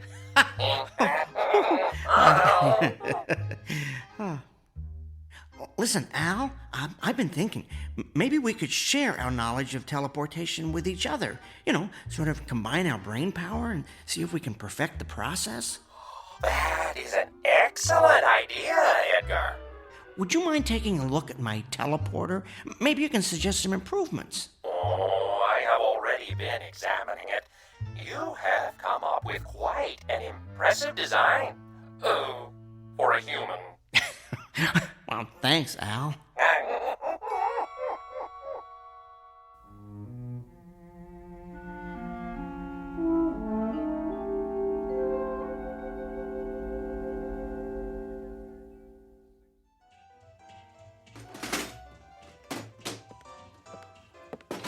Edgar, is that dishwasher ever going to be fixed? Should be good as new by dinner. I picked up a new gasket today. Well, it's about time. There. I need to go down to the basement, get a different wrench, though. I'll come with you. I need to throw a load of wash in, and I don't want to go down there alone. We remember what happened the last time I went down to do the laundry now, don't we? Don't worry. He won't bother you. He likes to stay warm behind the furnace. Good. I don't intend to be a prisoner of the main floor just because you've decided to start taking in intergalactic strays. Interdimensional, dear. Whatever. All I know is I've had an uninvited house guest for 3 days that looks like it crawled out of a horror film. Everybody in their place and a place for everybody. That's how it used to be before all the foreigners started moving into our neighborhoods. Yes, dear. I'll tell you what we need. We need a government that stops turning a blind eye to this cultural invasion. We need to send all these outsiders back to where they came from. So you've said before, dear. I found that wrench I need. I'm going back up. Now, don't take forever to fix it. Yes, dear.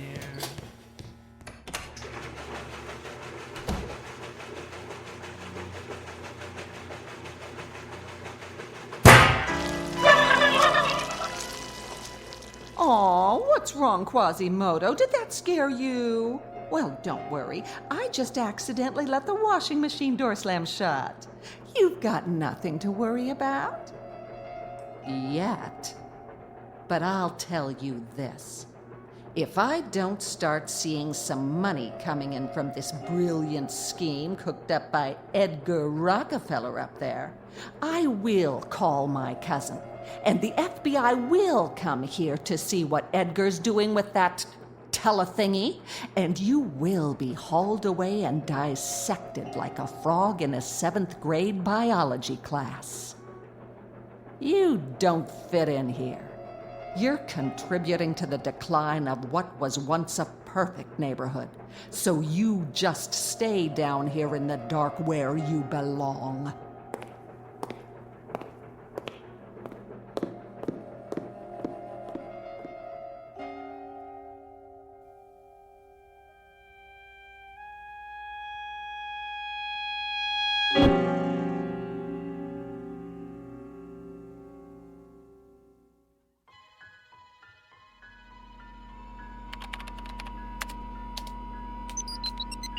I've modified the subroutine that specifies where the person, or whatever, being teleported will arrive. Hopefully that'll put an end to any more random visits to unknown dimensions. If you entered the logic, as I said, it should work. I had been working quite extensively on it before I left my own dimension. So, Al, do you ever, miss where you come from? Yes. I do not miss the persecution, of course, but I do miss my home. Mostly, though, I feel... What, Al? I feel guilty about being here. Guilty? Why? I believe I am contributing to the decline of what was once a perfect neighborhood. Well, where'd you get that idea? Well, Helen mentioned it. Oh, look, don't worry about Helen. I'll make certain she doesn't bother you anymore. As far as I'm concerned, you are an honored guest here. Oh, thank you, Edgar. That is very thoughtful. But that is not the only reason I feel guilty. You see, I have left my kind in a place where they endure abuse on a regular basis. It is not right that they suffer, and I do not. Perhaps I have made a mistake escaping from there. Well, you simply displayed a survival instinct, Al. And that's something all living creatures do, no matter where they come from. I understand what you are saying, but I cannot help feeling that I have abandoned my species. I have been thinking that perhaps I should go back. Really? Yes. I would only have two regrets about leaving. One is that I would miss you, Edgar. Oh, thanks, Al. I miss you, too. What's your other regret? That I did not get to see more of where you live. I have so far only seen this, well, what do you call it? Hackensack basement. That's true, isn't it? Okay, Al, you and I are going on a little field trip to the main floor. You can get a look at my world through the living room window. No, but I thought Helen did not want me on the main floor. Helen's out getting her hair done. She'll never know. Come on, let's go upstairs. Oh, wait a second. Maybe you should wipe your feet first. All of them.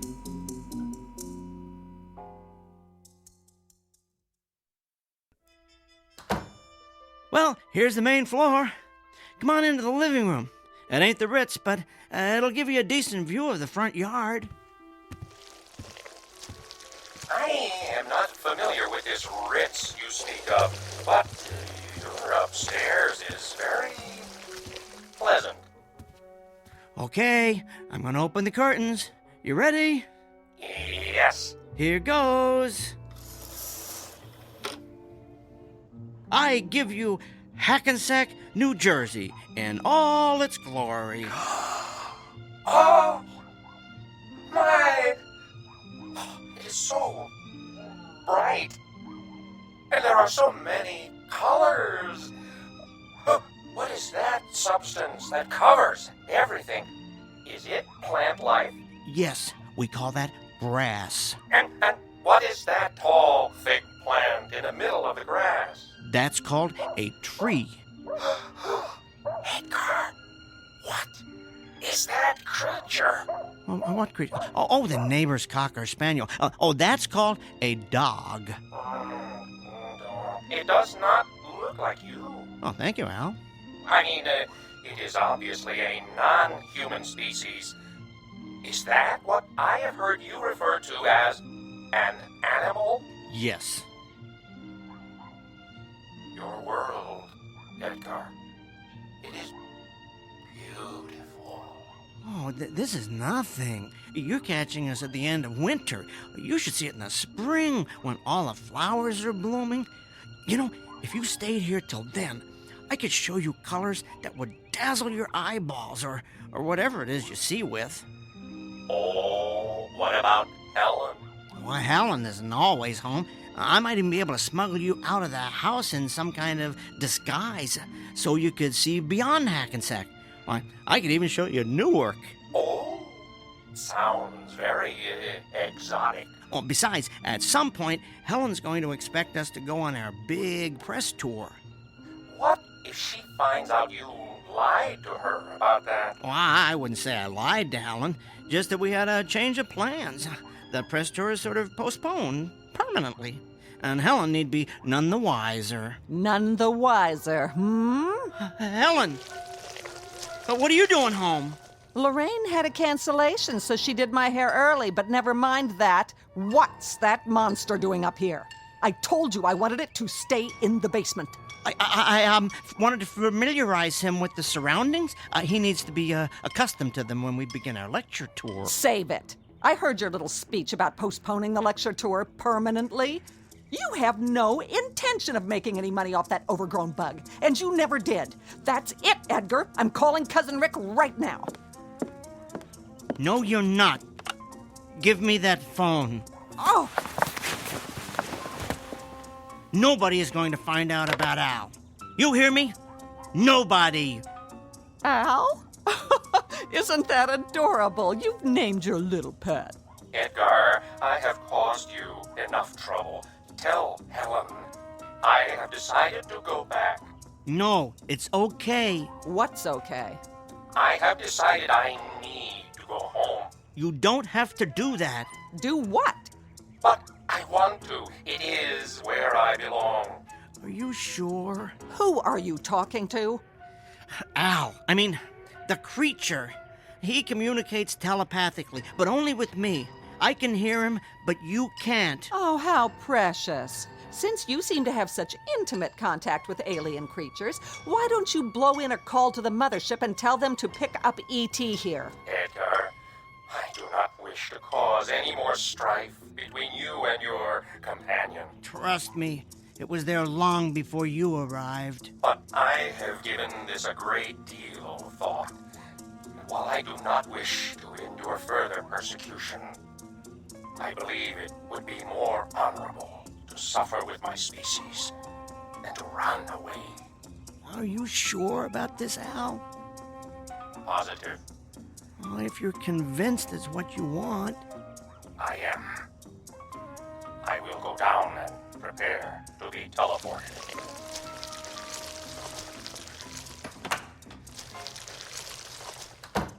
Edgar, will you tell me what on earth is going on? Yes, Helen, I'll tell you.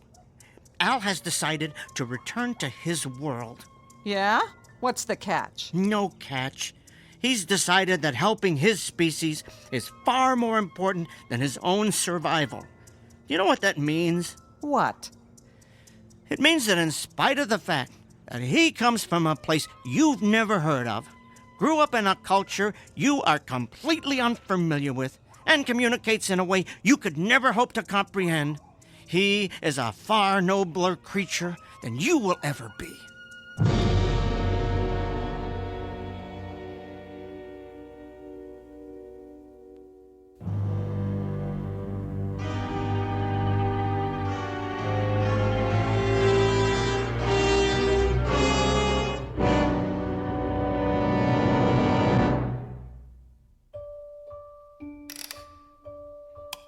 Now, all right, that's the last of the calculations. I can't believe I let you fill our basement with all this junk. Helen, what are you doing down here? I want to be here to watch you throw the switch. That's not necessary. Apparently it is. I couldn't trust you to do something as simple as keep that overgrown insect in the basement, so I certainly don't trust you to send it back to Planet Cockroach. No, fine. Just stand right here so you're out of the way. There. Al, are you ready? Yes. All right, you stand over here. Good. That's perfect. Edgar. Yes? You have been a good friend to me. Thank you. Al, it has been a genuine privilege to know you. Come on, enough with the teary goodbyes. Just get it over with. All right, I'll run the activation sequence. Here goes. So long, Quasimodo.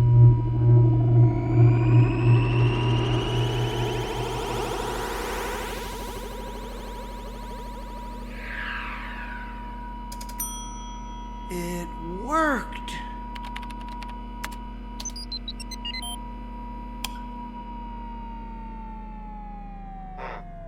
Edgar, if it worked, why am I still here? Al, my multi-legged friend, I had a change of heart. I do not understand.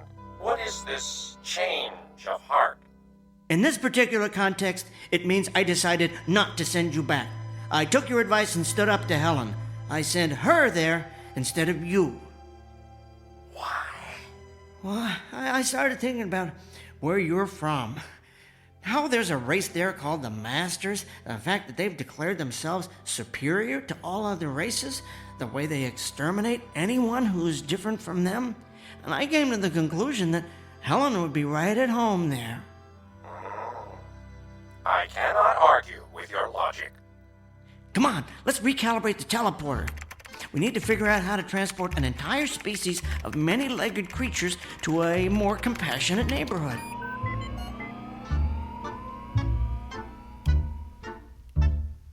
A quote here from St. Augustine.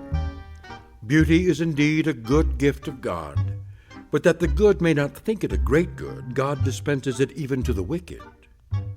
Case in point, one Helen Peabody, whose husband Edgar has come to the conclusion that a pretty face is not the sole manifestation of beauty. Thus, a man of great intellect finds that one never stops learning about human nature, while a woman who has been celebrated for her loveliness finds herself deported to a place where beauty is relative, an ugly, intolerant little corner of the Twilight Zone.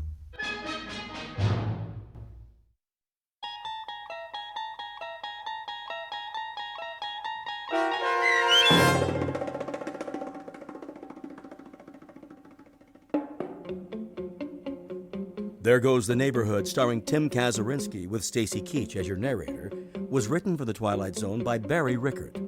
Heard in the cast were Meg Thalkin and Roger Mueller. The producers of The Twilight Zone wish to thank CBS Enterprises and the Rod Serling Estate for making this series possible. This copyrighted radio series is produced and directed by Carl Amari for Falcon Picture Group and Westwood One. Custom Foley effects, sound design, and mixing are done in the Cerny American Sound to Picture Theater by Cerny American creatives Bob Benson, Craig Lee, Todd Beyer, and Tim Cerny. To learn more about the Twilight Zone radio dramas and to contact us, visit our official website at twilightzoneradio.com. Doug James speaking.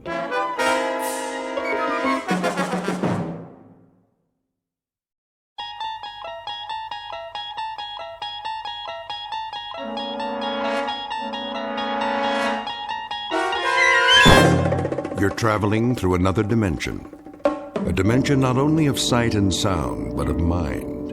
A journey into a wondrous land whose boundaries are those of imagination. Your next stop, the Twilight Zone.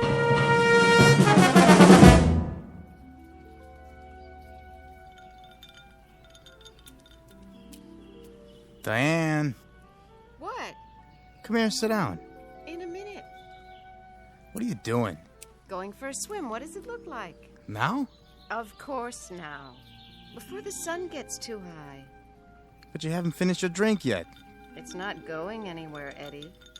Right now, this pool looks positively delicious.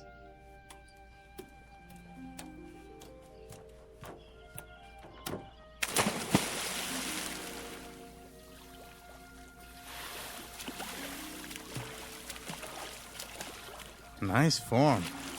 I give you a 10. You'd better say that. Nice bathing suit, too. Come on in, the water's fine. I don't want to get wet. Why?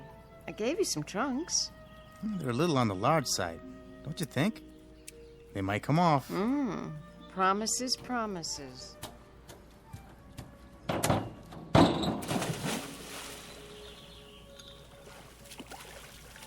Diane, please. I'm lonely over here.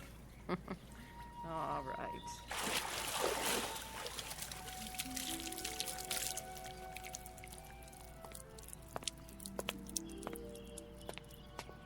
I brought you a towel, Mrs. Templeton. Thank you, Marty. Can I get you anything else? Not just now. I came down to join Mr. Page for a swim. Yes, ma'am. So I see. Has Mr. Templeton left yet? In another few minutes. Good. I mean, that's fine. Tell him I'll see him when he gets back. Very good. Oh, Marty. Is that your name? Yes, sir. would you mind mixing up another one of these? What do you call it? Mimosa. Yeah, another mimosa, s'il vous plaît. Make it 2. One for the lady. Certainly, sir.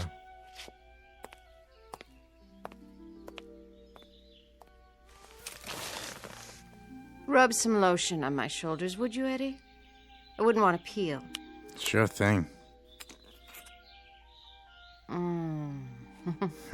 Oh, you have such strong hands.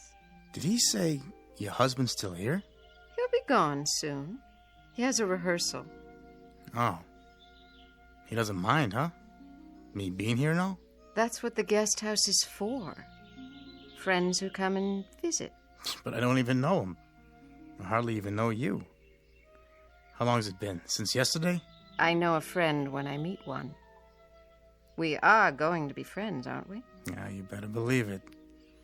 Lie down. What? So I can do your legs. Not yet, Eddie. There'll be plenty of time. They're really red. You don't want to burn, do you? Oh, you silly boy. Swim a few laps for now. Work it off. Not on your life. These trunks are a size large. Maybe that's why I loaned them to you. Stand up. Oh, no. Come on, stand up. I'm not going to push you in. Promise? Promise. There. Now, turn this way. That's it. Hazel. Hazel who? Your eyes. I wanted to see what color they are in the sun. And yours are green. So I've been told.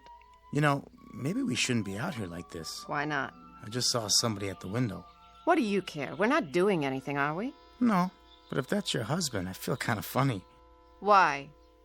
Because you're all wet? Hey, you promised. Didn't you know? Promises are made to be broken.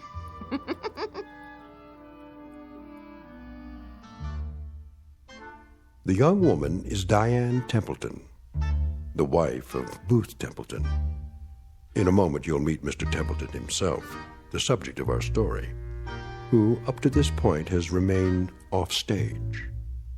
During a long career, he has had the lead in more than 30 Broadway plays.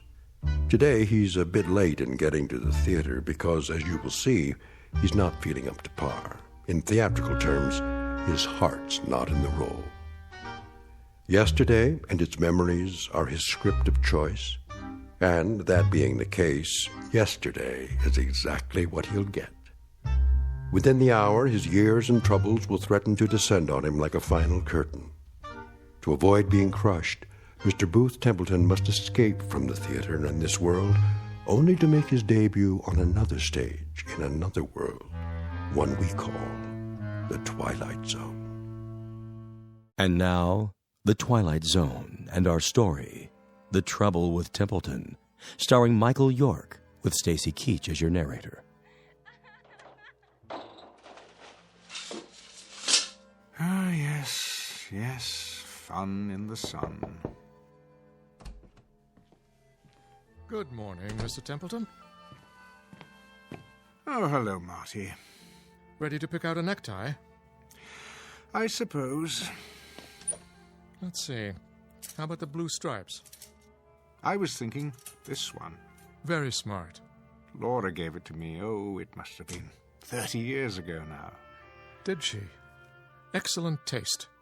Oh, she certainly had that. Help you with a knot? No. I can still manage to tie a Windsor, even with these hands. I had your jacket pressed. Thank you. Say, Marty? Yes, sir? Our new guest at poolside. His name is what? Page, I believe, sir. Mr. Edward Page. Page. Has he been here before? No, sir. He's new. Aren't they always? Oh, and don't forget your pills. Are they new, too? The same ones. Every 3 hours. Mrs. Templeton is not very discreet these days, is she?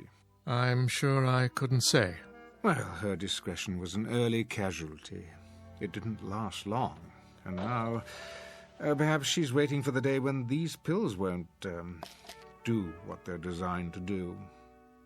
Perhaps I'm waiting for that day, too.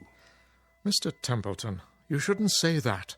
Oh, don't distress yourself, my friend. When a man my age marries a woman her age, he gets exactly what he deserves. Come now. I'm ready for my jacket. Here you are. Glad you're here. I'm old, Marty. Mr. Templeton, you'll never be old. Old, and getting older every minute we stand here. They say, or at least the authors said it in most of my plays, that when a man achieves a certain number of years, he achieves reason and contentment, a reassuring sentiment, only I haven't quite accomplished that yet. Wonder if I ever will. Mr. Templeton, may I make a suggestion? Well, perhaps this isn't a good day for you to go down to the theater. They're only just beginning rehearsals. I could telephone and explain that you can't start today. Thank you, Marty, but I'll go there. I shall rehearse this play, and it will open on schedule. I shall cover the years with makeup, and I shall stand in the right place and hope to say the right lines. And when it is over, they'll say to me, "You were wonderful, Mr. Templeton, as usual." And the stage manager will see to it that I'm properly delivered to you, so that you can properly deliver me back here, and I can prepare to do it all over again the following night. I won't see or particularly care about what's going on out there, or in the guest house, or in this house. All I'll want will be to go to bed, Marty, alone. That's the best place for me. Sleep. Oblivion.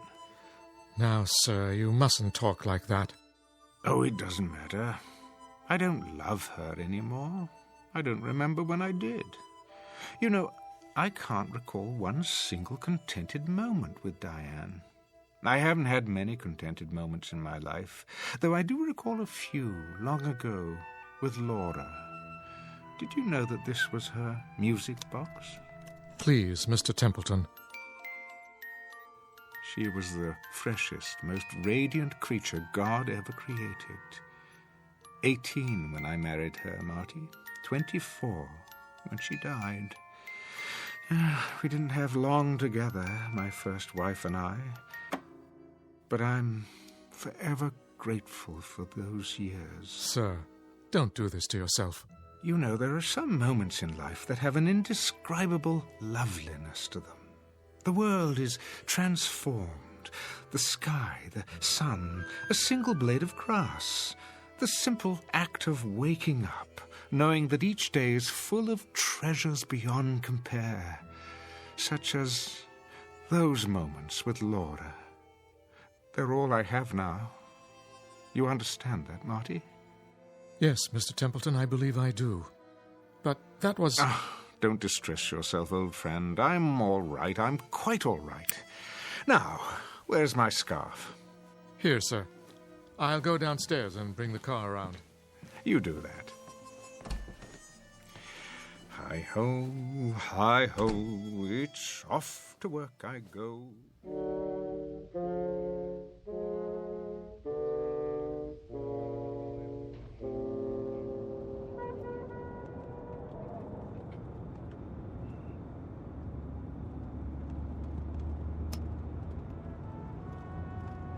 The Savoy, isn't it, sir? Indeed. The site of countless famous productions. The Locked Rooms of the Heart, the O'Neill One-Acts, and the comedies. Dixie Dugan at the races, her simian husband, so very many. I see the theatre just ahead.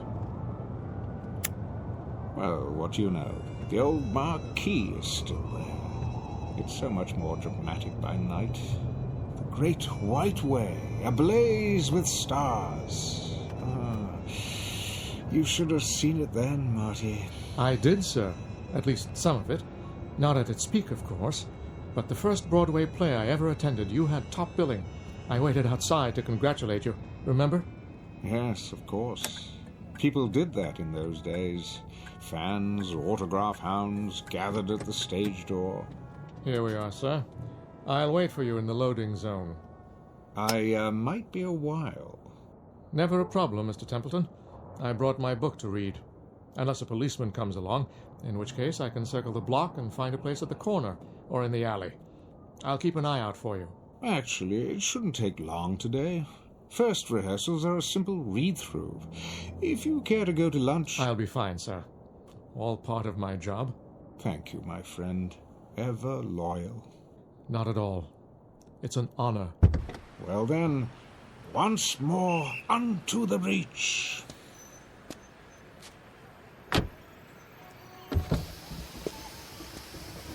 Oh, and sir...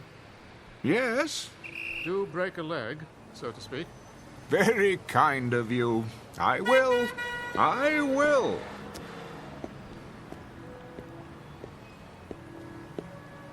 No billboard yet.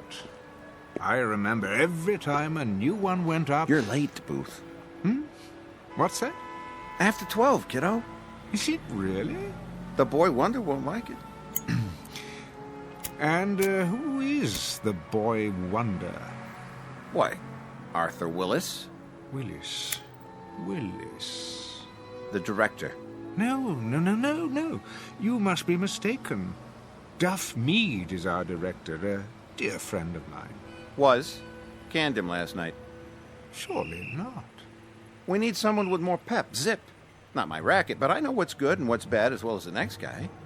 I wanted to drop by this morning and let everybody know that I'm personally interested in this thing. Art Willis is okay with you, isn't he?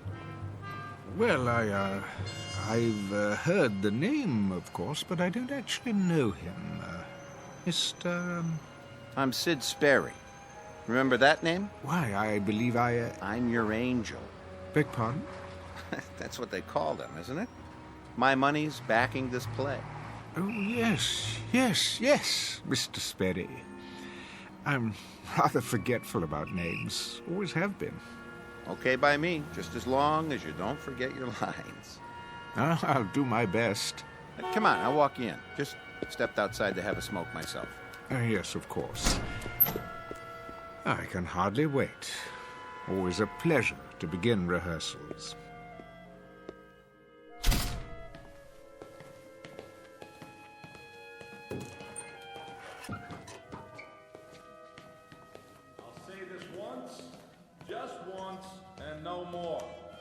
I'll say it now and expect each and every one of you to understand it. Wonder Boy, I take it. Shh, the man's a genius. Michael Franz is producing The Angry Lovers. Mr. Combs has written it. You have all been hired to act in it. And I have been contracted to direct it. So, make no mistake about what we are here to do, and make no mistake about me. A ship has only one captain. I am in charge. I will direct every aspect of the production my way at all times. Is that clear? Yes, Mr. Willis. Quite clear, Mr. Willis. I like that. Like it very much. In control, that boy, right from the start. We're in good hands. We, Mr. Sperry, Templeton, Sperry. Oh, yes, Mr. Sperry. I apologize. How impolite of me. I won't forget again. I'm sure you won't. So, now that we're all here... Almost all of us. The elder member of the cast. Call us home. Yes, Mr. Willis. Call him and tell him that if he's not here, I'll have no choice but... That won't be necessary. Well. Booth Templeton, Mr. Willis, is it? Never mind, Janine. Yes, sir. So, you finally decided to put in an appearance. No offense intended. How do you do? Hello. Welcome. It's a pleasure, sir. Thank you. Some members of this company are young. Some are old. But neither condition precludes any of us, young or old, from ignoring the basics. Cooperation is what is required in my plays. When I direct, there is no cult of personality. But there are 3 significant dates in the life of any play: the first day of rehearsal, opening night, and closing night. The last 2 are intimately related to and dependent upon the first. Therefore, The first day of rehearsal is an extremely important day, the bedrock of any production. Of course, my mistake. But now that When I call rehearsal for 12 o'clock, Templeton, I mean 12 o'clock for everyone, young and old.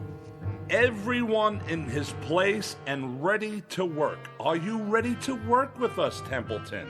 Why, I asked you a question. I expect an answer. Speak up, Templeton. Templeton, speak up, man. No, I'm... Where does he think he's going? The stage door. Come back here. Both, come back. Templeton, you come back here right now. There he is. Is it really him? Ruth Templeton. Yeah, Mr. Templeton. You were really wonderful. May I have your autograph? Please, Mr. Templeton, sign my program. Oh, mine too. You don't understand. Yeah, could you sign my program? What's all this?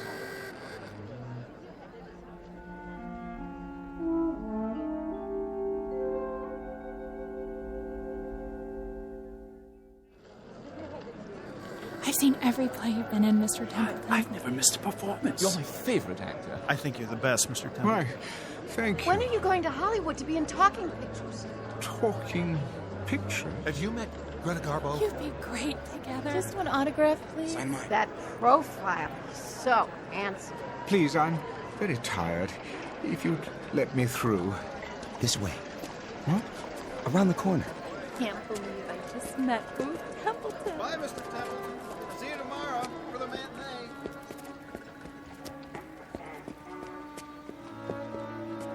They won't follow you. Don't worry. You're a star. Am I? I was once.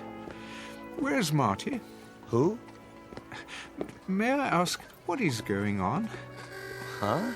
Those taxi cabs. Why are they all so ancient?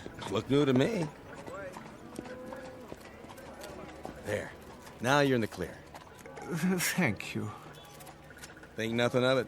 Always glad to help. You know that. You look familiar. Have we met? Now you're ribbing me, Mr. Templeton. You know my name. Anderson, the stage manager. Anderson. Oh, yes. Wait a minute, what's this? What's what? This billboard. How long has it been here? Oh, a few days, I guess. Since they started previews. What's the matter? Don't you like it? I do. But it's a collector's item. Will be, I guess, if you sign it. Hold on. Why is it on the side of the building? Savoy Theatre. Booth Templeton in The Great Seed. 1927's biggest hit. Yep. I never read reviews so good. You're going to get an award for this one. 1927? That's 35 years ago. Written and directed by Barney Pfluger. Barney? He sure is good, huh, Mr. Templeton? Another winner for both of you. What year is this? There you go again, pulling my leg. Most assuredly not. I have to know. All right. It's 1927. What else could it be? But that's not possible. Oh, I almost forgot. I got a message to deliver. A message? Yeah, your wife called. My wife? Yeah, on the backstage phone. I guess she's seen the play lots of times, huh? What's her name? You mean to tell me you got more than one wife? Her name, man. Why, it's Laura. Same as always. Isn't it? That's not very funny. No? Sounded like her. But Laura's dead. Well, if she is, she's the best-looking ghost I ever saw. No offense. Where's Laura? Where is she? But she said for you to meet her at your regular place. Where is that? For the love of God, man. Relax. It ain't far. That club, the private one. What? You know, Freddie Iachina's down the street. When? She's there now.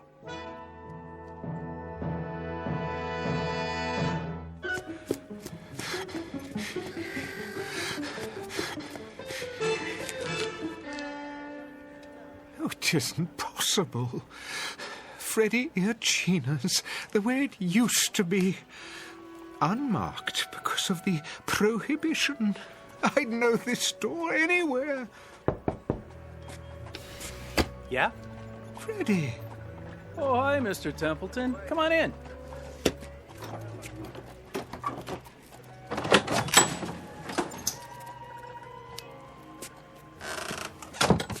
Freddie, it is you.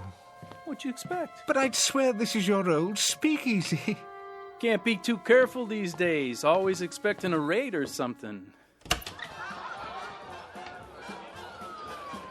Why, this is fantastic.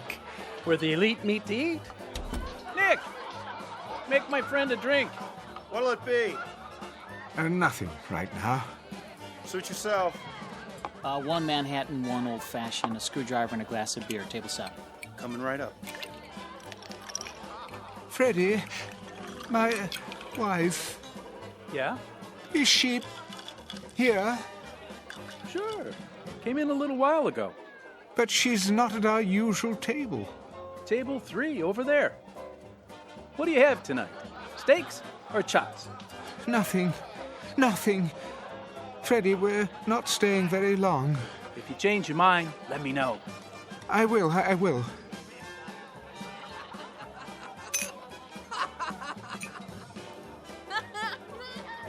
Oh, Barney, you're a scream. Laura? Is it you? Hi! Hey, Booth! We didn't wait, as you can see. Barney? Barney Pfluger? The same, to know him is to love him. But I haven't seen you in years. It only seems that long. How soon they forget. Sit down, old man. I'll be right back. Laura, darling. Oh, my goodness. Relax. The Kansas City steak's great tonight. So juicy. Bite? Laura? What's the matter, honey? You look worried. I hurried over as soon as I heard. Heard of what? Ugh, Booth. How many times have I told you to take off your makeup before you come in here? Makeup? This isn't the green room. It makes you look old. Laura, darling, let's go somewhere else. We already are somewhere else. I mean, where it's quieter, where there aren't so many people. Well, I happen to like people. The more the merrier. I want to talk to you. Why? Well, about several things. Very important things. Well, I want to have a good time. Oh, yoo-hoo! Yes? Could you get me another one of these, please? And make it the good stuff, not that watered-down hooch. Coming right up, Mrs. Templeton. But I have to talk to you. So go ahead. I'm all ears. Oh, Laura, darling, where do I begin? I don't know why I'm here or for how long. All I know is I'm here. Do tell. And I want to make good use of the time. I want to have you alone to myself. Oh, Booth, don't be dull. I'm back. Miss me? Not particularly. You gonna eat, old chap? What? If you are, better get your order in now. The new band's swell. Laura, Barney. So are the steaks. The chops are a bit chewy, though. He's right, honey. Now listen to me, you two. I have something important to say. So do I. Barney, do you have those pages with you? Pages? The script you were working on. Let me see it. I don't think that's a good idea. I need something to fan myself with. It's so hot tonight. Oh! Yeah, it certainly is. Be my guest. Your drink. Thanks, Toots. Laura, we need to talk now before anything else happens. What could happen, old boy? The police won't come in here. Hey, George! Bring me another. And one for the gentleman, too. Coming right up. I'd be glad to get into a cold tub. Laura, please, put that down. Give it here. Look at you, Booth. You're ridiculous. Will you tell me one thing? But that's what I'm trying to... Why on this glad green earth are you wearing an overcoat on a night like this? I mean, really. You look like Rudy Valley. I'm not so sure that it is a glad green earth. Oh, Laura, darling. Barney, I'm not so certain of this Earth or anything else right now. Please, listen to me, won't you? Don't be such a wet blanket. Listen! Something's happened. Something very strange. Please, try to understand. This isn't makeup. I have grown older, darling. In another world for many, many lonely years. I've had only a memory of you to live on. You too, Barney. Why, you were my best friend. But both of you have been only memories for a long time. And now, tonight, or today, or whatever it is, wherever I am in space and time, I have you back again. You're alive. You didn't die. Life is going on here. It's as if you never died, either of you. You do understand, don't you? Oh, sure. Laura, do you understand? Come on, let's have a good time, huh?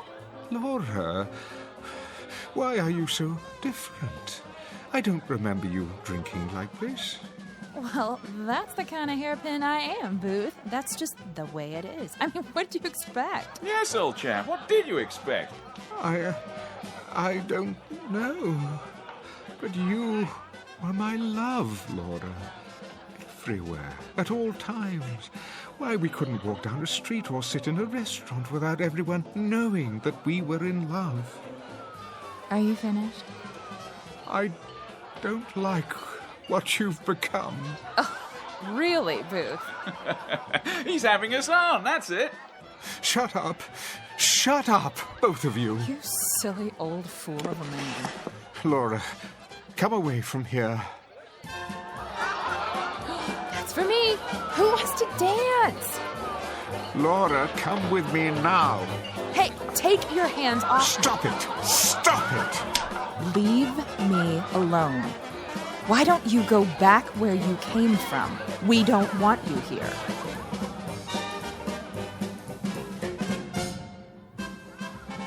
Laura, you slapped me. Oh, leave me alone. See here, Booth, let's not have a scene. Isn't anyone going to dance with me? How about you, Barney? Oh, no, I can't do the Charleston, you know that. Come on, you old stick in the mud. Let's cut a rug. Look at that girl dance. I say, Laura, you're a real flapper. Stop. Stop, I tell you. Something wrong here? Yes. It's all wrong. She won't listen. Take it easy, Mr. Templeton. Have a good time. That's the problem. Time.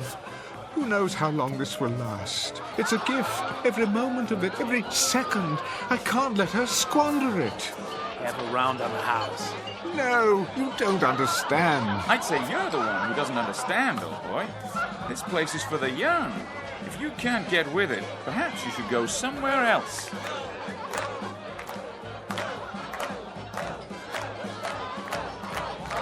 You're mad, all of you.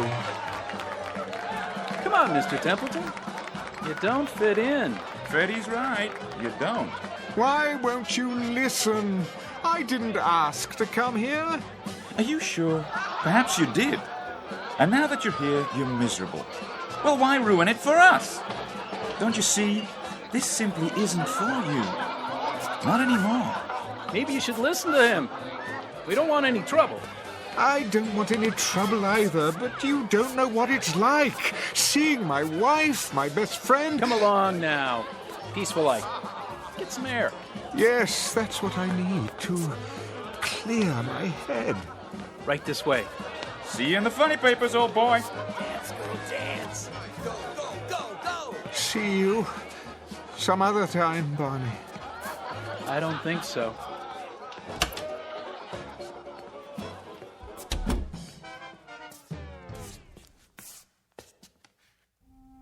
Oh, Barney, what have we done?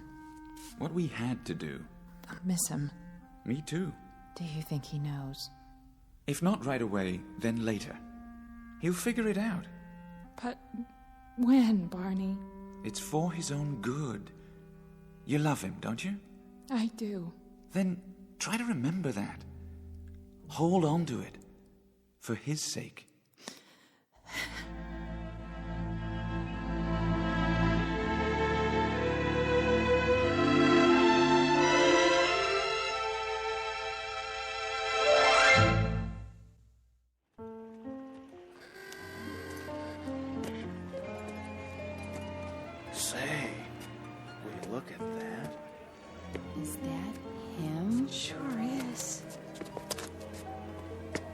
Mr. Templeton? What do you want? My wife's your biggest fan. We just saw the Great Seed. You were brilliant. Great show. I'm sorry, May I have your autograph? Not now, please. What are you? Stock up? All we want's an autograph. Very well, then. There. Now, I'm afraid I must be going. It's fantastic. The cars, the clothing, just as they were. The lights, the marquees. Find her all right, Mr. Templeton? What? Your wife. Oh, yes. Yes, Harvey. I suppose I should thank you. Where you headed now? I honestly don't know. Need a cab? Yes. No. I mean, my driver. Where has he gone? Your driver? His name is Marty. He said he'd wait for me in front. But that was hours ago. It was still daylight. I don't follow. Never mind. It's not possible for him to be there and here as well. I always hail you a cab. Most nights, at least. When you're not going over to Freddy's. Harvey, may I ask a favor of you? You bet. Just listen to me for a moment. Don't say anything. I want to confirm something. Shoot. Well, you see, I seem to be having a problem with my memory. It happens to the best of us. I'm serious. I honestly don't know what I'm doing here. The last thing I remember, I was in the theater, the Savoy. This is the Savoy, isn't it? Better be, or I'm working in the wrong place. I was here this afternoon to begin rehearsals. For what? This one just opened. Going to run for months, if you ask me. A director named Willis, the boy wonder of Broadway. Never heard of him. The play was called The Angry Lovers. Yeah? What were they angry about? It doesn't matter. Well, that's where I beg to differ. My wife and me, we never go to bed mad. Do that and you drive yourself crazy. Whatever happened, that's that. The past is the past. Future lies ahead. You know what I mean? I think I see your point. Take it from me. Let sleeping dogs lie. Keep moving. Don't let the grass grow. Am I right or am I right? Quite right, I should say. Well, if you don't need me, I better go back inside. You sure you're okay? No, but I suppose that's okay too. It'll have to be. And take off your overcoat. What? It's too hot tonight. You'll get heat prostration. Oh, thank you, Harvey. I'll do that. Don't mention it. See you tomorrow, Mr. Templeton.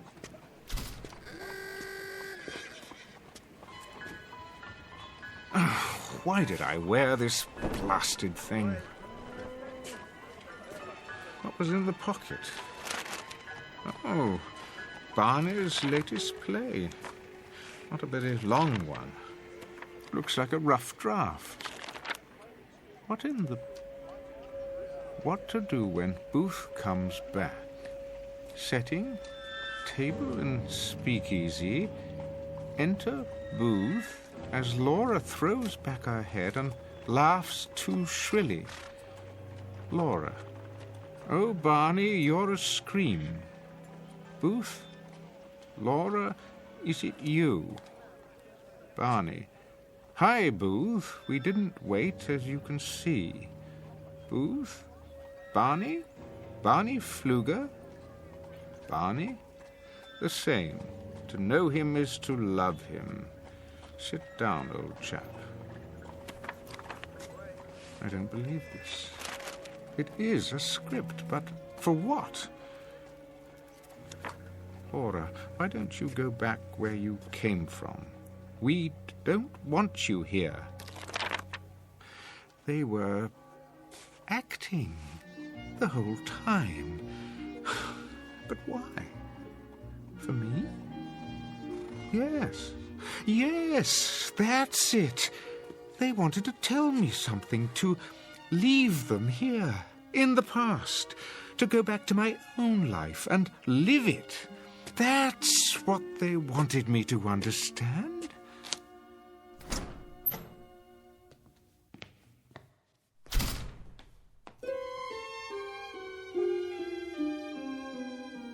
I say let him go. He can be replaced. I don't know, Sid. He's a major star. He was. He's still a draw. If we make the announcement now, it will sound like the production's in trouble. There he is now. Let me handle this. Templeton. Mr. Willis, I presume. One question. Are you in? Or are you out? I am definitely in. And it is definitely Mr. Templeton, especially to one so young as you. Now, wait a minute. Excuse me, Mr. Sperry. If you have something to say to me... I do, Mr. Sperry, and it is simply this. I never allow anyone not directly connected with the production to attend my rehearsals. That is a matter best left to the artist you hire to do their job, which, as I understand it, is to give you a hit play. Say... And your job is to remain out of sight and not interfere. In fact, I insist upon it. Just who do you think you are? I don't think, I know. The name is Booth Templeton. Yeah, well, I don't care. Sidney, run along. But I said I'll handle it. Yeah, right, all right. But see that you do. Now then, shall we start rehearsal? I'd like that, Mr. Templeton. I guess I came on too strong before. I don't blame you for taking a break. Think nothing of it, young man. What's past is past. I like your attitude. I've just had a remarkable experience. For a moment, I almost forgot who I am, and when. I couldn't possibly expect you to comprehend. Perhaps I'll tell you about it someday. I look forward to it. Booth Templeton. Is that you? I don't believe Harvey? Yes, sir. Good to see you, sir. Harvey Anderson, you're still stage manager of the Savoy after all these years? Wouldn't miss it for the world. Like I always say, the future lies ahead. Everyone, break time's over. Do you know, Mr. Willis, you were right. The first day of rehearsal is the most important date in the life of a play. And this will be our first day to begin anew. How do you do, Mr. Templeton? My pleasure. An honor to be working with you, sir. The honor is mine. I admire you so much. Me too, sir. No, not at all, not at all. Now, let's roll up our sleeves and get to work, shall we? We have a play to put on.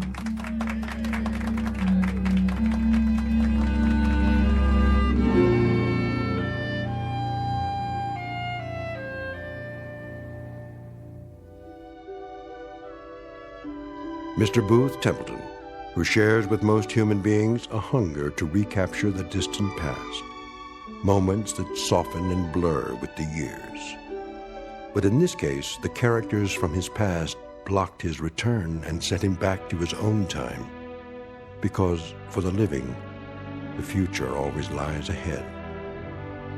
Mr. Booth Templeton, who discovered in his pocket a round-trip ticket to the Twilight Zone.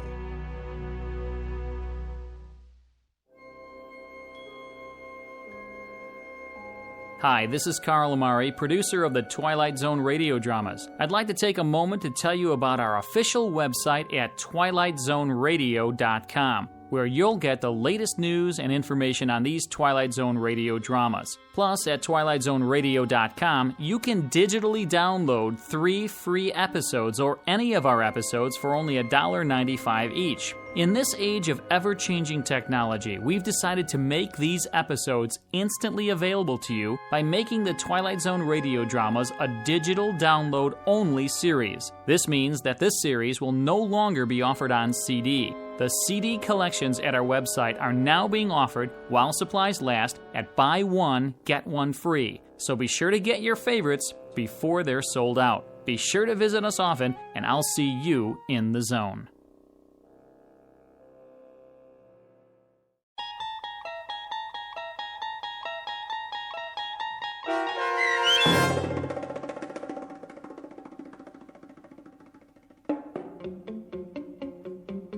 The Trouble with Templeton, starring Michael York, with Stacy Keach as your narrator, was adapted for radio by Dennis Etchison and written for The Twilight Zone by E. Jack Newman. Heard in the cast were Mike Starr, Rebecca Spence, Nick Sandys, Frenette Lebo, Rick Arthur, David Darlow, Doug James, Tom McElroy, Roy Anderson, Tom Lally, Carl Amari, Linda Ryder, Terry Lopez, and Vince Amari. The producers of The Twilight Zone wish to thank CBS Enterprises and the Rod Serling Estate for making this series possible. This copyrighted radio series is produced and directed by Carl Amari for Falcon Picture Group. Sound design and custom Foley effects for The Twilight Zone by Cerny American creatives Bob Benson, Craig Lee, Michael Slaybach, and Matt Sorrow. To learn more about the Twilight Zone radio dramas and to contact us, visit our official website at twilightzoneradio.com. Doug James speaking.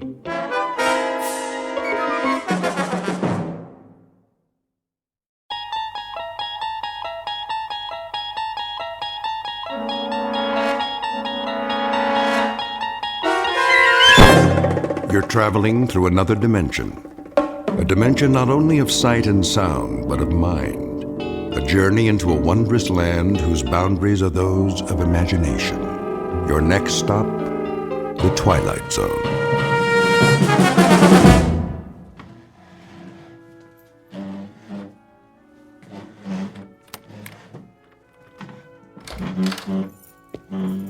Marvin? Yes, sir. What do you think you're doing? Moving the table, sir. Why, whatever for? The party, Mr. Fitzgerald. Party? What party? Mrs. Fitzgerald, sir, for her birthday. Oh, good Lord, is that tonight? I understand that it is. You instructed me to see to the arrangement, sir. Oh, so I did. I suppose you'll transform this apartment into a veritable wonderland. Paper streamers and the like. No, sir. Just a buffet for the guests, as soon as the delivery boy arrives downstairs. The guests? Those on the list, sir. Small gathering of your closest friends. Then it'll be a very small gathering indeed. Sit down, Marvin, before you fall down. Very well, sir. On second thought, fix me a drink. As you wish.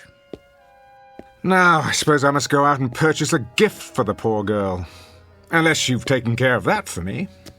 You left no instructions in that regard. Well, you might have simply asked her what she desires for the momentous occasion. But I couldn't. Then she'd know. Oh, all right. Let me see. What does she need? Books? No, too many of those. All they do is gather dust. A trinket? A bauble? Diamonds are quite dear these days. If I might offer a suggestion. Why not? Well, Mrs. Fitzgerald has expressed an interest in music. Oh, she has she? What does she know about music? I will not have popular ditties polluting my environment. Not recording, sir. I believe she'd like to play. What? A glockenspiel? A kettle drum? You'd have to ask Mrs. Fitzgerald, but she did say it has powers to soothe the savage beast. That's breast, man, the savage breast. Do you see any beasts around here? If you don't mind, sir, I'll repair to my quarters for a while until the provisions arrive. Did you put soda in this drink? Oh, I've told you, Marvin, no soda. Make me another one at once, and this time do it properly. Yes, sir.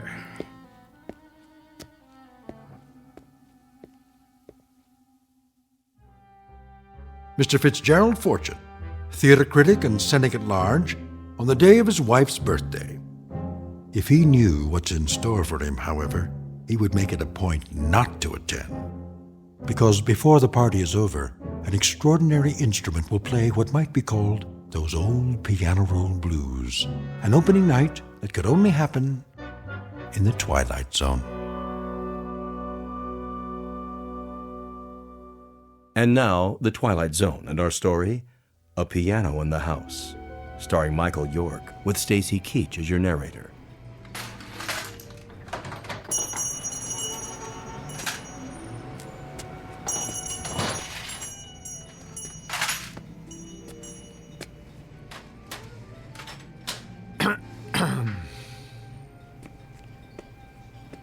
Yeah? How do you do? If you don't see a price tag, ask. I am Fitzgerald Fortune. So? The drama critic. Uh-huh. Isn't rudeness a handicap in your line of work? What's it to you? I saw the name of your shop, Treasures Unlimited. I stepped through the door, fully expecting to encounter some sentimental old biddy wearing an ostrich-plumed hat and a moth-eaten feather boa. Instead, to my sincere delight, I believe I've discovered a fellow misanthrope. What's that? A man who despises people. I got work to do, mister. Putting up stock. And I am meant to be writing a review this very hour for tomorrow's edition. So why aren't you doing it? Life intervenes. Looking for something in particular? A gift for my wife's birthday. Well, you're in the wrong place. This isn't a gift shop. It's a junk store. Exactly. You see, my wife has the absurd notion that she wants to learn to play an instrument. Unfortunately, she hasn't a trace of talent. How do you know that? Hmm? If you've never heard her play. I believe I know my own wife. However, I've hit upon a rather droll solution to her dilemma. Do you have, by any chance, one of those old-fashioned pianos that plays itself? A player piano? Funny you should ask. Amuse me. I just picked one up at an estate sale. Over here. It's kind of beat up, though.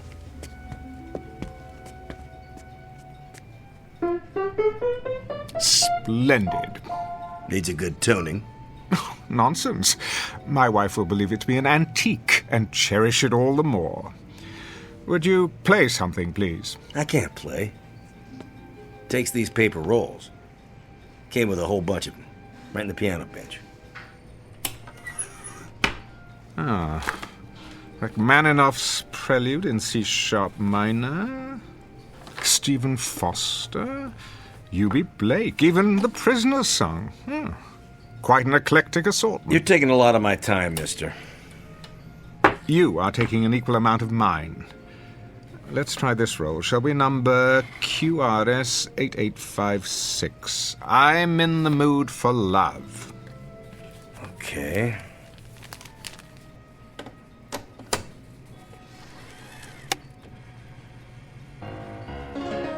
There we go.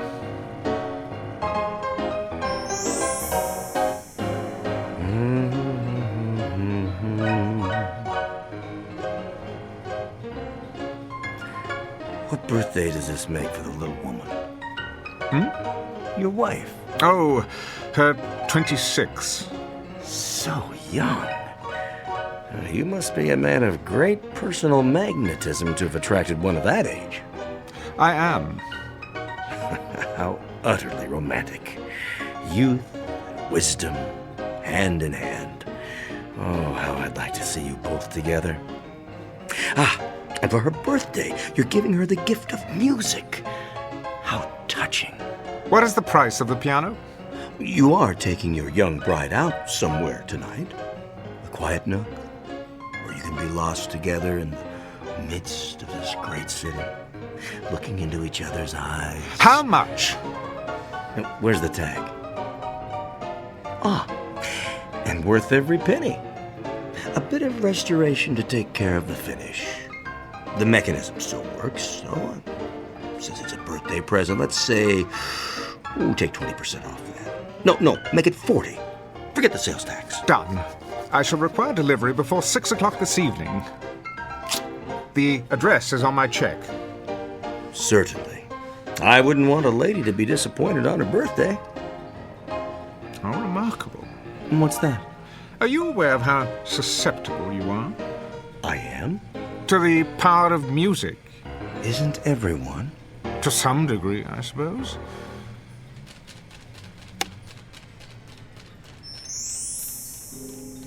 Okay.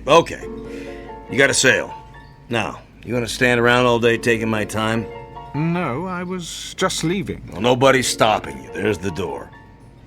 Tell me, are you sentimental about anything else besides birthdays? Birthdays? They're a lousy waste of time and money. Huh. It was the piano, wasn't it? Huh. Extraordinary. Good day to you.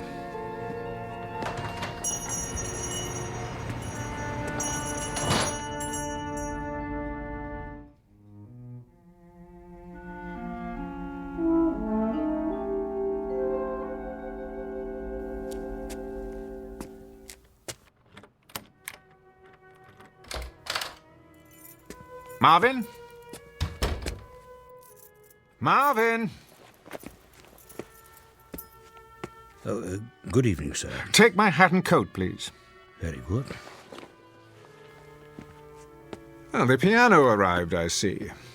About an hour ago, I took the liberty of dusting it, sir. Marvin? Yes, Mr. Fortune. If you're going to wait on the guest tonight, then do something about your face. My face, sir? Yes, Marvin. A party is supposed to be a happy occasion. Could you manage to look a little less miserable than usual? I will try, sir.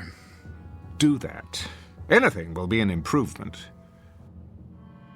You may make my evening martini now. Right away. Is that you, Gerald? Yes, Esther. Hello, darling. How was your day? Oh, fine. The museum again with a friend. Been going there quite a lot lately. I have. You said you wanted me to improve my mind. Indeed. One can never know too much. And what else would you like me to do? Well, there is one thing. And that would be? You might consider letting Marvin go. What do you mean? Show him the door. Give him the sack. In short, find a replacement, and as soon as possible. Oh, really, Gerald? I'm quite serious. What has he done now? It isn't anything he's done, it's his appearance. He seems the same as always. Well, that's the trouble. It's the way he looks. I can't bear coming home only to be confronted by that lugubrious expression on his face. I find it unspeakably depressing. Don't you? Not particularly, Gerald. Look at him, like a hound dog, ready to burst into tears at any moment. Surely we can find a servant who's more cheerful to have around. Keep your voice down. Why? There's no need to hurt his feelings. The man has no feelings. He's a clod. Gerald. You haven't commented on the piano. I was about to. You don't care for it? I love it. I really do. Have you tried it yet? I didn't know how, so I decided I'd wait until you got home. I knew you wanted to play. That's why I got it for you. Hardly any need. Hmm? The piano plays itself. Oh, you noticed. Wasn't that considerate of me? I thought I'd save you the trouble of all those tedious lessons, only to find out at the end that you had no gift for music. I see. Well, darling, aren't you moved by my thoughtfulness? Thank you, Gerald. Let's have a demonstration, shall we? If you like. Marvin, is this thing plugged in? Yes, sir. Good. You see, these paper rolls are punched with holes. All you do is select one, insert it, and throw the switch. The paper passes over the slots and the keys move up and down as if someone were playing them. What fun. Quite the rage in the old days. Your drink, sir. In a moment. Now then, for example, here's one called Smiles. You open the panel, press it into place like this, start it on the take-up reel.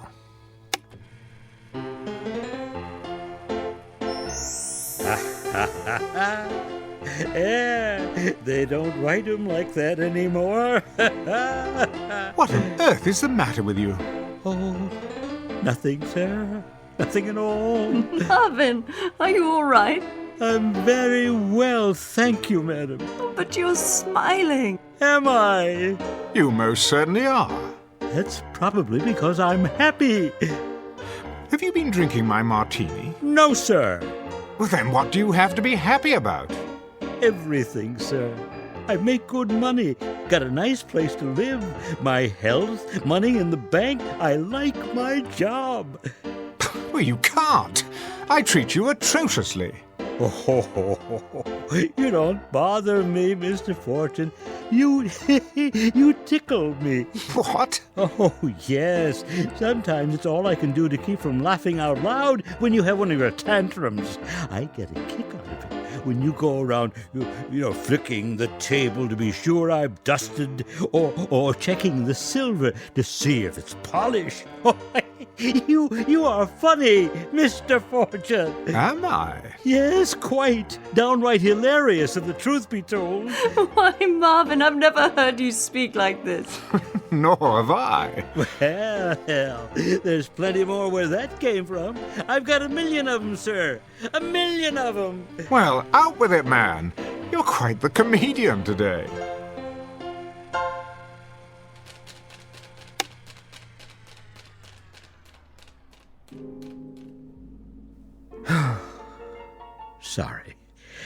Sorry if I spoke out of place, sir. Oh, on the contrary, Marvin, I'm glad you did. Will there be anything else, sir? Not at the moment. You may go now. Very good, sir. What a strange thing to happen. Wasn't it, though? An odd moment for us all.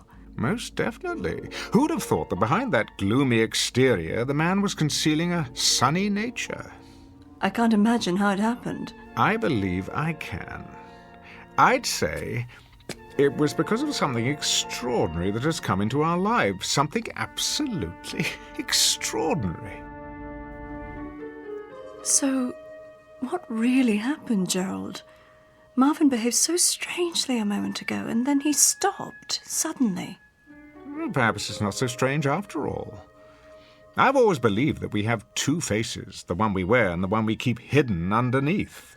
The problem has been to find some method of revealing that hidden face.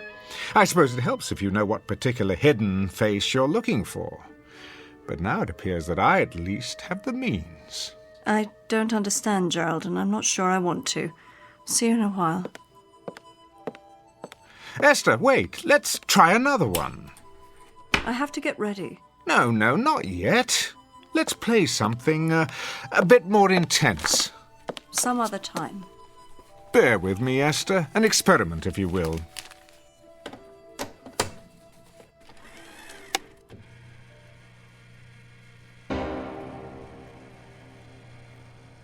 Well, what do you think of this one? I don't know what you want me to say. Go on. Don't hold back. What you're really feeling. I can't. You can. But... Let's hear it, darling. Now's your chance. You... Spit it out. You beast. That's the girl. For 6 years I have controlled myself, but I can't keep it in any longer. I was a stupid, naive child when I married you back in London. I thought you were a great man, but you aren't anything of the sort. You're a sadistic fiend. You take pleasure in humiliating me before your oh-so-clever friends for one simple reason. Because you enjoy hurting me. I've stood your cruelty all these years, but I won't stand for it anymore. Are you sure you're feeling well, my dear? I'm feeling very, very well. Better than I've felt in years. It's a great relief to tell you what I really think of you. It's been bottled up for so long. Go on, please. I'm listening. I thought you needed me. I thought you needed my love, but you don't. All you need is to have someone around to bully and torture whenever you feel like it. I've tried to love you. Heaven knows I have tried, but I hate you. I honestly hate you. Bravo!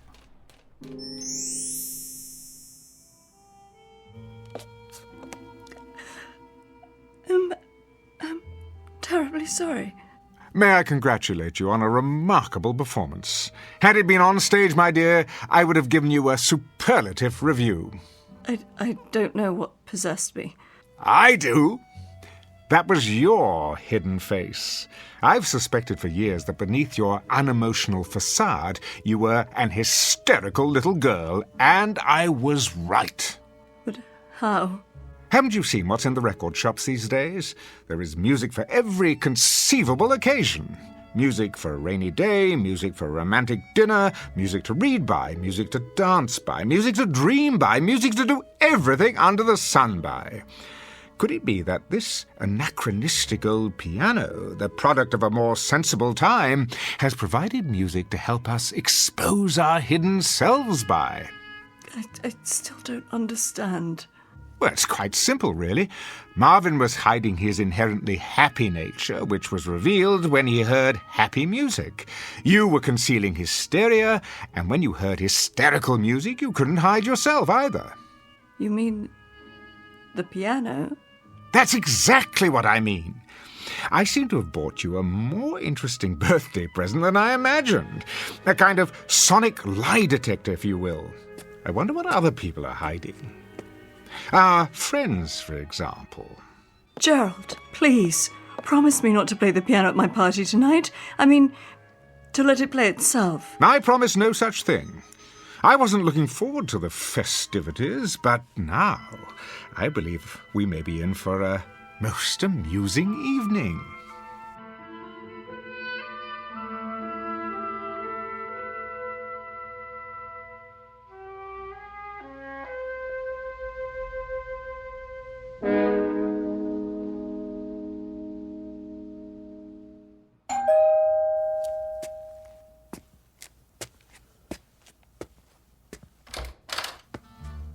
Good evening, Marvin. Good evening, sir. Won't you come in? Craig, how nice to see you. Marvin, take Mr. Walker's coat. Yes, sir. I'm truly pleased that you could join us. You're unusually cordial tonight. That isn't a smile you're wearing, is it? I brought it out of storage in honor of Esther's birthday. I trust you've done the same. Not I. Smiling isn't among my plans for the evening. Drink? But of course. Oh, I'll make it for you. Marvin takes forever.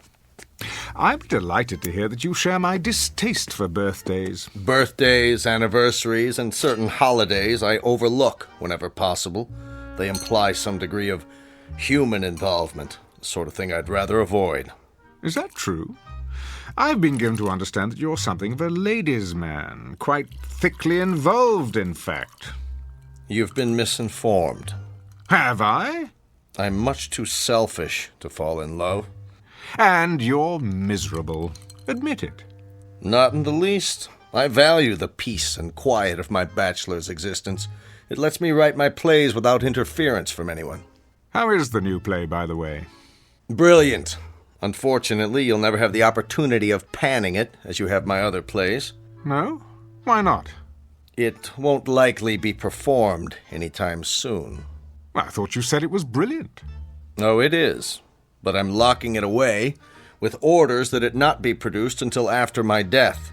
You see, it concerns a romantic triangle, and the three principals are rather well known.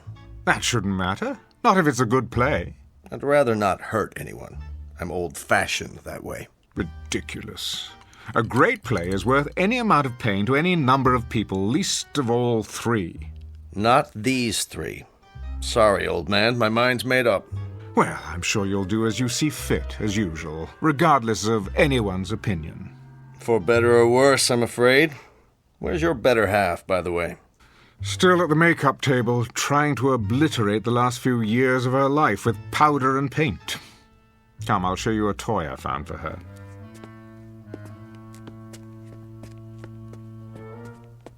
Well, well.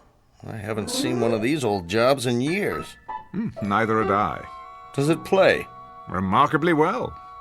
Let me demonstrate. It's just this little switch here.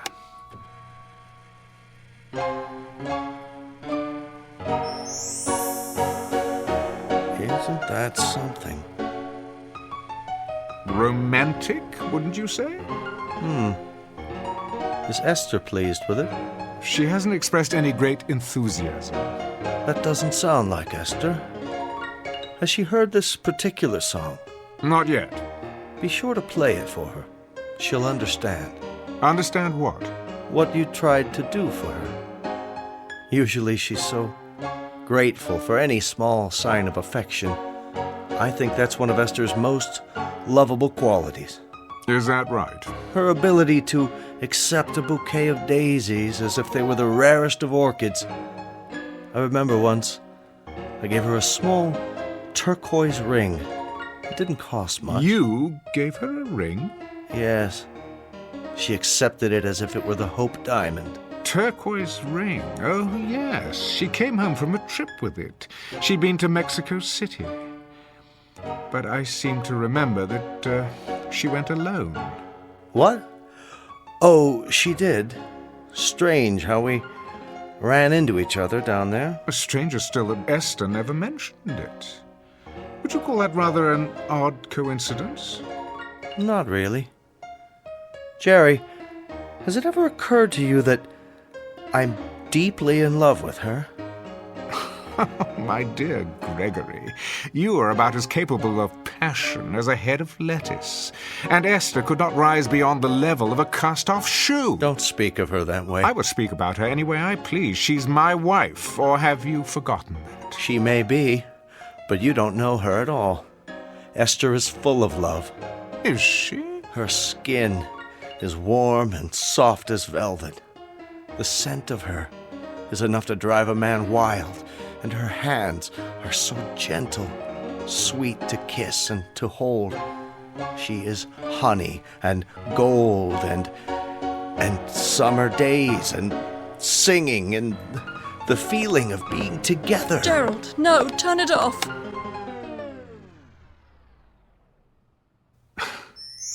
I'm sorry you did that, Esther. I don't know when I've been so entertained. And you, Greg, why would you say such things? Sorry, Esther, I don't know what came over me. It's just as well. I never enjoyed deceiving you, Gerald. My dear, you are incapable of deceiving me. I've known for years your capacity for doing any number of sordid little things. The only revelation tonight has been the specific details of an unsavory affair. I'd better leave. Oh, don't be a schoolboy. We're in for a grand time this evening. Ah, our other guests are arriving. Before I welcome them, Esther, may I wish you a happy birthday? I hope that your next 40 years will be equally rewarding. What are you up to? Why, nothing, dear. Simply being the perfect host. I'll get it, sir. Don't bother, Marvin. I prefer to do the honors myself. Jerry, please don't play the piano again tonight. It's not something to fool around with. I'm not fooling around with it, Esther. I'm using it with deadly accuracy. Hi there, Jerry. What happened to Marvin? Here, Miss Moore. Good evening. Marge, dear, do come in. Marvin will take your wrap.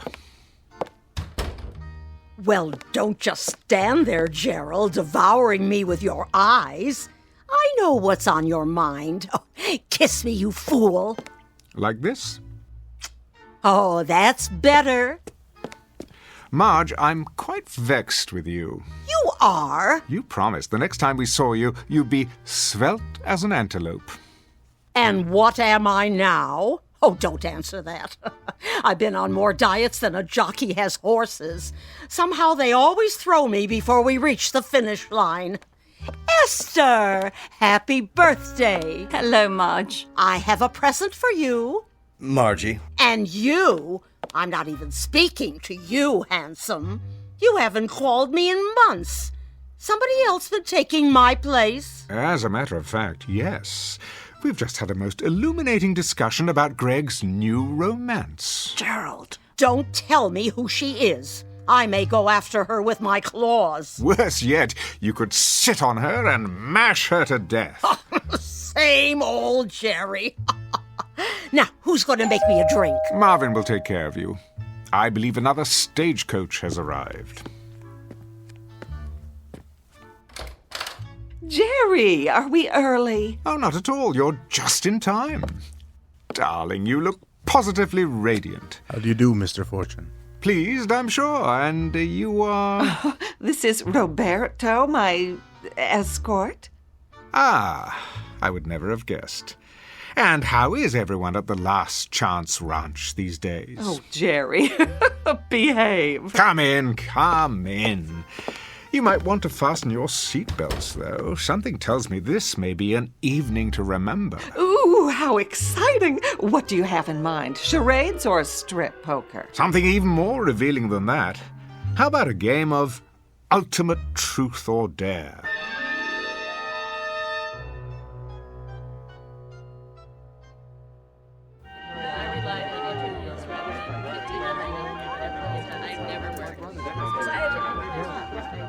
Pick up the empty glasses, will you, Marvin? Yes, sir. Everyone, let me have your attention, please. What's he got in mind? Over here, by the piano. Some sort of surprise. That's it. Take whatever chair you like. If there aren't enough seats, the floor will do. This should be fun. Don't worry, it's quite clean. Oh, not for me, thanks. I'd never be able to get up. Now then, the hour has arrived for fun and games. Well, about time. Being friends of Esther's and mine, you are perhaps inclined towards such intellectual pastimes as pin the tail on the donkey and spin the bottle. Now you're talking. I want to be it. Not this time. I've decided that tonight, rather than cater to your juvenile side, we might try a more adult game. I'm hungry. When do we cut the cake? Compulsive eaters will find hors d'oeuvre within arm's reach. Now, for our game, I shall need a volunteer. For what? You can't trust Fitzgerald. No telling what he's got up his sleeve. Must we, Gerald? Indeed we must. Hold up your hands. No one? Very well, then. In the absence of a volunteer, I shall have to conscript someone. How about Marge Moore? Okay, Svengali, I'll play along. What's the caper? Nothing physically demanding, my dear. I merely want you to listen to some music on the piano. What kind of music? Let me see. How about Claire de Lune?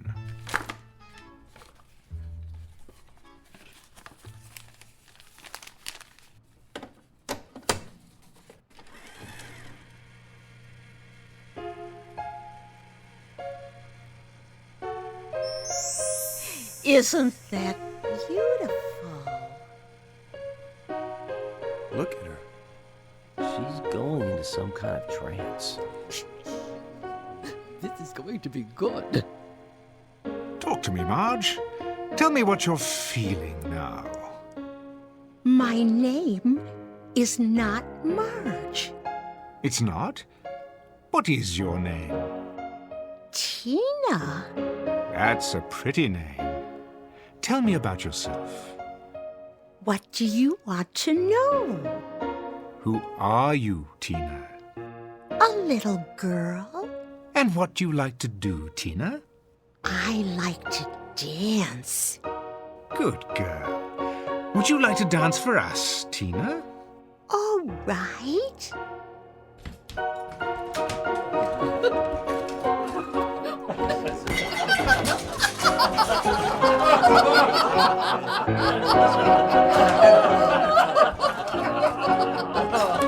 Shh! Thank you, Tina. You may stop dancing now. That was fun. Tell me, do you always dance? Only when I'm Tina. And who are you the rest of the time? Might it be Marge? Sometimes I pretend I'm a snowflake. Really? White and tiny and perfectly formed. I float on the air of a pale blue moonlit night. I am never lonely. I am beautiful and I am loved. I see a man with his hand outstretched to receive me. A very handsome man. He sees me and knows that I am beautiful. I drift down until I reach his hand. I am enclosed in warmth. I melt with love.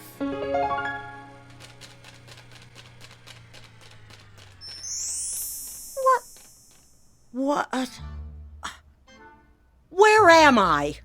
Never fear. It's all in fun, my dear. What have I done? Nothing. Only an amusement for our guests. Why? Because I asked you. You were very compliant. But why me? Now, I chose you because I thought you could take a joke. Jokes are supposed to be funny. You think I'm funny, is that it? Not at all. Jerry, haven't we had enough of the piano? Not quite. I thought we'd perform one more listening test. For what possible purpose? To call forth the person who lives within someone else. And who might that be? Oh, I've been trying to make up my mind. What would be entertaining? A politician? A poet? A Broadway producer? Alas, I fear that there are none in our midst. Still, we must go for the big finish. So before the curtain falls, why not hear from the devil himself? What? Jerry, please. The only question is, in whose breast does he reside? No one here, surely. This is ridiculous. Is it? Where's your spirit of scientific inquiry? There's nothing very scientific about this. A cheap parlor trick to embarrass people. Easy, Greg. We're all friends here, aren't we? Nonetheless, I doubt that I shall get a suitable volunteer, but it doesn't matter. Esther, put this roll on the piano. What is it? Faust. If there's a devil among us, we'll know it soon enough. I don't think I like this. Why not? Are you the Prince of Darkness? Hardly. Then bear with me a moment longer. It might be edifying, a process of elimination, if you will. Esther, the piano. But... Now. Very well. And you thought this would be a typical birthday party. I think we'd better be going. Oh, but the game's not over. I think it is. Really? It's late. Just another minute, you'll see. It'll be worth it. Don't. I have to. Not that role. Something else. Greg, thank you. You've just given me an idea. Esther? Yes? We're waiting. Here, it's ready.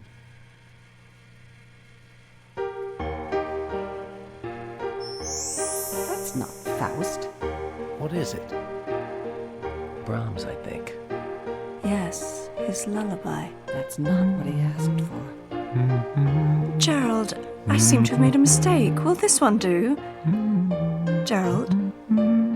Gerald, can you hear me? What's good for the goose, I always say. Speak to us, devil. Go on, out with it. I am afraid. Do tell. And what are you afraid of, devil? I'm afraid of the dark. You're no devil. Listen to your voice. You're a frightened little kid. That's supposed to be a secret. It is, huh? Do you have another secret? Go on, tell us all your secrets, Jerry. This moment will never come again. For once, you're center stage. You have an audience in the palm of your hand. Yes, Jerry. Tell us. I'm afraid of you all. Afraid of people. But why? Who are you? Really? A small boy. I've stayed hidden away inside, but now I can't hide anymore. And what do you like to do, little boy? Hurt people. I can't stop from doing it. It's all I like to do. Why am I not surprised? Did you know, I envy you, Marge. I'm too afraid to embrace the world as you do. And in my envy, the boy tries to hurt you. Who else do you envy? Greg, are you here? Yes. I've tried to hurt you, too. I've given bad reviews to your plays when I should have given praise. I've coveted your talent. because I had none of my own, and so I hurt you in every way I could. For once, I have to agree with you. I think we'd better go. I think that's a good idea. Thank you all for coming. Yes. I'll call you. Take care, Esther. We love you. I'm sorry you had to see this. Good luck. Esther, I've hurt you most of all. You came to me with love, but I couldn't accept it because it frightened me. I never learned how to return love except as a child does, with shrieks and blows and indifference. It must have been very, very difficult for you. Good night, Esther. Call me if you need me. But I do. Wait. Where are you all going? I don't want you to leave. Come back. Esther, come with me now. Will you do that? Yes. Yes, I will. Let me get my coat and purse. Don't leave me. If you do, I'm going to be very, very naughty. Ready? I'm ready. No! No, please! They were laughing. I'm sure of it. Nobody laughs at me. I'll show them. I'll show them all. See, I'm being bad. Very, very bad. Stop that hideous music. Make it stop!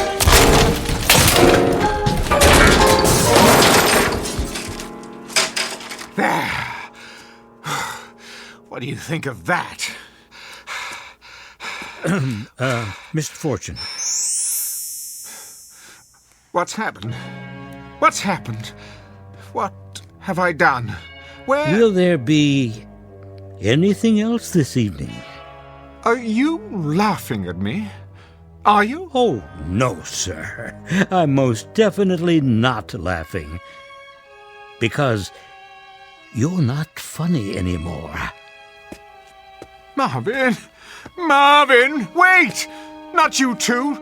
Don't leave me! Don't! Don't!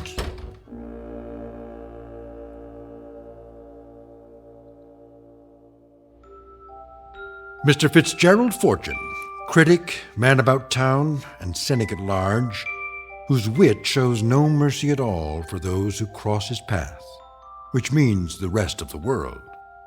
A man who went searching for a hidden cast of characters and instead found what is concealed within himself. As the house lights dim just off the Great White Way at an empty theater in the Twilight Zone.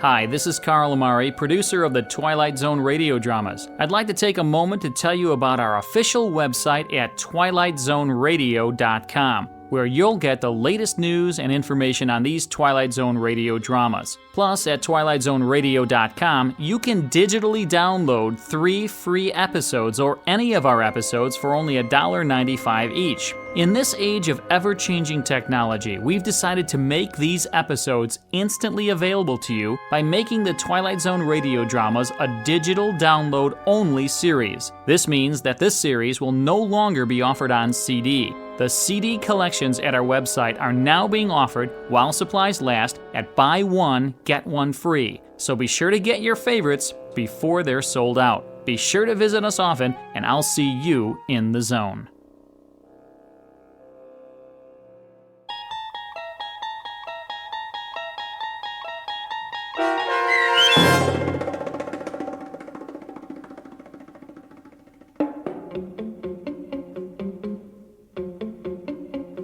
A Piano in the House, starring Michael York, with Stacy Keach as your narrator, was adapted for radio by Dennis Etchison and written for The Twilight Zone by Earl Hamner Jr. Heard in the cast were Sarah Wellington, Christian Stolte, Renee Matthews, Doug James, Herb Graham, Meg Thalken, Rosalind Alexander, Rick Vargas, and Kurt Nabig. The producers of The Twilight Zone wish to thank CBS Enterprises and the Rod Serling Estate for making this series possible. This copyrighted radio series is produced and directed by Carl Amari for Falcon Picture Group. Sound design and custom Foley effects for The Twilight Zone by Cerny American creatives Bob Benson, Craig Lee, Michael Slaybach, and Matt Sorrow. To learn more about the Twilight Zone radio dramas and to contact us, visit our official website at twilightzoneradio.com. Doug James speaking.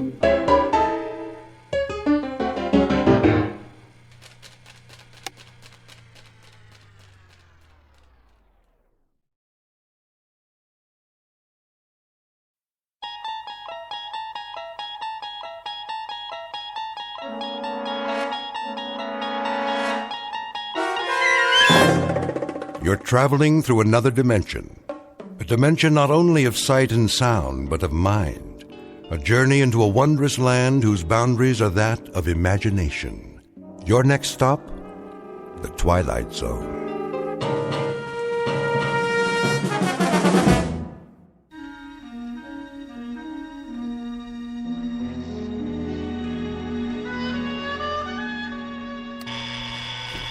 Blasted alarm.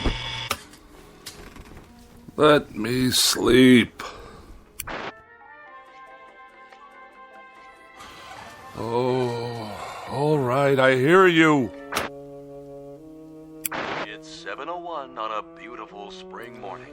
What's so beautiful about it? And this is Mike Munn, here with some more sunshine music on your favorite listening station, Radio K-Rand. Oh, you shut up. So, whether you're on the way to work or just waking up, relax.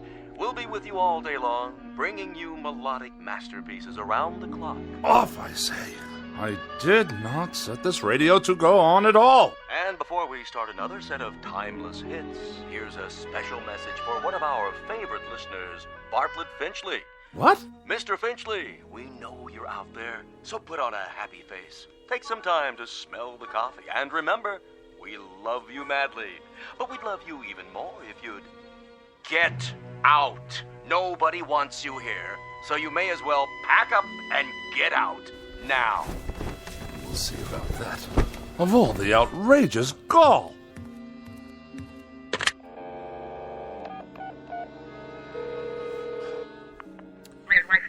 Operator, get me K-Rant. Yes, the radio station. No, I don't know the number. Kindly dial it for me, if you can spare a moment from your crossword puzzle. K-Rand, how may I direct your call? Connect me with Mike Munn. I beg your pardon? Munn, your asinine disc jockey. I'm sorry, sir, but there's no one here by that name. Of course there is. I just heard him on the radio. He took it upon himself to broadcast a personal insult directly and specifically aimed at me. We play all music all the time, sir. Do you know who you're speaking to? This is Bartlett Finchley. Yes, Mr. Finchley? And I will not be addressed in such a manner, on or off the air. Of course not, sir. Which manner? I'm sure you know full well what I'm talking about. The airwaves are licensed by the Federal Communications Commission, and they are not to be used for personal messages. I'm sure the FCC will be most interested in these blatant violations. They'll pull your license so fast it'll make your empty head spin like a top. But we don't have disc jockeys. We don't broadcast any messages at all. Only beautiful music 24 hours a day. Plus commercials, of course. Let me speak to your station manager. Yes, sir. Please hold. And don't you dare place me on hold, you high school dropout. Oh, for the love of... I don't have time for this nonsense. I will not have it. I'll write a blistering letter to the FCC that will knock this rinky-dink station off the air. Hello? I want to file a complaint. A very, very serious complaint about your broadcasting policies. Come off it, Finchley. What did you say? Get off your high horse and give it a rest, or you're out of here. You low-life nincompoop. How dare you address me in that fashion? I'll have you fired on the spot. What is your name, you cretinous subhuman? Don't you hang up on me! Hello? Hello? Hello?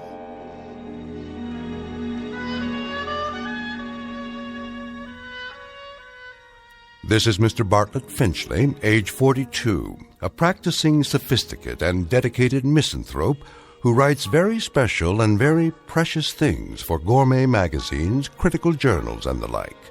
He's a bachelor and a recluse with few friends, only devotees and adherents to the cause of tart sophistry. He has no interest save whatever current annoyances he can find to occupy his mind. He has no purpose to his life, except the formulation of day-to-day opportunities to vent his wrath on the mechanical contrivances of an age he abhors.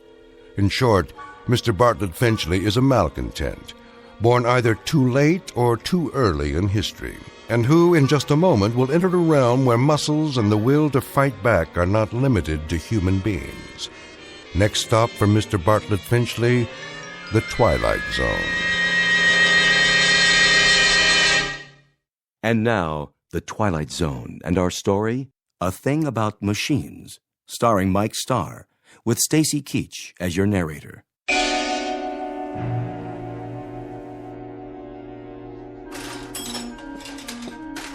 How are you today, Mr. Finchley? I'll answer that burning question after you tell me what's wrong with this electronic abomination in my living room. You mean your TV set? And also acquaint me with how much your current larceny is going to cost me. Well, let's see here.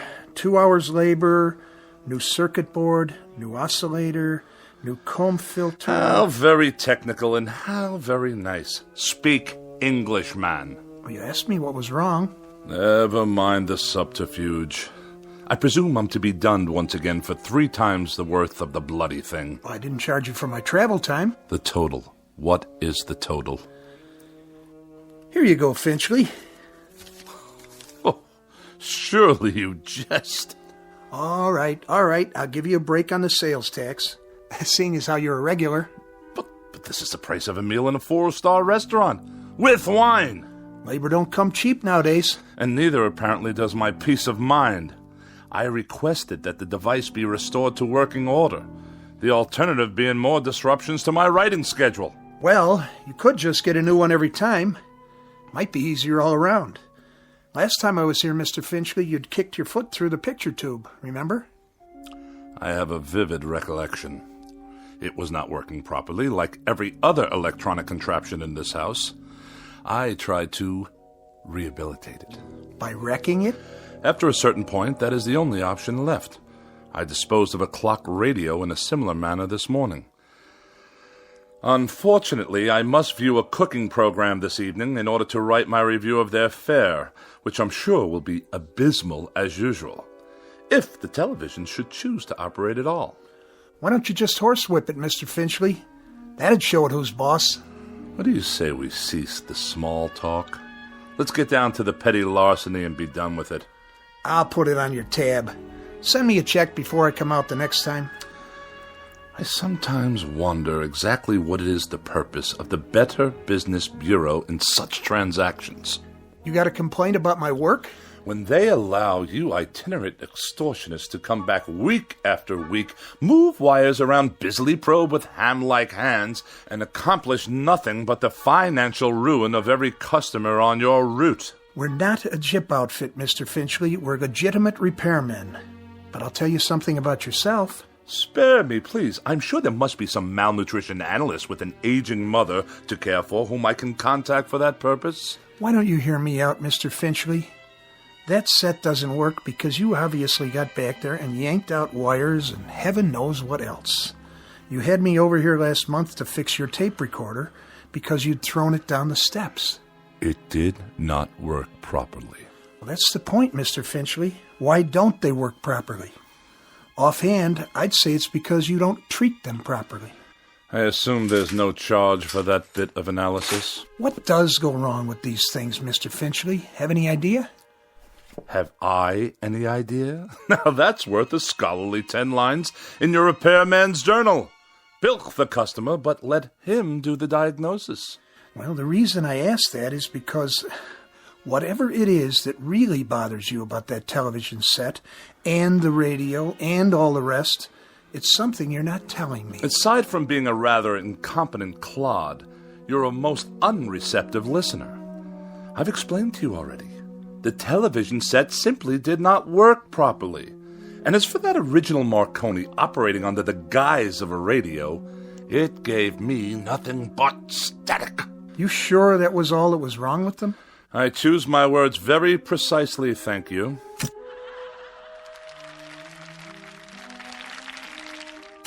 Well, there you go.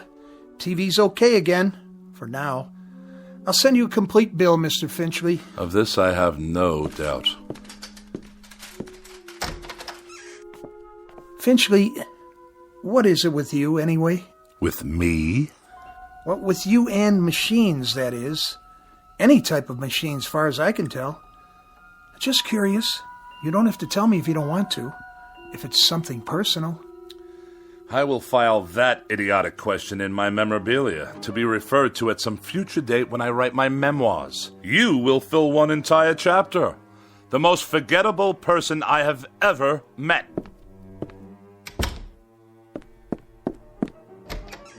It just so happens, you boob. It just so happens that every machine in this house refuses to cooperate on any level. They behave as if... There! You see what I mean? Enough! I said that will be just about enough of that.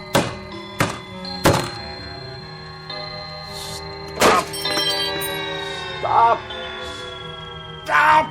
Please!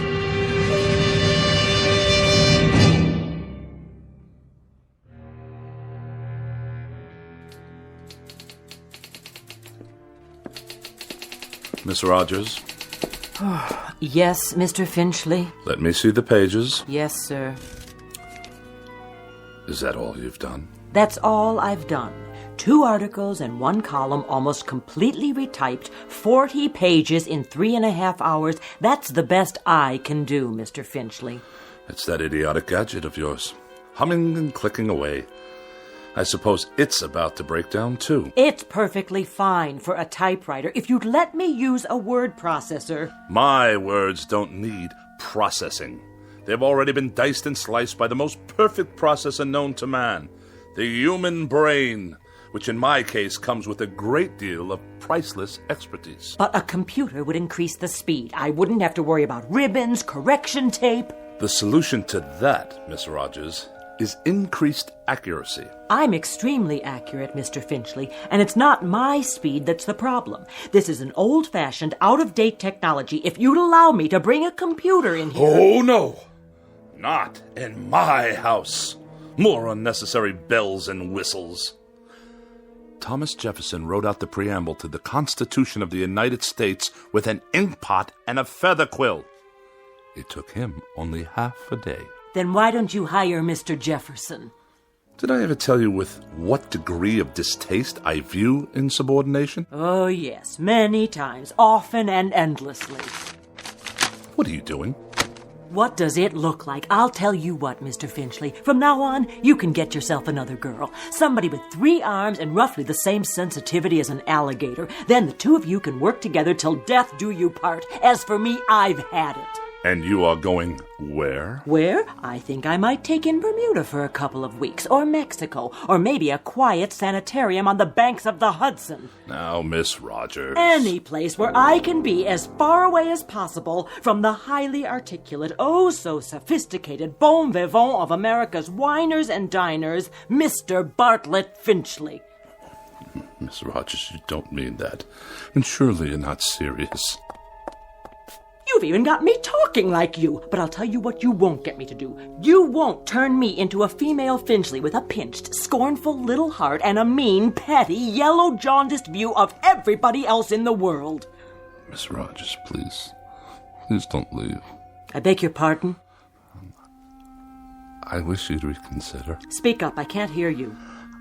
I wish you'd stay for a little bit longer. You what?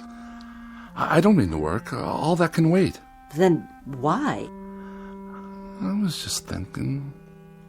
Well, we might have dinner. You're not serious. Or something, perhaps a cocktail. You are serious. I am. I'm not very hungry, and it's too early for cocktails. What's your trouble, Mr. Finchley? You sound like a half-hearted orphan whose idea of a lark is a square dance at the local grange. I'm merely suggesting to you, Miss Rogers, that we observe the simple social amenities between an employer and a secretary. I thought we'd go out, even taking a show or something. How very sweet, Mr. Finchley. Thank you, but no, thank you. Tonight, I'm taking a hog-calling lesson. You know what a hog is, don't you, Mr. Finchley? He's a terribly bright fathead who writes for gourmet magazines and condescends to let a few other slobs exist in the world just to take his rudeness and run back and forth at his beck and call. Good day, Mr. Finchley. Miss Rogers, before you go, have a cup of coffee or anything at all. If you must know, I'd like very much not to be alone for a while. Are you ill? No, not as such. Then what's the trouble? Does there have to be trouble because I'm desperately tired. I've hardly slept for 4 nights. And the very thought of being alone now, well, frankly, it's intolerable. Things have been happening, Miss Rogers. Very odd things. Go on. That TV set in the corner. It goes on late at night. Just goes on all by itself. I see you got it fixed. And the clock radio I kept in my bedroom, it went on and off, too, of its own accord, whenever I tried to catch up on my sleep. I'll let you in on a little secret. There's a conspiracy afoot in this house, Miss Rogers. Really, Mr. Finchley? That's exactly what it is. A conspiracy. The television set, the radio, electrical devices of every sort. That miserable car I drive. Even the clock on the mantelpiece. There's no clock on the mantel. I know. I threw it away. Why would you do that? What I'm getting at, Miss Rogers, is that for as long as I've lived, I've never been able to satisfactorily operate machines. Mr. Finchley, I think you ought to see a doctor. A doctor?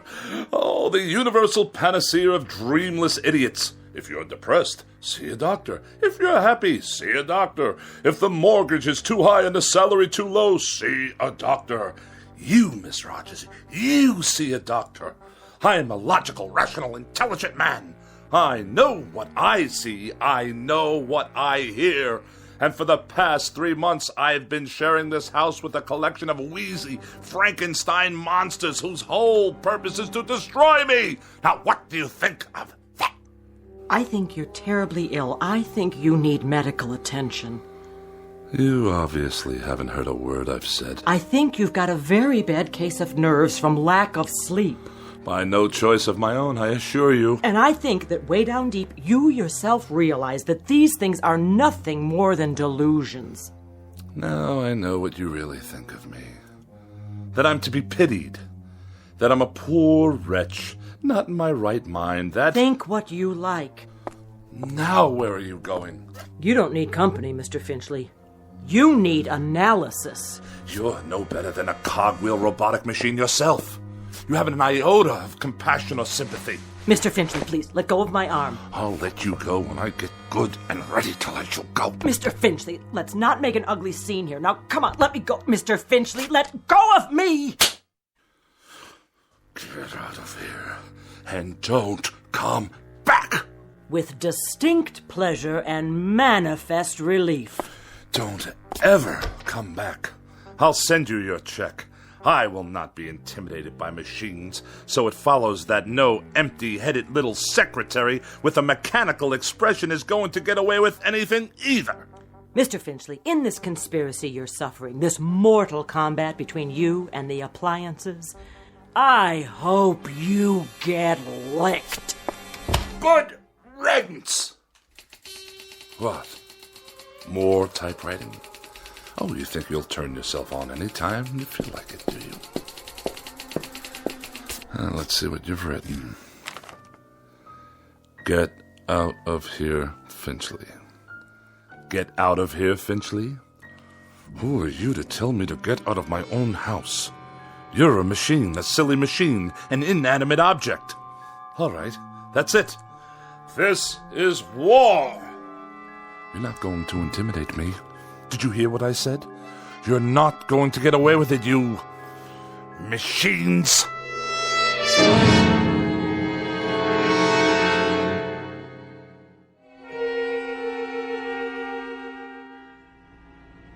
Nice day, huh?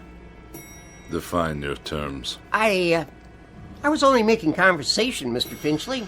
Just see to it that this elevator takes me all the way to my destination without a mishap. 19th floor. I'm surprised I got here in one piece. Pardon, sir? No matter. You wouldn't understand. You couldn't, since you choose to collaborate with these infernal contraptions all day long. Yes, sir. Good afternoon, Mr. Finchley. Is it? I just meant... I know what you meant. The warm, languid weather outside, fluffy white clouds scudding across a pale blue sky. The sort of day when a young woman's thoughts turn to romantic mush. Disgusting. Mr. Finchley, I assure you Well, I'll have none of it. Do you hear? Excuse me. Editorial department. Ah, another telephone. Mr. Alexander Graham Bell's most loathsome invention. It undoubtedly knows my whereabouts at all times. Please hold. Mr. Finchley, did you want to see the editor? No need. I simply wish to drop off my manuscripts for the next issue, the reviews, and the personal opinion column. Oh, and kindly note, the final pages are handwritten this time. Oh, did your computer crash? By no means. My typewriting apparatus is in the shop. Actually, I prefer this method. It allows me to make last-minute revisions directly from my hand to your eye, as it were. I'll tell them it's here. Then I shall take my leave. Out into the blinding white heat of the cruelest month. Reflux Publications. Iron Gourmet Magazine. Just a moment, please.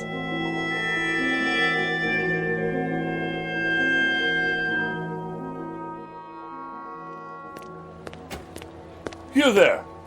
Why are you touching my automobile? I'm writing you a citation, sir. For what reason? Overtime parking. What? The meter ran out. That's impossible. You can mail in the fine or pay in person. There's something wrong with the meter. Surely you can see that. I see a red flag. That's a violation. But I deposited the correct coins. Maybe you did. Just not enough, that's all. On the contrary, I've been gone for 13 minutes. I inserted coinage worth exactly 30 minutes. Well, it doesn't look like it. Then the meter's not working properly. Take it easy. You don't want to break city property now, do you? It's already broken.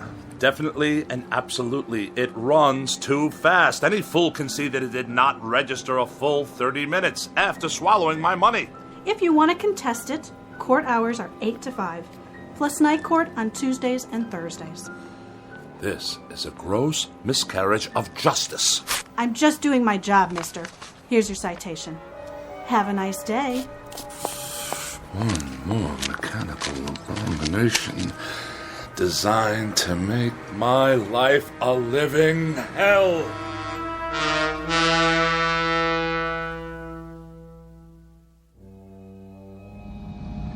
One side, madam. You, sir.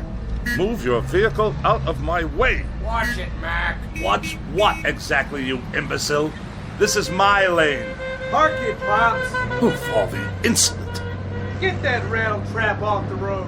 Stand aside. Bartlett Finchley is at the wheel. I earned my first driving license while that bully was still in kindergarten. The barbarians are at the gates.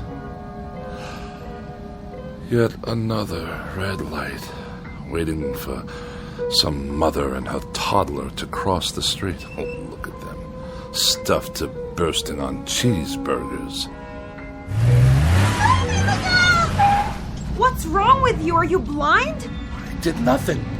Simply placed my foot on the brake pedal. On the gas, you mean? The car moved forward under its own power. Yeah, sure. You trying to kill somebody? I saw the whole thing. He did try to kill you. On the contrary, the motor car obviously malfunctioned. We're in a crosswalk here. Get his license number. You do that. The light is now green. Do I have your permission to proceed?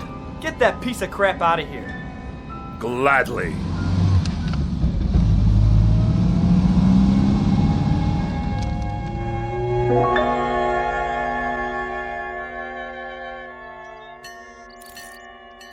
Pardon me, attendant.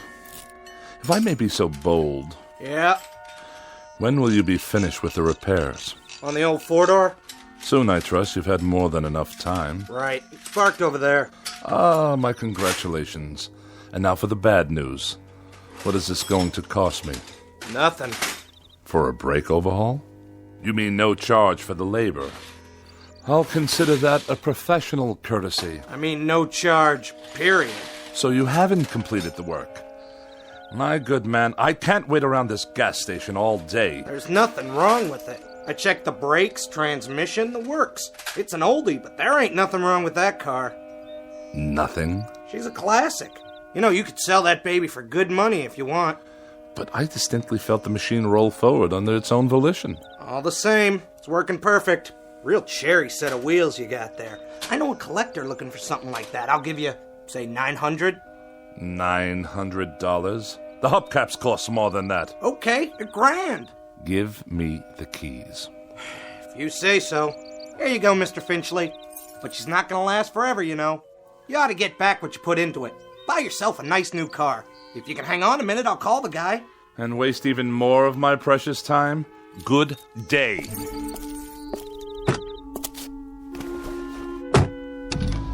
Wait up!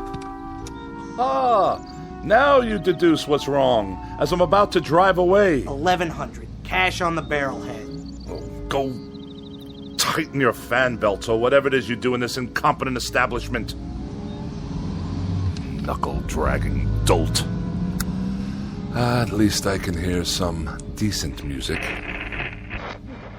out of here, Finchley.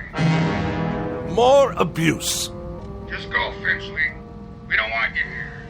Pack up and get out. Before it's too late.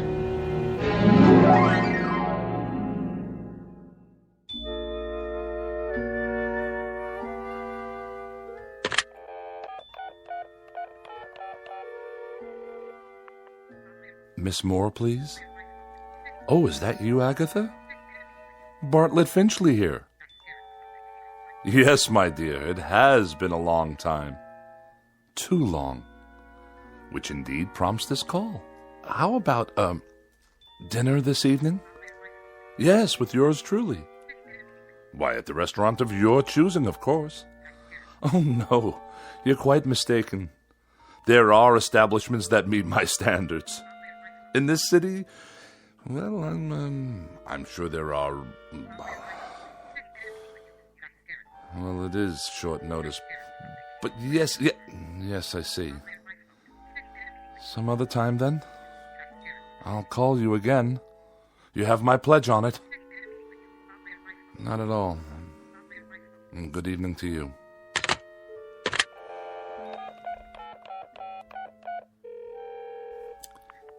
Mrs. Donnelly, please. Pauline, is that you? Oh, and how's my favorite young widow this evening? Bartlett. Bartlett Finchley. You remember? Yes. I'm tip-top. And you? Splendid. Say, listen, Pauline, I was wondering, sort of spur of the moment and all that, but oh... I see. I see. Yes, perfectly. That's quite all right. No, I hadn't heard the good news. Well, I'm delighted for you. Truly delighted. In June. I'll send you a wedding gift. Of course. Good night. It's the telephone. I'm sure of it. Distorting my voice, twisting my words. What other explanation is there?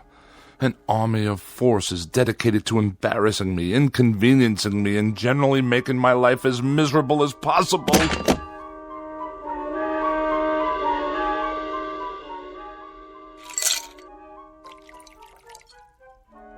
How much longer, may I ask? The phone's all fixed, Mr. Finchley. One in the bedroom, too. So you say? Yeah, she's operating all right now.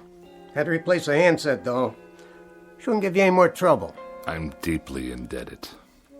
Convey my best to Mr. Bell for his reliable invention. Yeah, sure. Is there something else? Well, you tripped over the cord. Is that what you said? If that's what I said, you may rest assured that's what happened. Well, you're the boss, Mr. Finchley. Reason I asked, though, those wires sure looked like they were yanked out. Do they now?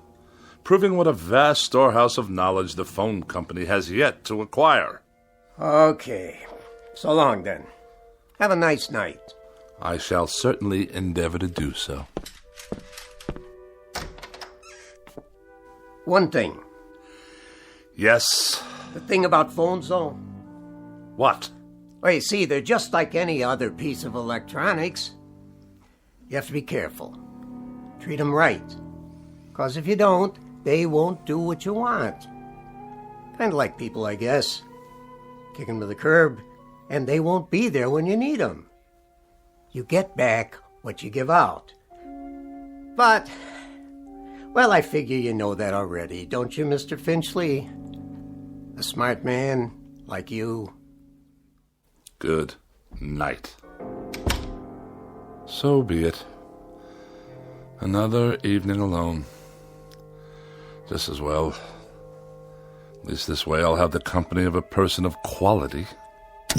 Welcome once again to Dinner for One on the Eating Channel. Tonight we prepare a bright and breezy repast guaranteed to liven up any kitchen. Oh, spare me. 3 new and exotic courses imported from jolly old England. For appetizers, a wonderful discovery called the Scotch egg, followed by an exquisite cold watercress sandwich.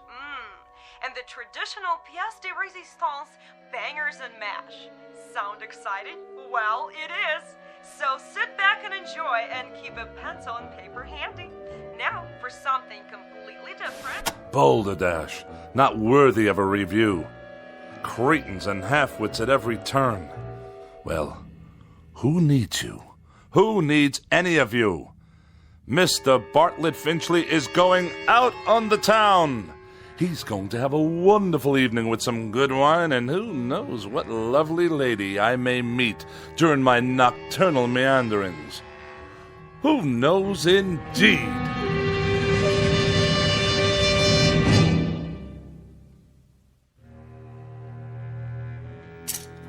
Dinner jacket, white shirt, and the red cravat. No, the blue. Or perhaps the polka dots. Yes. This will do. Now for a quick shave before dressing. Who do I see in the mirror there? Who can that attractive man be? Don't tell me. It's Bartlett Finchley. Good features. Strong chin.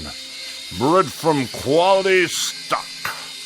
All I need to do is whisk off the stubble. Ow! Bit me. The shaver actually bit me. I'm bleeding. Get away, you filthy bugger. Finchley. Who's there? Finchley. Look in the mirror. What do you really see? Who's speaking? Take a good look. You're ugly, Finchley. That's not my face. It can't be. An ugly, dried up old man. Do yourself a favor.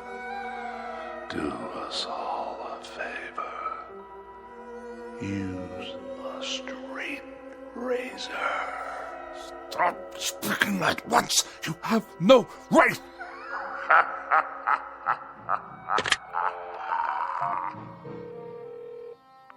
Hello, operator. Get me the police. Someone's in my house. Hello? Hello? Finchley, get out of here. Stop this! You Finchley? Oh, thank God you're here, officer. At your car? What? The car in the street. Yes, it is. What about it? She rolled down the driveway, almost hit a kid on a bike. Yeah, my son. But the brake was on. The emergency brake?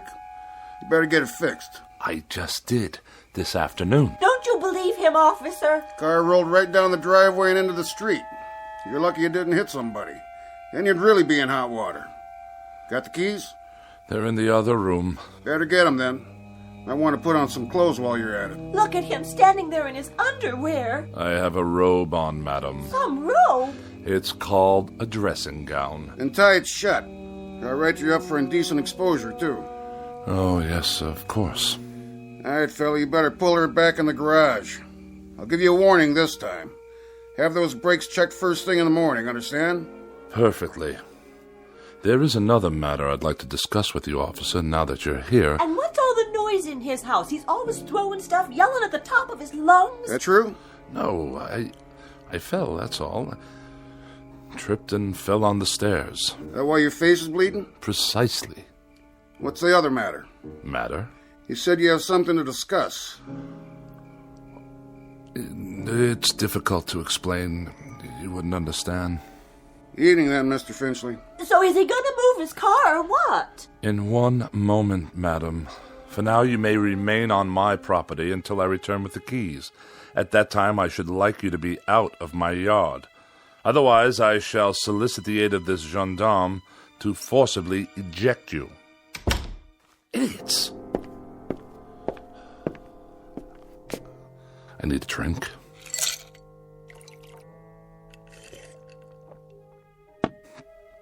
Perhaps one more.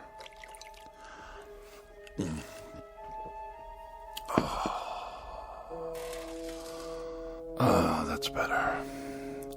But if the car can't be trusted, how can I go out this evening? I'm a prisoner in this madhouse. Miss Rogers? Edith? Is that you? Yes, of course. You had second thoughts and now you've come back. Where are you? But if you're not here, then who's typing? Get out of here, Finchley. Get out of here, Finchley. Is that all you can write, you infernal machine? Who turned you on? Get out of here, Finchley. Get out of here, Finchley. No. You get out of my television set. What's that? The clock. I smashed it this afternoon. Smashed it to smithereens. And you. I destroyed you too. Oh, you won't get me. You won't get me. I won't let you.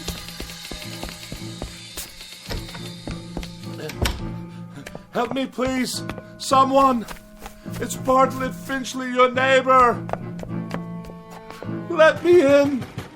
It's that crazy man again. Don't let him in, Mom. He tried to kill me. I didn't. The car did. Don't you understand? Open your door. You get away from here.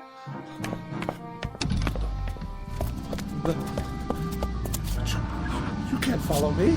You're only a car. My car. Stop. There's no one at the wheel. You must stop. I demand it. Back to my house.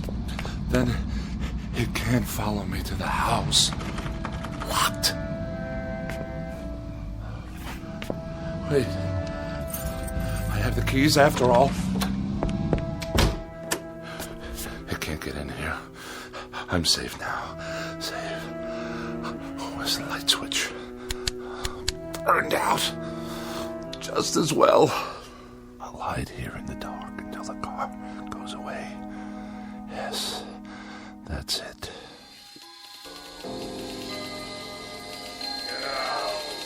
Get out of here. Get out of here, Finchley. Now! Away! I'll sneak away.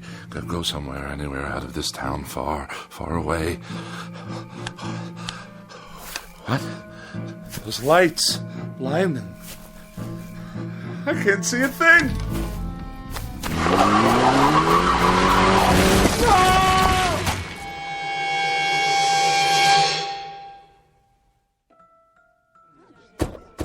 I have your 1019 on Woodlawn Drive. What is the status? Cancel that call for backup. Paramedics have arrived, waiting their decision. Do you have a positive ID? Finchley, first name B for Bartlett. Stand by, 10-4. That man. He was running in his bathrobe. Never saw anything like it. What's his condition? Flatline. He's gone.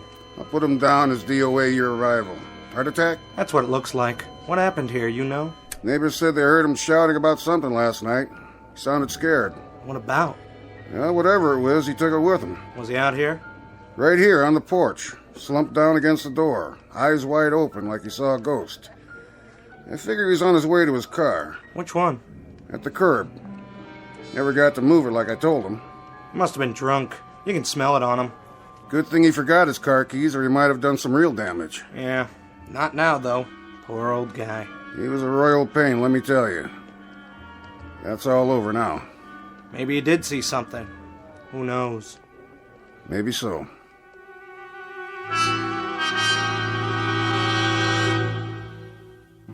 Yes, maybe so. It could just be that Mr. Bartlett Finchley succumbed to a simple heart attack and a set of delusions that were self-generated. It could just be that he was tormented beyond the breaking point by an imagination as sharp as his wit and as pointed as his dislikes. But as reported by those in attendance, this is one explanation that has definitely left the premises with the deceased. For now, look for it filed under M for machines in the Twilight Zone. More from the Twilight Zone after these words. Hi, this is Carl Amari, producer of the Twilight Zone radio dramas. I'd like to take a moment to tell you about our official website at twilightzoneradio.com, where you'll get the latest news and information on these Twilight Zone radio dramas. Plus, at twilightzoneradio.com, you can digitally download 3 free episodes or any of our episodes for only $1.95 each. In this age of ever-changing technology, we've decided to make these episodes instantly available to you by making the Twilight Zone radio dramas a digital download-only series. This means that this series will no longer be offered on CD. The CD collections at our website are now being offered while supplies last at buy one, get one free. So be sure to get your favorites before they're sold out. Be sure to visit us often, and I'll see you in the zone.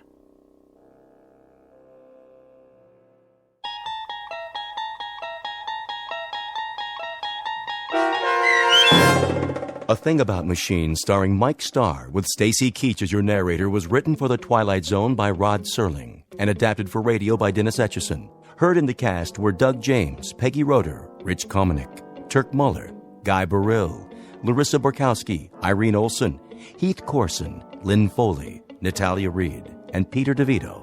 To learn more about the Twilight Zone radio dramas and to obtain audio cassettes and CDs of these programs, visit our website at twilightzoneradio.com.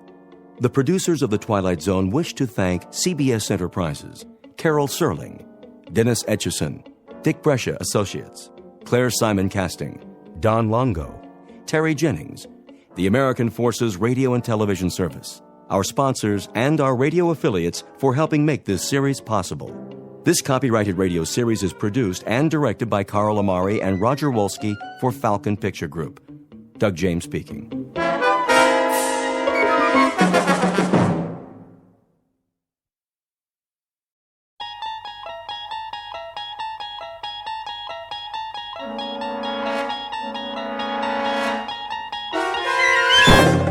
You're traveling through another dimension. A dimension not only of sight and sound, but of mind. A journey into a wondrous land whose boundaries are those of imagination. Your next stop, the Twilight Zone.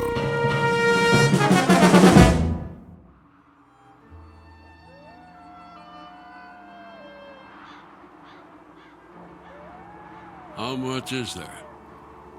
Only half as much as the last crop. That won't last us. We've survived a war. We'll make do. Not with so little. I can make it last. There's enough on this parcel of land right over here for a few days' worth of meals. I can get us through it. Well, you shouldn't have to. It's my place to provide, to feed us.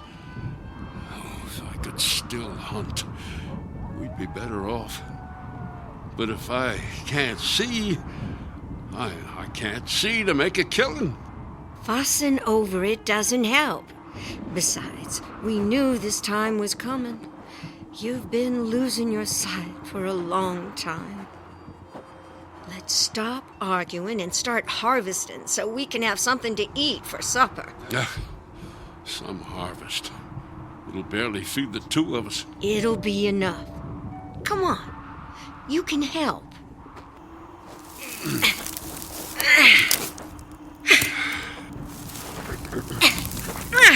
Oh, boy, these leaves feel kind of dry. We could use some rain. What's the weather look like? No chance of rain. It's a clear night. Light's just about out of the sky. Stars are out already. Oh, and just look at that. What?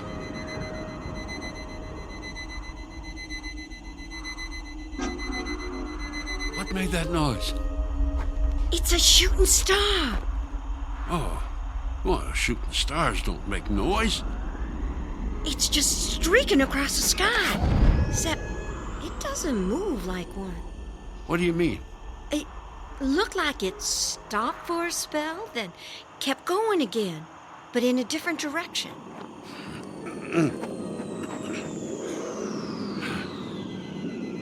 It doesn't sound like a shooting star to me. And now it's It's what? It's blinking. Blink, blink. Blink, blink, blink.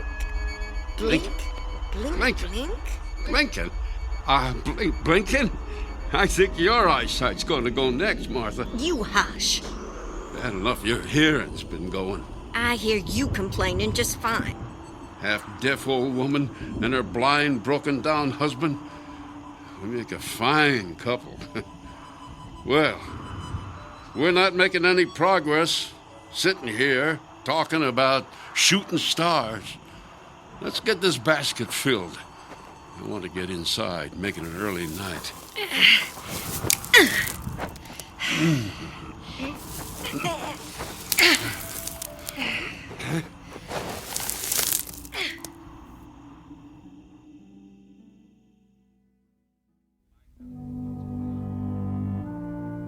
This is one of the out-of-the-way places, the unvisited places, bleak, wasted, dying.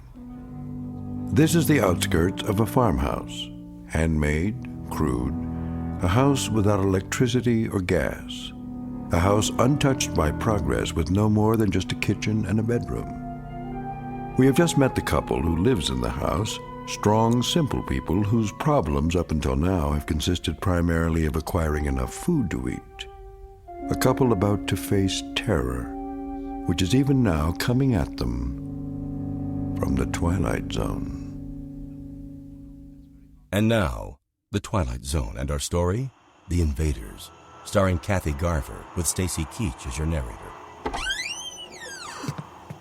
Just put the basket down on the kitchen table.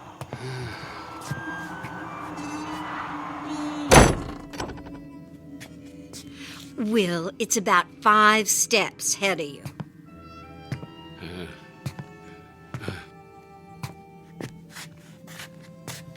I'm going to start chopping up some of our harvest to make a stew.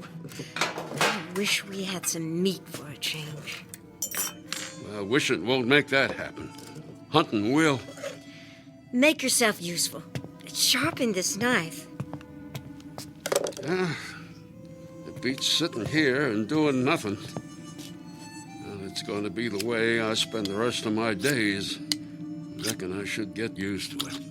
Now you just stop your whining. I am not going to spend the rest of my days listening to you complain like a big baby. A baby? Yes, that's what you sound like. You could still make yourself useful around here. Now, when the knife is real sharp, fix that broken handle on the front door. I already fixed that. Back when I could see what I was doing. Doesn't fit right. There's a hole so big I can stick a couple of fingers through there. I didn't have all the right parts. At least the door opens and closes. Well, there are other things you could do around here. Like what? Like chopping wood. Chopping wood? Martha, how can I chop something I can't see? It takes hands to swing an axe, Will, not eyes. I'll chop off a leg. Oh, forget it, Martha. I've swung my last axe. Not if I can help you. Why, with some practice, you'd be doing it on your own and... I said forget it. Fine. But you're going to learn that being blind doesn't mean being helpless. You know, if you just... Hush, shh, Martha. Don't you tell me to hush. Quiet. Listen. Do you hear that? I don't hear anything. I'm that half-deaf old woman you live with, remember? Shh. Can't place what that could be. Wait. I do hear something. Sounds like it's coming from over the house. Will, do you think it could be that shooting star? That was no shooting star. If it was something falling from the sky, it would have just dropped. It wouldn't have hovered above the house. It's getting louder. Sounds like it's getting closer. Maybe we should run outside. I think we're safer in here.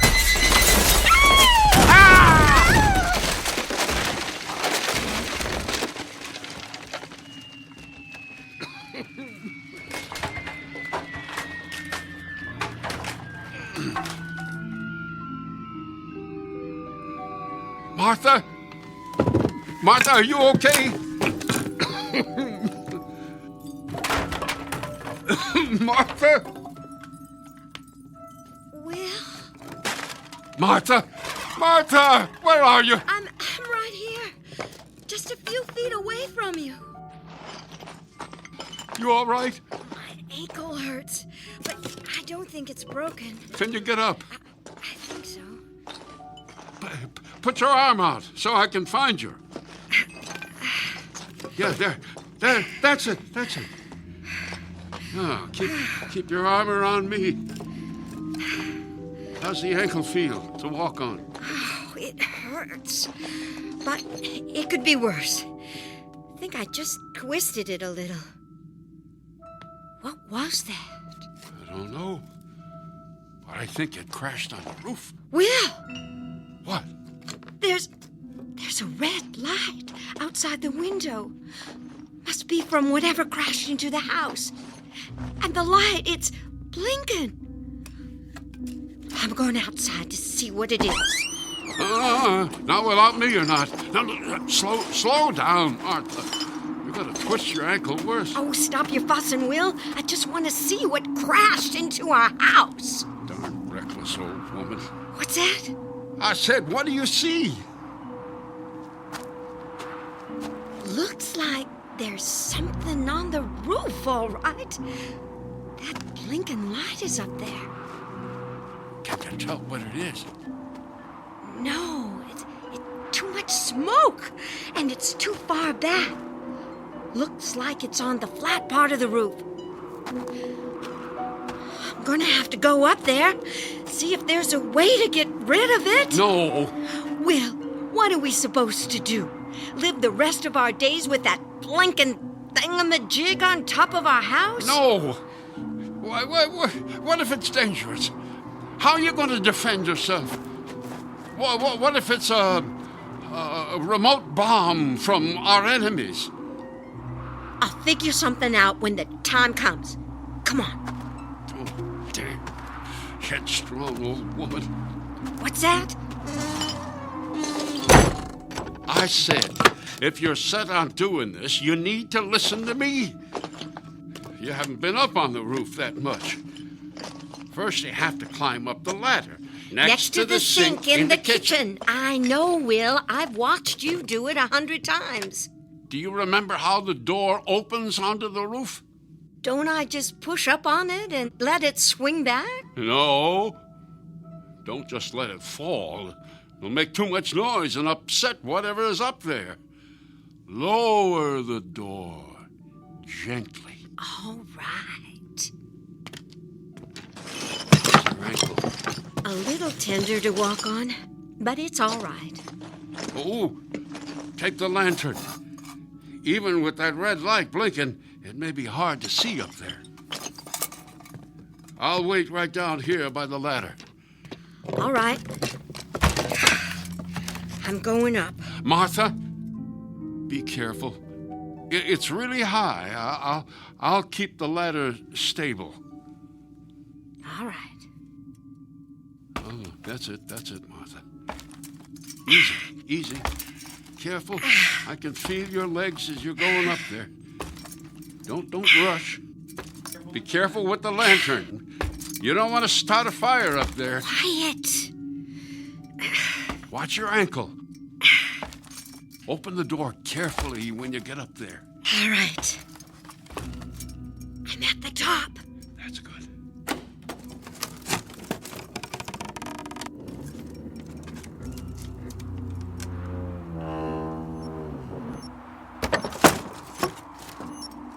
See anything? Mostly that blinking red light. It's blinking something fierce. Hold the lantern higher so you get more light. There's something up here, all right. But I can only make out the edge of it. Will, I can't see it standing on this ladder. I gotta climb up on the roof. No! It's all right. That thing is just sitting there.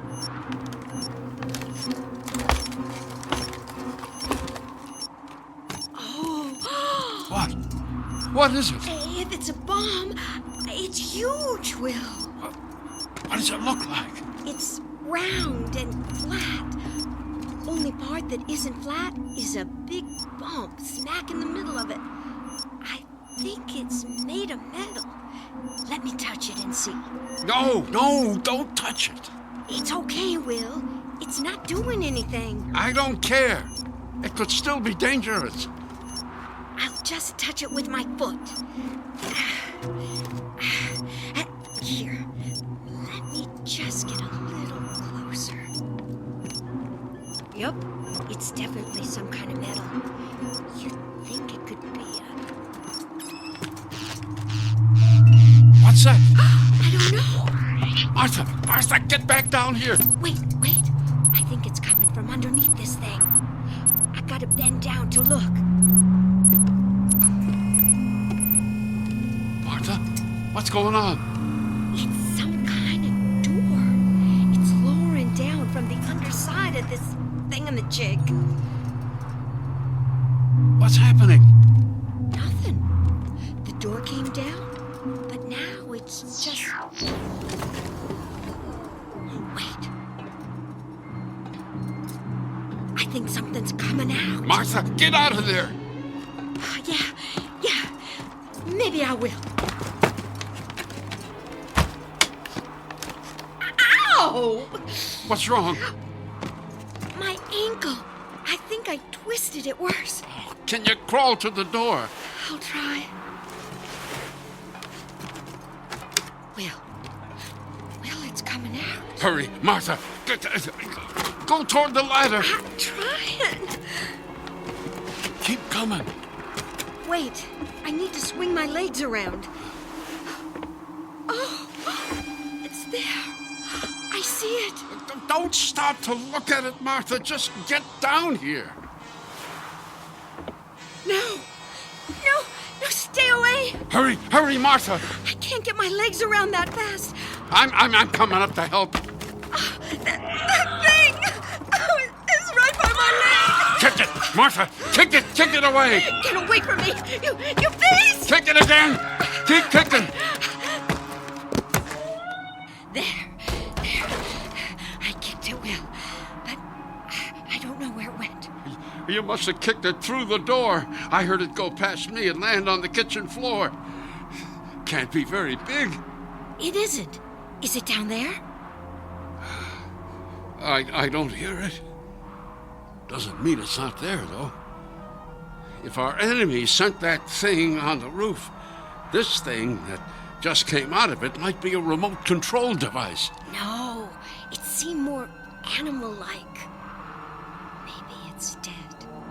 I'd better come down and look. Swing your legs around into the opening. I'll help you down.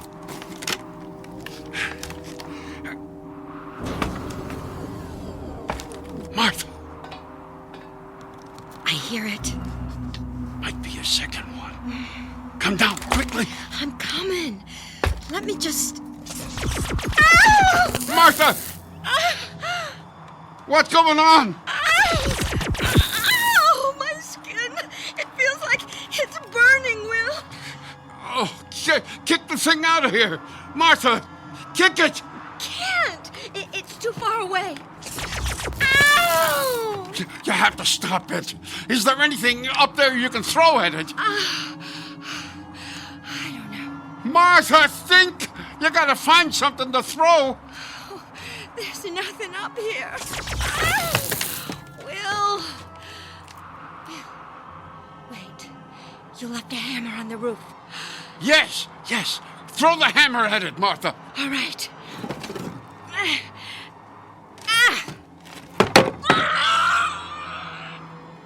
I got it. Good. It fell off the roof.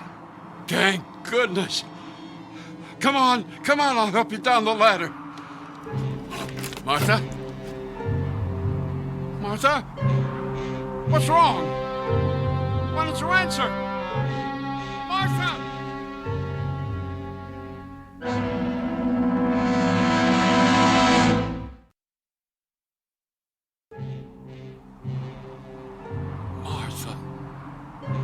Martha!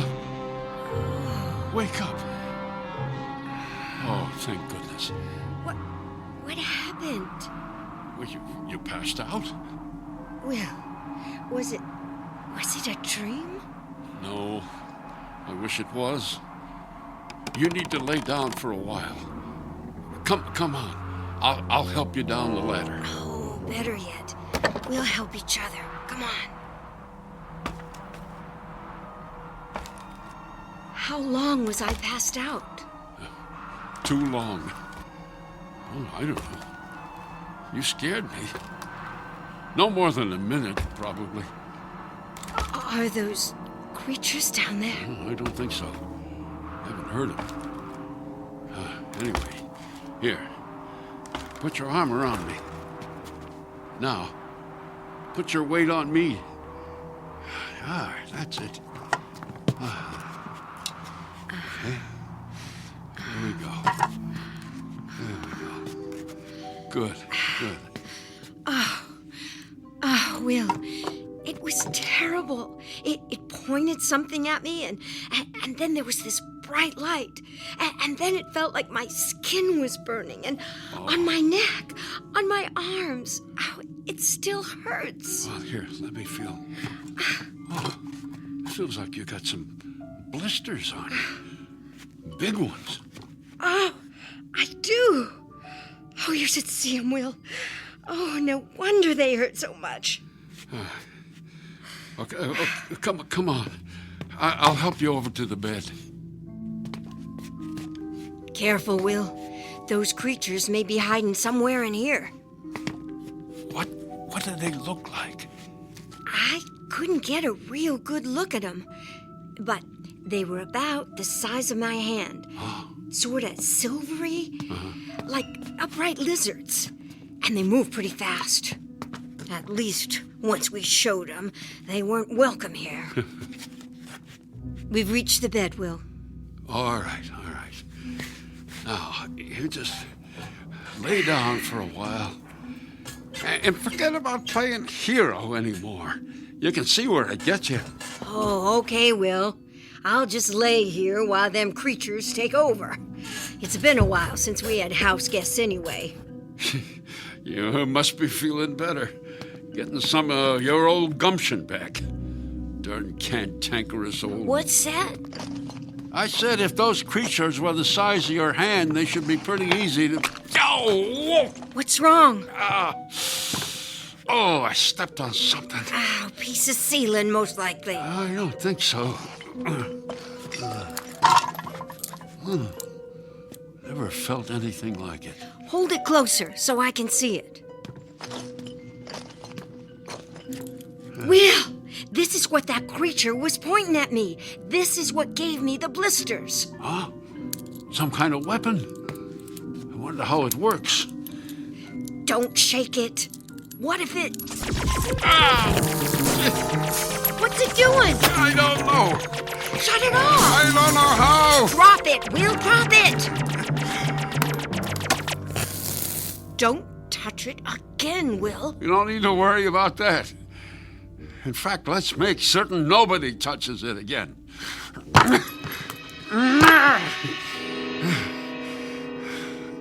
There.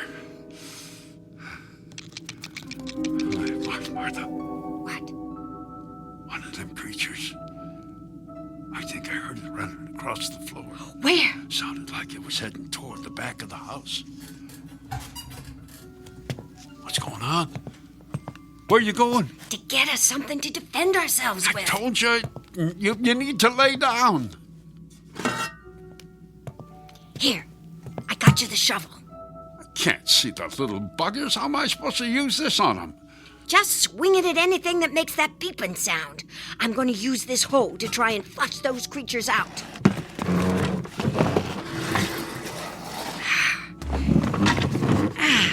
The little beasts could be hiding anywhere. Under the bed, behind the furniture. Martha! Martha! What? I thought I heard something again. Where was it coming from? The pantry. Stay over there with the hoe ready. I'll yank the pantry door open, and you can thrash the little pest. Guide my hand to the door handle. Okay. Got it? Yeah. On 3. 1, 2, 3.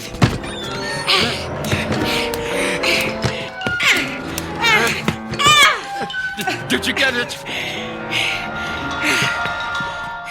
Martha, did you get it? No! Nothing there! I beat the tar out of this sack of grain, though. Would have sworn one of those things was in there.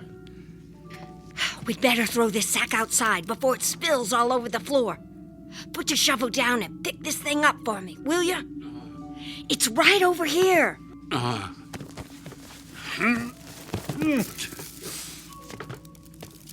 Okay.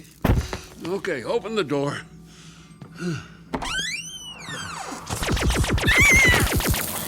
It's at the door. Throw the sack at it. You missed.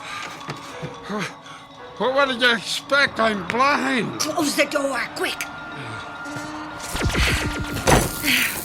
Oh, it's like it was waiting there for us right behind the door.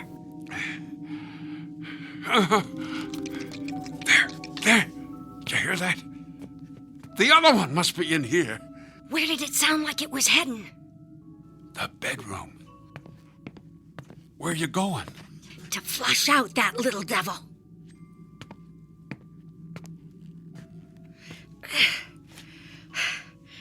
Come out from under that bed, you little creep. Oh. What's wrong? Something's got the hole. How could that be? I thought you said it was small. Can't get it loose. Here, let me help. No, I've got it. Ow! Martha, are you okay? Oh, I banged my noggin. But I'm all right. I'm all right otherwise. I told you to stop playing hero. Darn stubborn old... What's that? I said take my hand.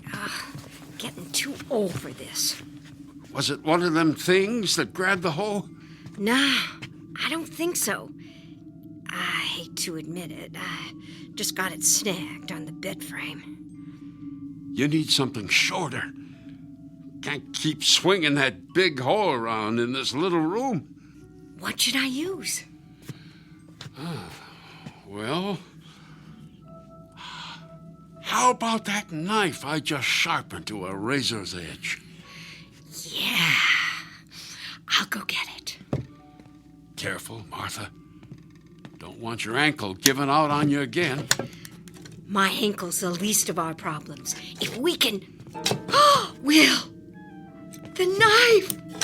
It's gone. Did you put it back in the knife rack? Of course I did. Don't you remember? We were standing here arguing about how you didn't want to use the axe. Ah! Will, behind you. Behind me? The eyes in the back of my head never worked. I'll get the hoe and knock it out the window. Oh! Ah! Martha, are you all right? It's not going to let me get near it. Ow! Will, get the axe. Where is it? Behind you. By your left leg. Oh. Okay. I got it. Oh! Listen to me, Will. Listen. You have to swing that axe when I tell you to. Okay. Come on now. Swing right. Good. Now left. Higher. Lower. Now left. Oh, you missed. Try again. I can't. Will, I know it hurts, but it's going to keep hurting worse if you don't get that thing. Try this. Try. When it fires that weapon, swing your axe towards the sound. I'll try. Oh, you did it, Will, it went out the window. It got me. It's that weapon. Oh, I know. It burns real bad at first. It makes a blister and it swells and breaks and oozes, but then it just kind of aches. Stay there. I'll lead you to the bed. Ow! What's wrong? Oh, it stabbed me. The other creature, it has the knife. It stabbed me in the leg. Oh, Will. It's bleeding. It's bleeding something awful. Can you get to the bed? I think so. Yeah, tear up part of the bed sheet to use as a bandage. Oh, it's on me! Will! Martha! Get off, you little demon! Get off! What happened? Where is it? I threw it across the room. It ran off. It jumped on me, Will. It just came out of nowhere. Are you all right? No, I'm not all right. Oh, this is never going to end. What are you doing? Tearing up the bed sheet to bandage my leg. Then I'm gonna get the axe myself. It's time to kill a couple of uninvited guests.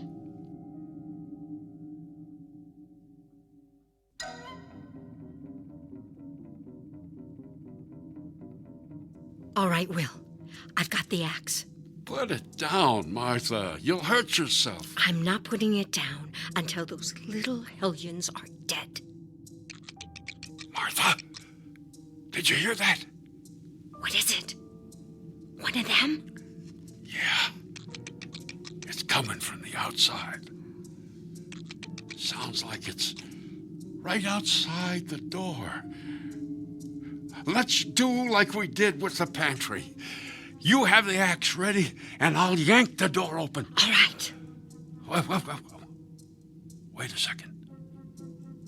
Shh. It stopped. Maybe it went somewhere else. No, I didn't hear it moving. It's still there, Will. I can just see it through this hole in the door handle. You know, the one you said you fixed? Oh, save the nagging till after we've done away with that little terror. Just get the axe ready. I'll feel for the door handle. I'm ready. On 3. 1, 2. Will!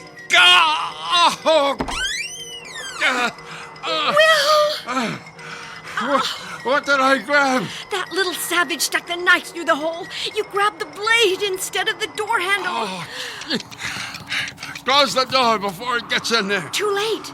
It ran inside somewhere. Will, your hand is bleeding bad. Let me wrap it up for you. Oh, that good-for-nothing little... Those monsters aim to kill us. They want us dead, Martha. We gotta get them first. How, Will? How are we going to get them? They seem to know everything we're going to do before we do it. We're bigger than them. There's got to be a way. Will, under the bed sheet, something's moving right next to your left hand. Yeah, I feel the sheet moving. All right, you little devil. This time you got a little too cocky.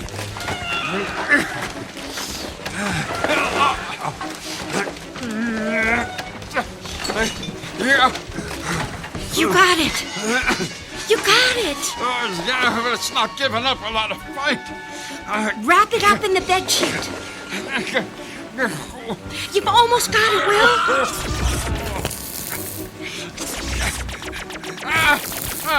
What's going on? The other one is on the windowsill. It's hitting me with that blasted weapon. Don't give up, Will. I'll get the other creature.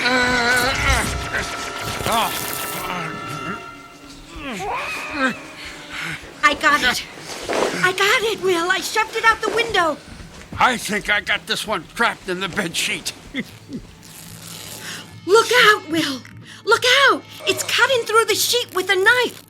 I'll try and grab the blade. No. Oh, you'll get sliced up. It's all right. Just try and hold it steady. I'll grab the handle from the back of the knife. I got a hold of it. Try and pull it away. I think if I pull it... Oh, come on, you little monster. Let go. Got it. Now, to finish off this little devil. Look out, Will. It's trying to get out through the hole in the bedsheet. Whack it against the table.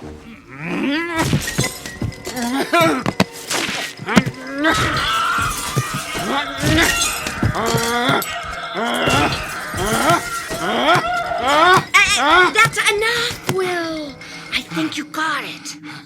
You sure? Yeah. Reckon it can't get any more dead. What are you going to do with it? Looks like we got meat for our stew. We'll skin it later, along with its little friends. Now, burying seems too good for them. What'd you do with the other one? Pushed it out the window. With your bare hands? Yep. Oh, reckon you can see the things around here. Reckon we both can. How's your ankle? Which one? The one that I twisted or the one that got stabbed? Sorry I asked. How's your hand feel? About like it should, after losing a fight with the business end of a knife. Suppose we won't forget this night anytime soon. If we survive it. Oh, we'll survive.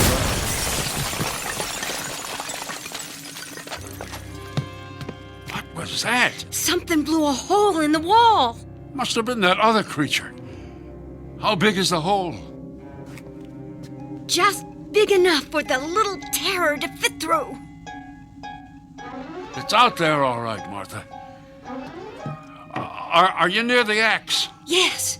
I'll grab it and get on the side of the hole so the creature can't see you. I'll try to lure the little menace in here As soon as it steps inside, hack it up into little pieces. All right. I'm ready. Okay. Come and get me now, you little troublemaker. I'm right here waiting for you. Why isn't he coming in? I don't know. Wait. Maybe it's deaf. What are you doing with that dead creature? You'll see. Just get ready with that axe. I'll use it as bait. All right, you holy terror.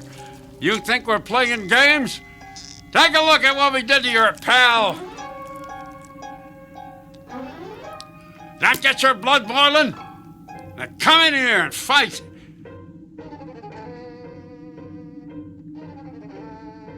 Will, it's not budging. I don't understand. I think it ran off. Let me look. Careful. It might be a trick. No, it's gone. I'm hearing something. Me too. I think it's climbing up the trellis. Come on, you can knock it off there with the shovel. No, wait. Now it's on the roof. Speedy little rascal. Think it's planning something? Maybe getting more weapons from that thing that came in? Suppose we better not wait to find out. Grab the axe, Martha. We're going up on the roof to finish that thing off. I better go up first so I can look around.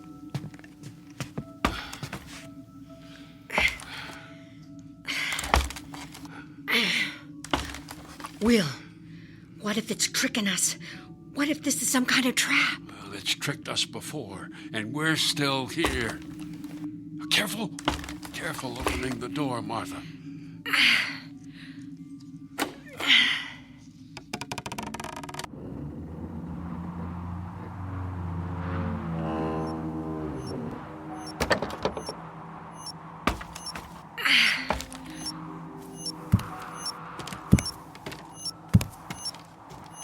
You see anything?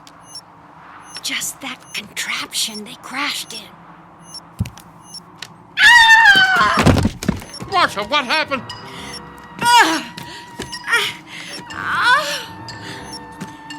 That little monster, he tied a wire around the chimney and tripped me. Come on, I'll help you. Lean on me. I sprained my other ankle.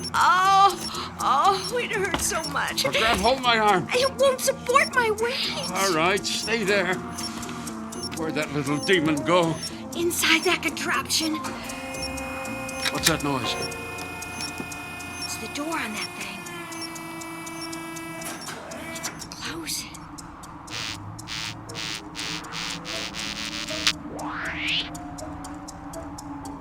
What's the creature doing? Don't know. Reckon it's gonna kill us. I don't aim to wait around and see. Give me the axe, Martha. Here, I'll slide it over to you. Got it? You're getting it, Will! Will, you're getting it! Got it! Don't worry, Martha. It takes hands to swing an axe, not eyes.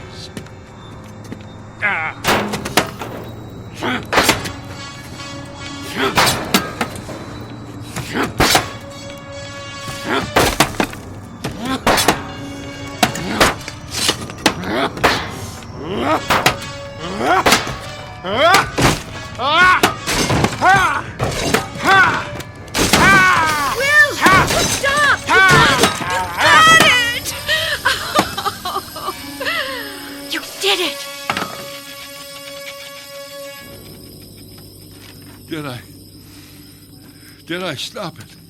Stop it! Oh, you should see what you did to that contraption. Oh, I wish all 8 of your blind eyes could still see. We won't have any more creatures bothering us. Good. I'm so glad you were here, Will. Oh, it's all right, Martha. It's over. We did it. Here, let me help you up. You still have 4 good ankles to balance on. Yeah. Oh, I'm a little dizzy. Must have hit both my heads when I fell. Darn hard-headed old... Oh, now don't say it. I thought I was, let's see if I can remember. Reckless, headstrong, cantankerous. You forgot stubborn, truth be told. I'm glad you were all of them things. Otherwise, you wouldn't have had the gumption to go after them creatures. And I couldn't have handled it all by myself. I know you love me because you're wagging your tail. Come on. I'll help you down the ladder. Will, where do you think they came from? I don't know. Must be someplace where folks are used to hurting each other. Someplace where they'd rather fight than get to know folks who aren't like them. I hope it's someplace far from here.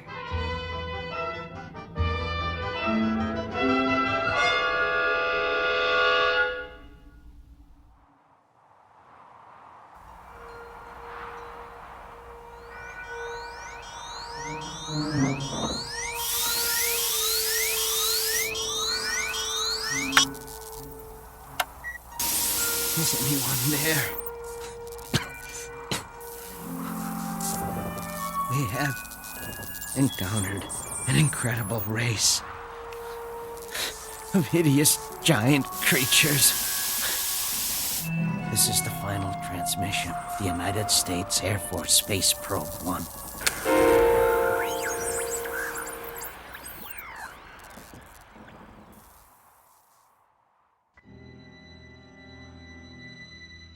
These are the invaders, the tiny beings from the tiny place called Earth, who would take the giant step across the sky to the question marks that sparkle and beckon from the vastness of the universe only to be imagined. The invaders, who discovered that the instinct to survive extends far beyond Earth's atmosphere. A critical lesson learned far too late, in a harsh classroom on a distant planet, somewhere in the Twilight Zone.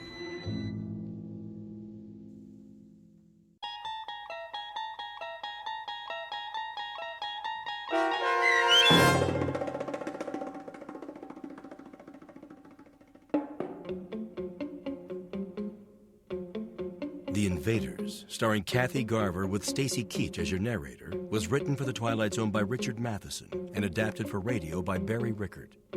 Heard in the cast were Tony Makis and Joby Cerny. The producers of The Twilight Zone wish to thank CBS Enterprises and the Rod Serling Estate for making this series possible. This copyrighted radio series is produced by Carl Amari and directed by Joby Cerny for Falcon Picture Group. Sound design, custom Foley effects, recording, and editing are done in the Cerny American Sound to Picture Theater by sound designers Bob Benson, Todd Beyer, Tim Cerny, and Craig Lee. To learn more about the Twilight Zone radio dramas and to contact us, visit our official website at twilightzoneradio.com. Doug James speaking.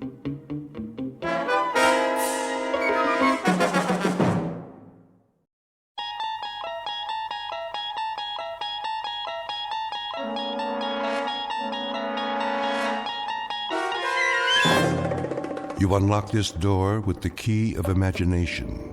Beyond it is another dimension, a dimension of sound, a dimension of sight, a dimension of mind. You're moving into a land of both shadow and substance, of things and ideas. You've just crossed over into the Twilight Zone.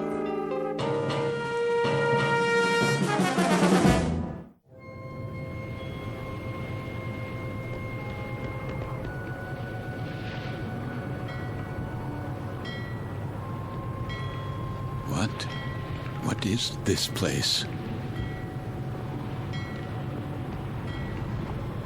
The time. It must be late, very late. Lloyd! right in the salon. Let's black out down there. Who?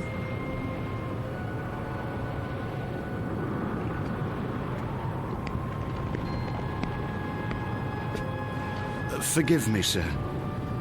Yes? Are you addressing me? Begging your pardon, but they'll be finished serving dinner soon. They? The galley crew, sir. Why do you tell me this? Well, I only meant... What? What did you mean? Well, all I mean to say is, you'd best go in now, sir, if you want your evening meal. My meal? The salon will be closing in a few more minutes. Oh, yes, of course. In the salon. Is that what you call it? Yes, sir. It's very dark out here. Would you like to follow me? Follow? The lights, you see. From now on, I'll have to switch them off when we open the door to the deck, and then on again. You understand, sir? Because of the blackout. The blackout? Yes. This way, sir. Are you all right? Why wouldn't I be? Is something wrong with my appearance? Why, no, sir. It's only that... Is this your first time? My what? Your first passage. It can take a bit of getting used to. Sea legs and all that. I'm quite used to being at sea. Thank you. I was just... Yes, sir? Listening. To the engines? Don't worry, sir. The diesels were checked thoroughly before we left port, and Captain Willoughby's top drawer. He'll get us there safe and sound, you can be sure of that. No, not the engines. What then? I was listening to the water. The cold ocean water out there. And the night.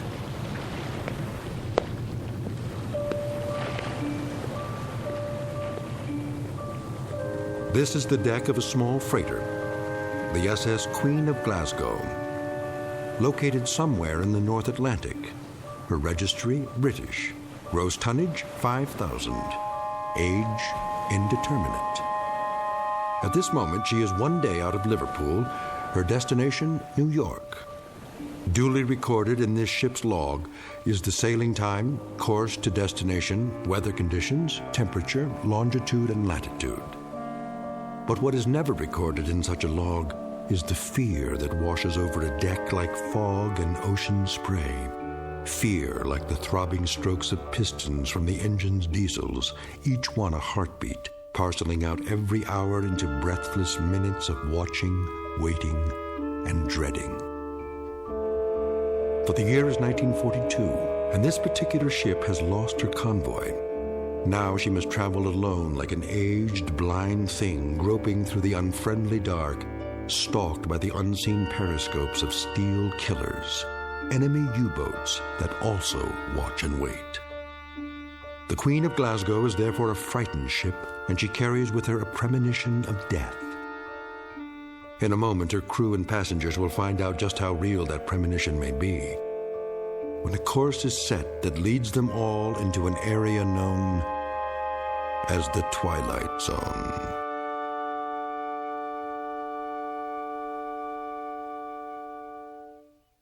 And now, The Twilight Zone and our story, Judgment Night, starring Chelsea Ross, with Stacy Keach as your narrator.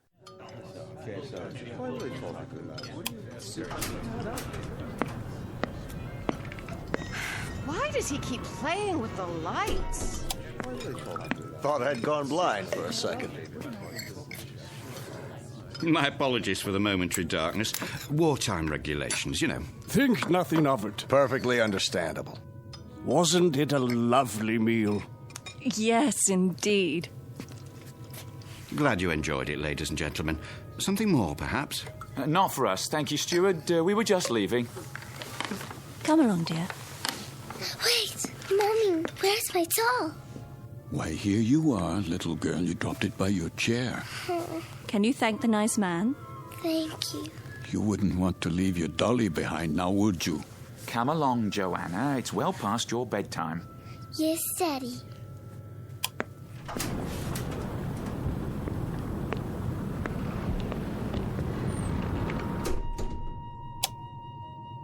Who's this? Mr.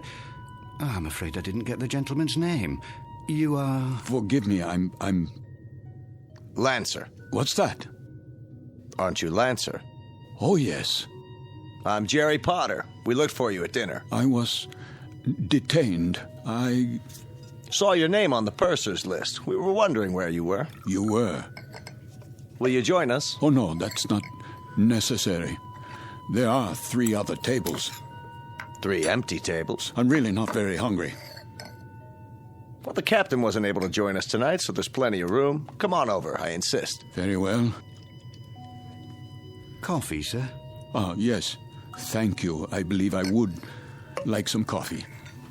Here's your seat, Mr. Lancer. The more the merrier, I always say. The coiner of phrases. We could do with a bit of merriment. Let me help you, sir. I'll get the coffee. Wait. Do I know you from somewhere? I don't think so, sir. But your face, I'm sure. It might well be. I've travelled this line for a number of years. Perhaps it was on another ship before the war. Before the war? Seems like a long time ago, doesn't it, sir? Are you quite certain about the food? What? The cook can still prepare something. No, I don't have much of an appetite. Not even with all this salt air? Makes me hungry enough to eat a horse.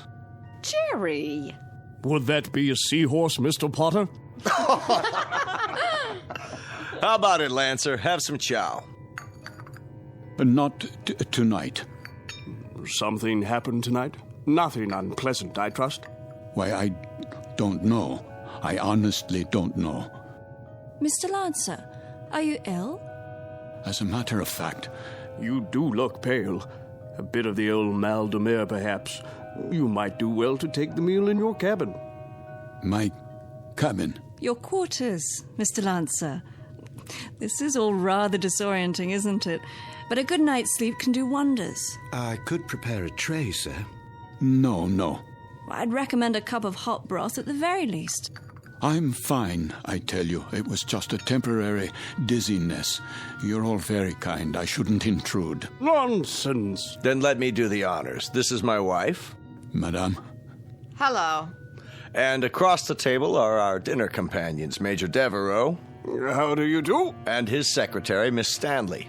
Are you going home, Mr. Lancer? Home? Or away from home? Why, I'm heading away from home. We are as well, I'm afraid. The Major is heading up a military mission in Washington. Now, Barbara, loose lips. Oh, sorry. I was just telling them that I took this trip once before, when my wife was alive. Spring of 38. How different it was. The Queen Mary, most elegant. Where do you suppose they dredged up this one? She looks to be 300 years old. The Queen of Glasgow. Long live the Queen. Oh, hear. What do you do, Lancer? Me? When I saw your name on the list, I tried to figure out what you'd look like. It's a game I play. Try to connect a face with a name. I thought you were probably an old language professor from Oxford or something. A regular barrel of laughs. Well, I'm... There goes the light again. Well, good evening, Captain Willoughby. No, please. Remain seated. I don't have much time. I thought I'd just stop for a cup of tea and say hello to those who are still here. Don't worry on our account. I'll get you tea, sir. Thank you, steward. We did miss you, though, Captain. I must apologize. We have a miserable fog out there. No kidding. And I thought I'd best take my meal on the bridge. And the rest of the convoy, Captain, are they in sight? They'd have to be 3 feet off the bow to be in sight, Major. That fog is quite thick. Oh, dear. However, we do hope to have some sort of contact by tomorrow. But I wouldn't worry. She's a good stout ship, and this isn't her maiden voyage. She's made this passage often. I suppose misery loves company, though, doesn't it? I'd feel a lot safer if we were in a convoy. I can almost see those wolf packs converging on us. There would be no wolf pack converging on a single ship, Major Devereaux. Sorry? The principle of the submarine pack is based on the convoy attack. The gentleman is quite correct. Our primary danger would lie in a single submarine. Well, that's reassuring. I guess we stand a better chance against one than against 20, don't we? Just ask Admiral Potter here. He fought with Dewey at Manila. He knows everything. Still, it only takes one torpedo. They can do such dreadful damage. And I must tell you, I've had a miserably uncomfortable feeling ever since we've left. What kind of feeling? Of being followed. Isn't that something? I've had the same feeling. I'll tell you, I'd rather they go after us with a pocket battleship. That you can see, not a skulking, crummy tin fish a couple of miles underwater. If we're being followed, you will see the sub, Mr. Potter. It will surface. They won't waste all their torpedoes on us. Not when they can sit back 1,000 yards and shell us with impunity and sink us at will. You forgive me. This is Mr. Lancer, Captain. Mr. Lancer? But you sound like a U-boat commander. My apologies. That was clumsy of me. Oh, please, sit down. Let me clean it up, sir. I hope I didn't spill any coffee on you, Miss Stanley. No, but you did quite a job on yourself. That's quite all right. I'll get you a towel. I said it was all right. Yes, of course. Sit down, Mr. Lancer, please. Another cup of coffee, sir? No. Thank you. That won't be necessary. I think we might start by getting better acquainted. First of all, I trust everyone's comfortable. Oh, yes, quite. This ship, you know, wasn't designed to carry passengers. I hope you'll bear with some of the inconveniences. I suppose they're worth living with to get to the States, aren't they? You can say that again. Mr. Potter, I understand you're with the American government. War Production Board. And where is your home, Mrs. Potter? Good old Chicago. Windy City. Oh, how interesting. I do hope to travel farther west one day. I tell you, I'll be mighty glad to see it again, wind or no wind. And you, Mr. Lancer? Yes? Where's home for you? Home? I was born in Frankfurt. Frankfurt? Like in Germany? Yes, Germany. Well, how long had you been in England, Mr. Lancer? How long? Not very long, not long at all. Please accept my apologies. I think I'll go to my quarters now. Too bad. I was hoping we'd get a poker game going. Whoop-de-doo. Perhaps another time. Good night. Well, there goes an odd one, huh? I had him pegged as a German the minute he came in. And what do you suppose he's traveling on this ship for? You don't think he's a spy, do you? I rather doubt it, Mr. Potter. All the passengers are well screened. I am a bit concerned about him, however. He doesn't look at all well. Actually, I'm feeling a bit tired myself. I think I'll be off to bed. Good night, everyone.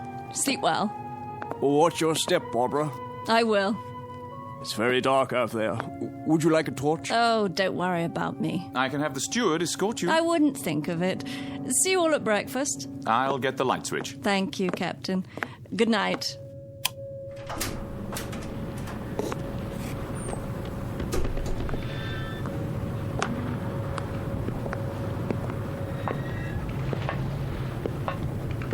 Hello? Is someone there?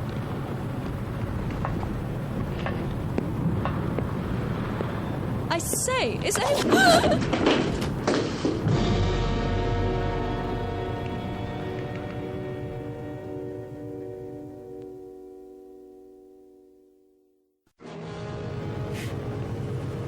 Who's there?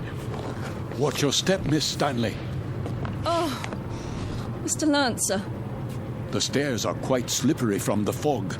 So I see. I was afraid you'd lose your footing. Thank you for your help. The fog can be treacherous at sea. And it carries quite a chill, doesn't it? Yes. Yes, it does.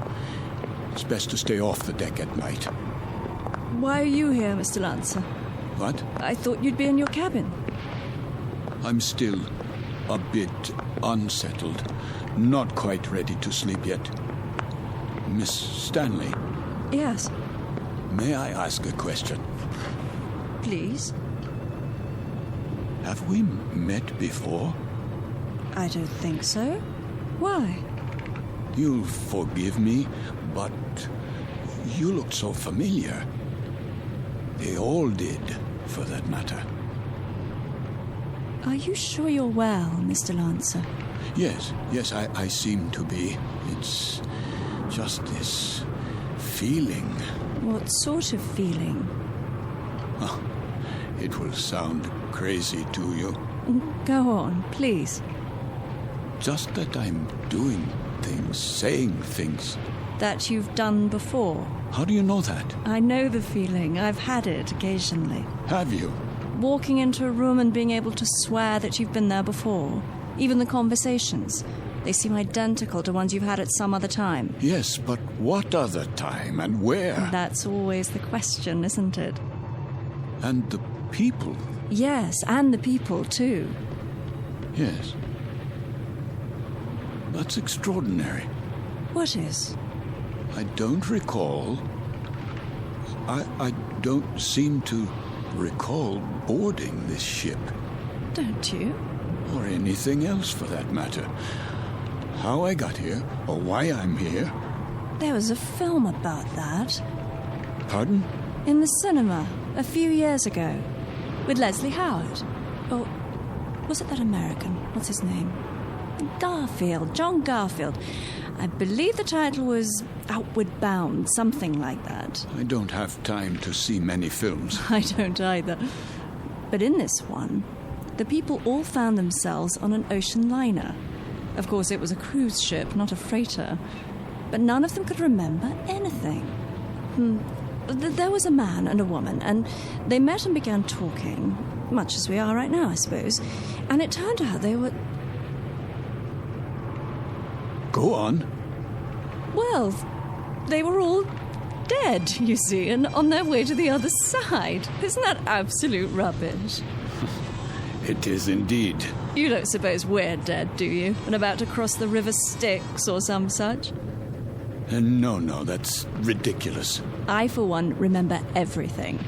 A cab to the docks, and carrying my bags, my passport, the security clearance.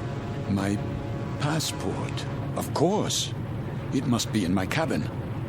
If we were dead, I'm sure the meal would have been followed by a lovely dessert. Mr. Lancer, may I make a suggestion? Why don't you see the ship's doctor? I'm sure they must have one, even on a freighter. For what purpose? It has to be some form of temporary disorientation. I was standing on deck, and it was as if I suddenly woke from a deep sleep. I heard your voices from the salon. Amnesia? Not really. I know who I am. I'm Karl Lancer. I was born in Frankfurt, Germany. I'm in the... In the what? In the... You were going to tell me. You were in the something or other.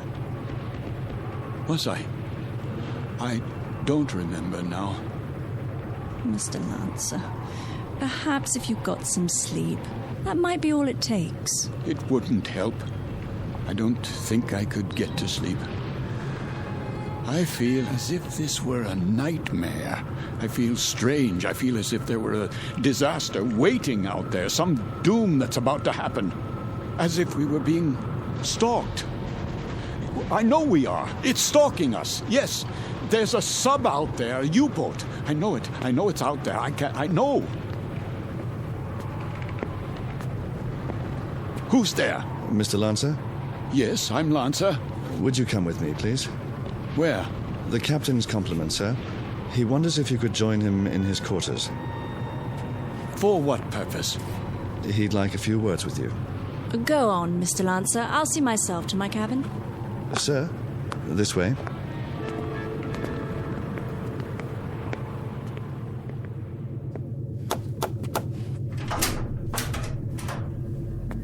Mr. Lancer, sir. You wish to see me, Captain? Thank you for coming, Mr. Lancer. You've met my first officer, Mr. Danbury. Yes. What is this about? I wonder if you'd mind answering a few questions. No, not at all. First, would you mind showing us your passport? My passport? If you don't mind. Just routine, Mr. Lancer. On our passenger manifest, it seems that your passport number was somehow not included. Yes, of course. Oh, I'm afraid I don't have my wallet in my pocket. It must be down in my cabin. That's perfectly all right. Sometime during the next few days, if you think of it, say tomorrow. You can show it to me whenever it's convenient. Are you feeling better, Mr. Lancer? Yes, much better. Is there anything I can get you? No. Then, is there anything you'd care to talk about? How do you mean? Anything on your mind? Something you'd care to tell us, perhaps? There's very little I can tell you. And why is that? Because I don't remember very much. No? Actually, to tell the truth, I don't know how I got here. I don't recall anything about it. Is that right? I seem to remember only a few odd, disjointed things. I know, for example, that my name is Karl Lancer. I know I was born in Frankfurt. So you said. Please continue. Continue where? That's it. At this moment, that's all I know. Mr. Lancer. Yes? At the table, you exhibited a rather unusual working knowledge of German submarines. Could that, perhaps, stir your memory? I wish it could, but it doesn't. I see. In that case, why don't you go on to bed for now? Have a good night's rest. We'll talk tomorrow, you and I. Very well. That will be all for now, Mr. Lancer. Good night. Good night.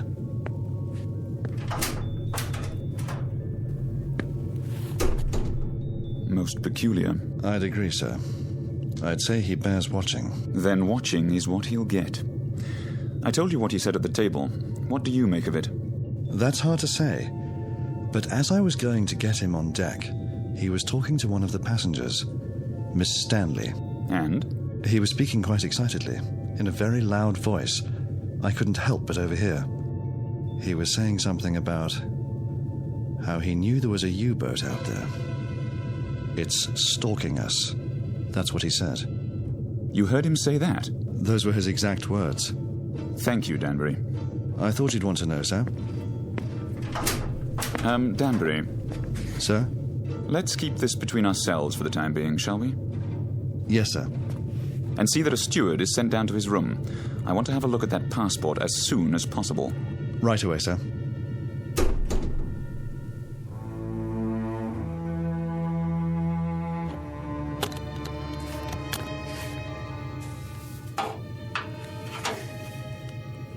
There you are, sir. All your clothing hung up, I believe that's it. Anything else I can help you with? No, that will be all. Ah, your shoes. I'll just put them in the closet. Hold on, what's this? Where? In your bag. Looks like an officer's cap, but not one of ours. War souvenir.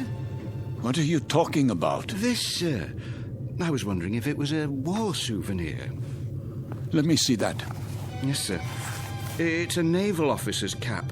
Foreign by the style of it. Don't touch things that don't concern you. I only thought I'd put it away for you. That won't be necessary. I'll put it away myself. Yes, sir. That will be all.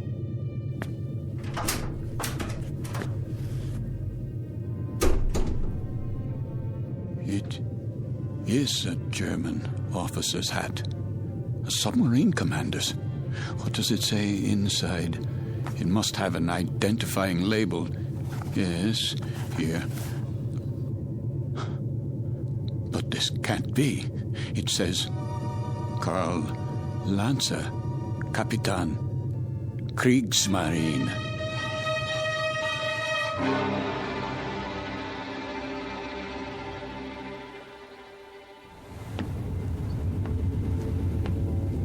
Mr. Danbury? Yes, sir? We've slowed down again. See if you can impress upon that very temperamental engineer the rather dire necessity for speed. Engine room. Engine room. McLeod, can we get any more revs? We're losing speed badly. Begging your pardon, sir, but I've got these blooming engines strained to the limit now. Kindly tell the captain that if I keep them going at this rate, they'll be a breakdown before morning. In that case, we'll be going a precious lot slower in a drift than under power. McLeod, we simply have no more revs. If you can give me maximum speed for another 12 hours... Captain! These engines needed to be overhauled a month ago, and instead of an overhaul, they're getting worked to death. Well, do what you can, man. Aye, aye, sir.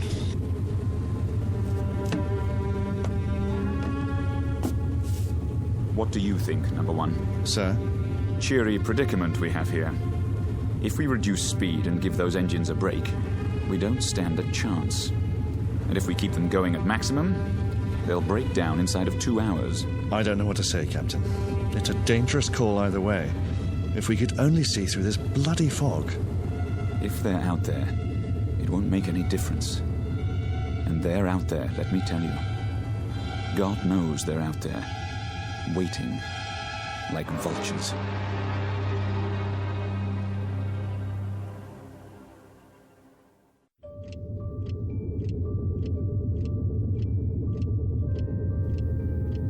Another drink, please. Begging your pardon, sir, but it's very late. Don't beg my pardon. Just put the bottle on the bar. Go to bed if you're tired, but leave the bottle.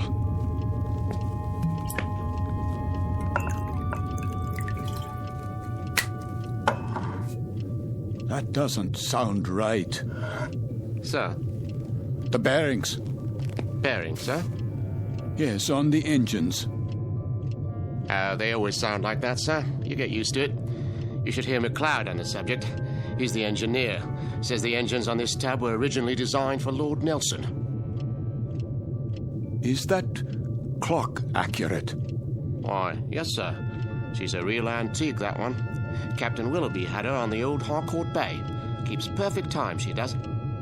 It says 5 minutes past 12 at 1:15. Not for a while yet. No, but at 1:15, something will happen at 1:15. Something, sir? What might that be? I don't know. I really don't know, except the hour and the minute, 1:15. It sticks in my mind. The tray for the bridge, please. Just being made up, sir. The cook will be done in a minute. Have a seat at the end of the bar. Been here long, has he? Sitting like that for 3 hours. One drink after another. Just sitting there, drinking. Wiping the sweat off his face and asking for more. And not getting drunk, mind you. That's 3/4 of a bottle gone. I'd swear it was lemonade. I've never seen the like.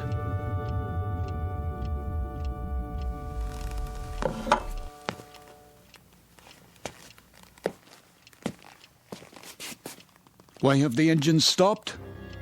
Probably just routine maintenance, sir. Don't give me that. They've broken down. I don't think it's serious, sir.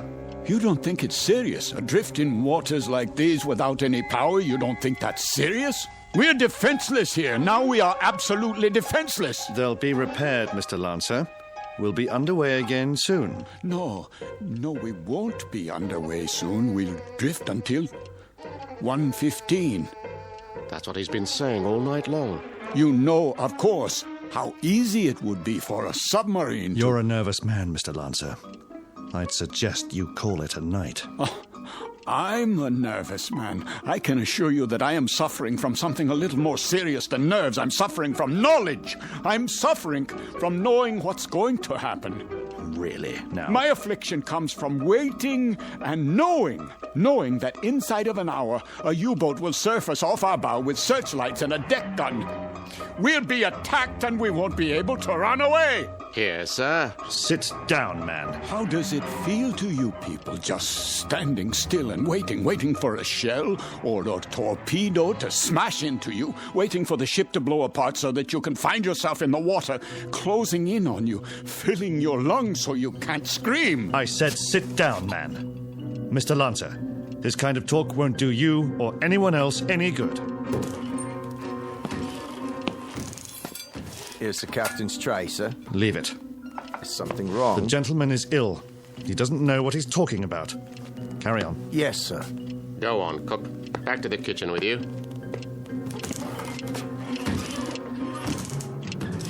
The U-boat's coming.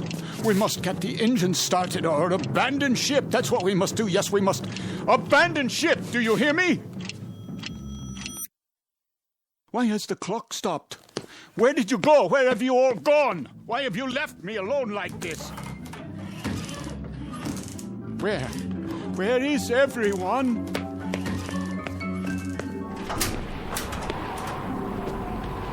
What is that? The searchlight. It's here. That's the U-boat. The U-boat is here.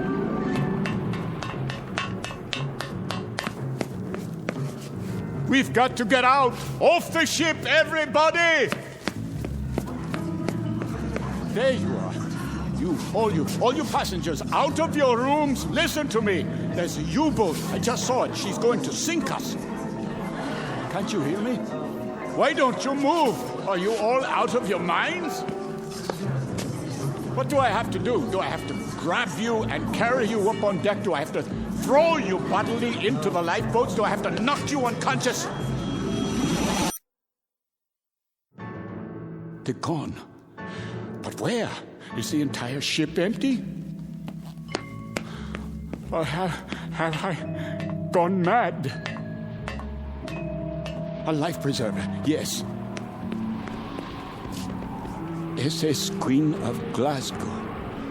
Wait. I remember that name. Queen of Glasgow. Queen of Glasgow. Potter? Major Devereaux! Miss Stanley, where are you? Captain, steward, we must abandon ship.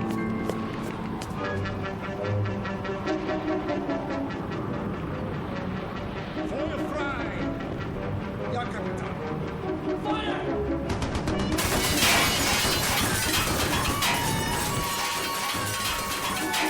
They are shelling us. We're hit, I tell you. Miss Stanley, we must get out. The lifeboat. I can, Mr. Lancer. The roof's collapsed. The door won't open. Climb through the porthole, quickly. I'll try. Where are the lifeboats? Over here, Mr. Devereaux. We'll have to climb down. Help us, please, my wife. I'm coming, Mr. Potter.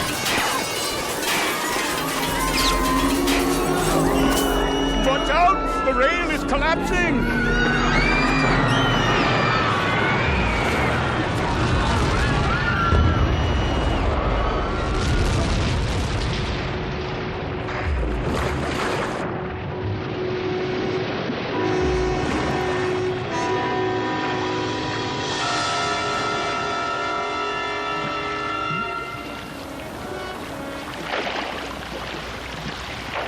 Family, the little girl.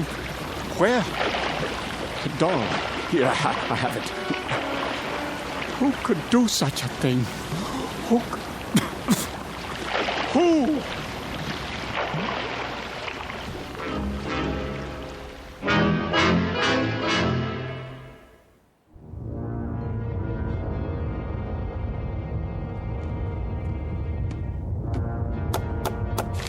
Ja?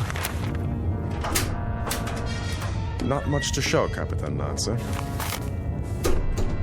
That's all. Very little wreckage floated to the surface. Only this life preserver. There were no survivors. Then I'd say that's a good catch tonight, wouldn't you? Very good catch. It says SS Queen of Glasgow. Ah, a 5,000-tonner. Isn't that what the registry reads? Yes, sir. Cheer up, Lieutenant. Hand me the coffee. Well, pour it. If you wish, sir. You have nerves, Mueller. Not really, sir. A little shaky, perhaps. Oh, why? Nothing, sir. I asked you a question. Why? There were women and children on that ship. So? We gave them no warning. You'd have us give them warning, eh? So their radio man can send out their position, which quite incidentally is our position. You have sentiment, but no brains. You're an old woman, Mueller. You know that? I just find it difficult. To do what? To reconcile killing those people. Without warning. It makes me wonder if we're not damned now. In the eyes of the British Admiralty, we most certainly are. I mean in the eyes of God. You're not just a fool, Lieutenant. You're also a religious fool. Perhaps a mystic, too. And if we are damned, what will happen?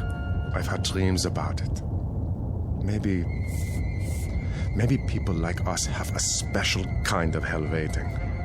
Maybe to be damned is to have a fate like the people on that ship. To have to suffer as they suffered and die as they died. You are a mystic, Lieutenant. We'd ride the ghost of that ship every night for eternity. Every night, Herr Capitan. For eternity. What are you talking about? They could die only once. Just once. But we can die 100 million times. Every night. Ride the ghost of that ship. Every night. Every night.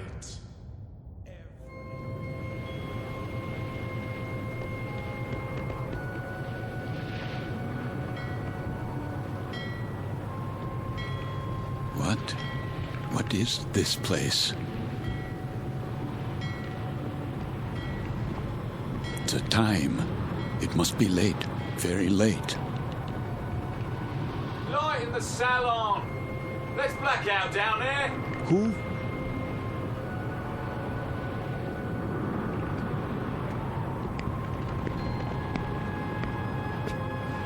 Forgive me, sir.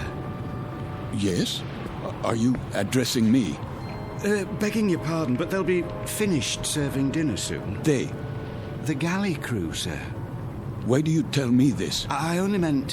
What? What did you mean? All I mean to say is, you'd best go in now, sir, if you want your evening meal. My meal? The salon will be closing in a few more minutes. Oh, yes, of course. In the salon. Is that what you call it? Yes, sir. It's very dark out here. Would you like to follow me? Follow? The lights, you see. From now on, I'll have to switch them off when we open the door, to the deck and then on again. You understand, sir? Because of the blackout. The blackout? Yes. This way, sir. Are you all right? Why wouldn't I be? Is something wrong with my appearance? Why, no, sir. It's only that... Is this your first time? My what? Your first passage. It can take a bit of getting used to. Sea legs and all that. I'm quite used to being at sea. Thank you. I was just... A special kind of hell waiting. Maybe to be damned is to have a fate like the people on that ship. To have to suffer as they suffered and die as they died. We'd ride the ghost of that ship every night for eternity. For eternity. For eternity. For eternity. Yes, sir? Just listening. To the engines? No, not the engines. I was listening to the water. The cold ocean water out there. And the night.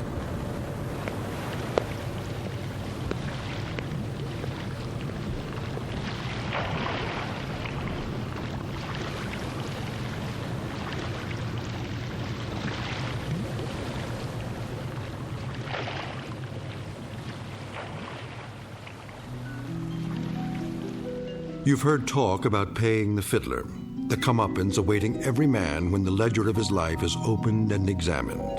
The credits and debits added up, a tally made, and then the reward or the penalty paid. In the case of Karl Lancer, former Capitan and U-boat commander, Navy of the Third Reich, this is the penalty. This is the justice meted out. This is Judgment Night in the Twilight Zone. More from the Twilight Zone after this. You are about to enter another dimension. A dimension not only of sight and sound, but of mind. A journey into a wondrous land of imagination. Next stop, the Twilight Zone. Hi, this is Stacy Keach. I'd like to take a moment to tell you about our Twilight Zone website at twilightzoneradio.com. At twilightzoneradio.com, you'll find the latest information on these Twilight Zone radio dramas, including behind-the-scenes photographs, plus the newest product releases, trivia contests, ways to contact us, other Twilight Zone-related info and merchandise, plus links to other fascinating websites. So make your next stop twilightzoneradio.com. Visit twilightzoneradio.com to purchase these Twilight Zone radio dramas on cassette and CD, or call toll-free 1-866-989-ZONE. That's 1-866-989-9663.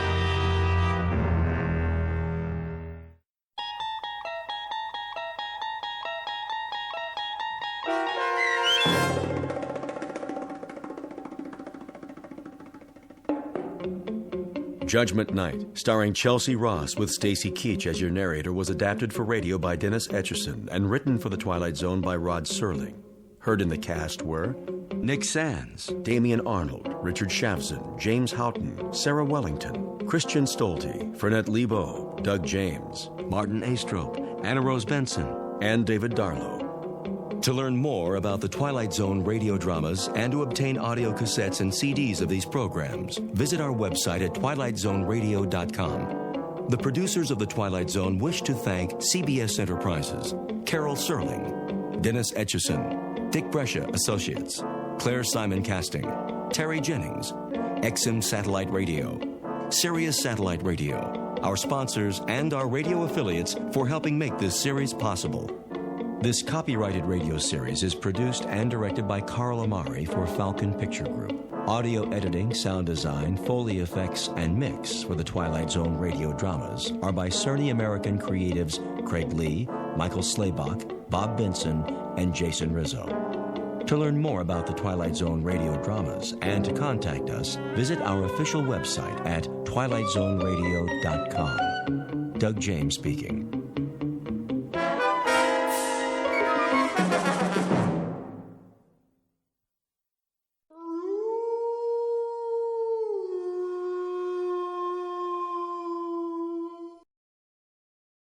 Tune in to nostalgia.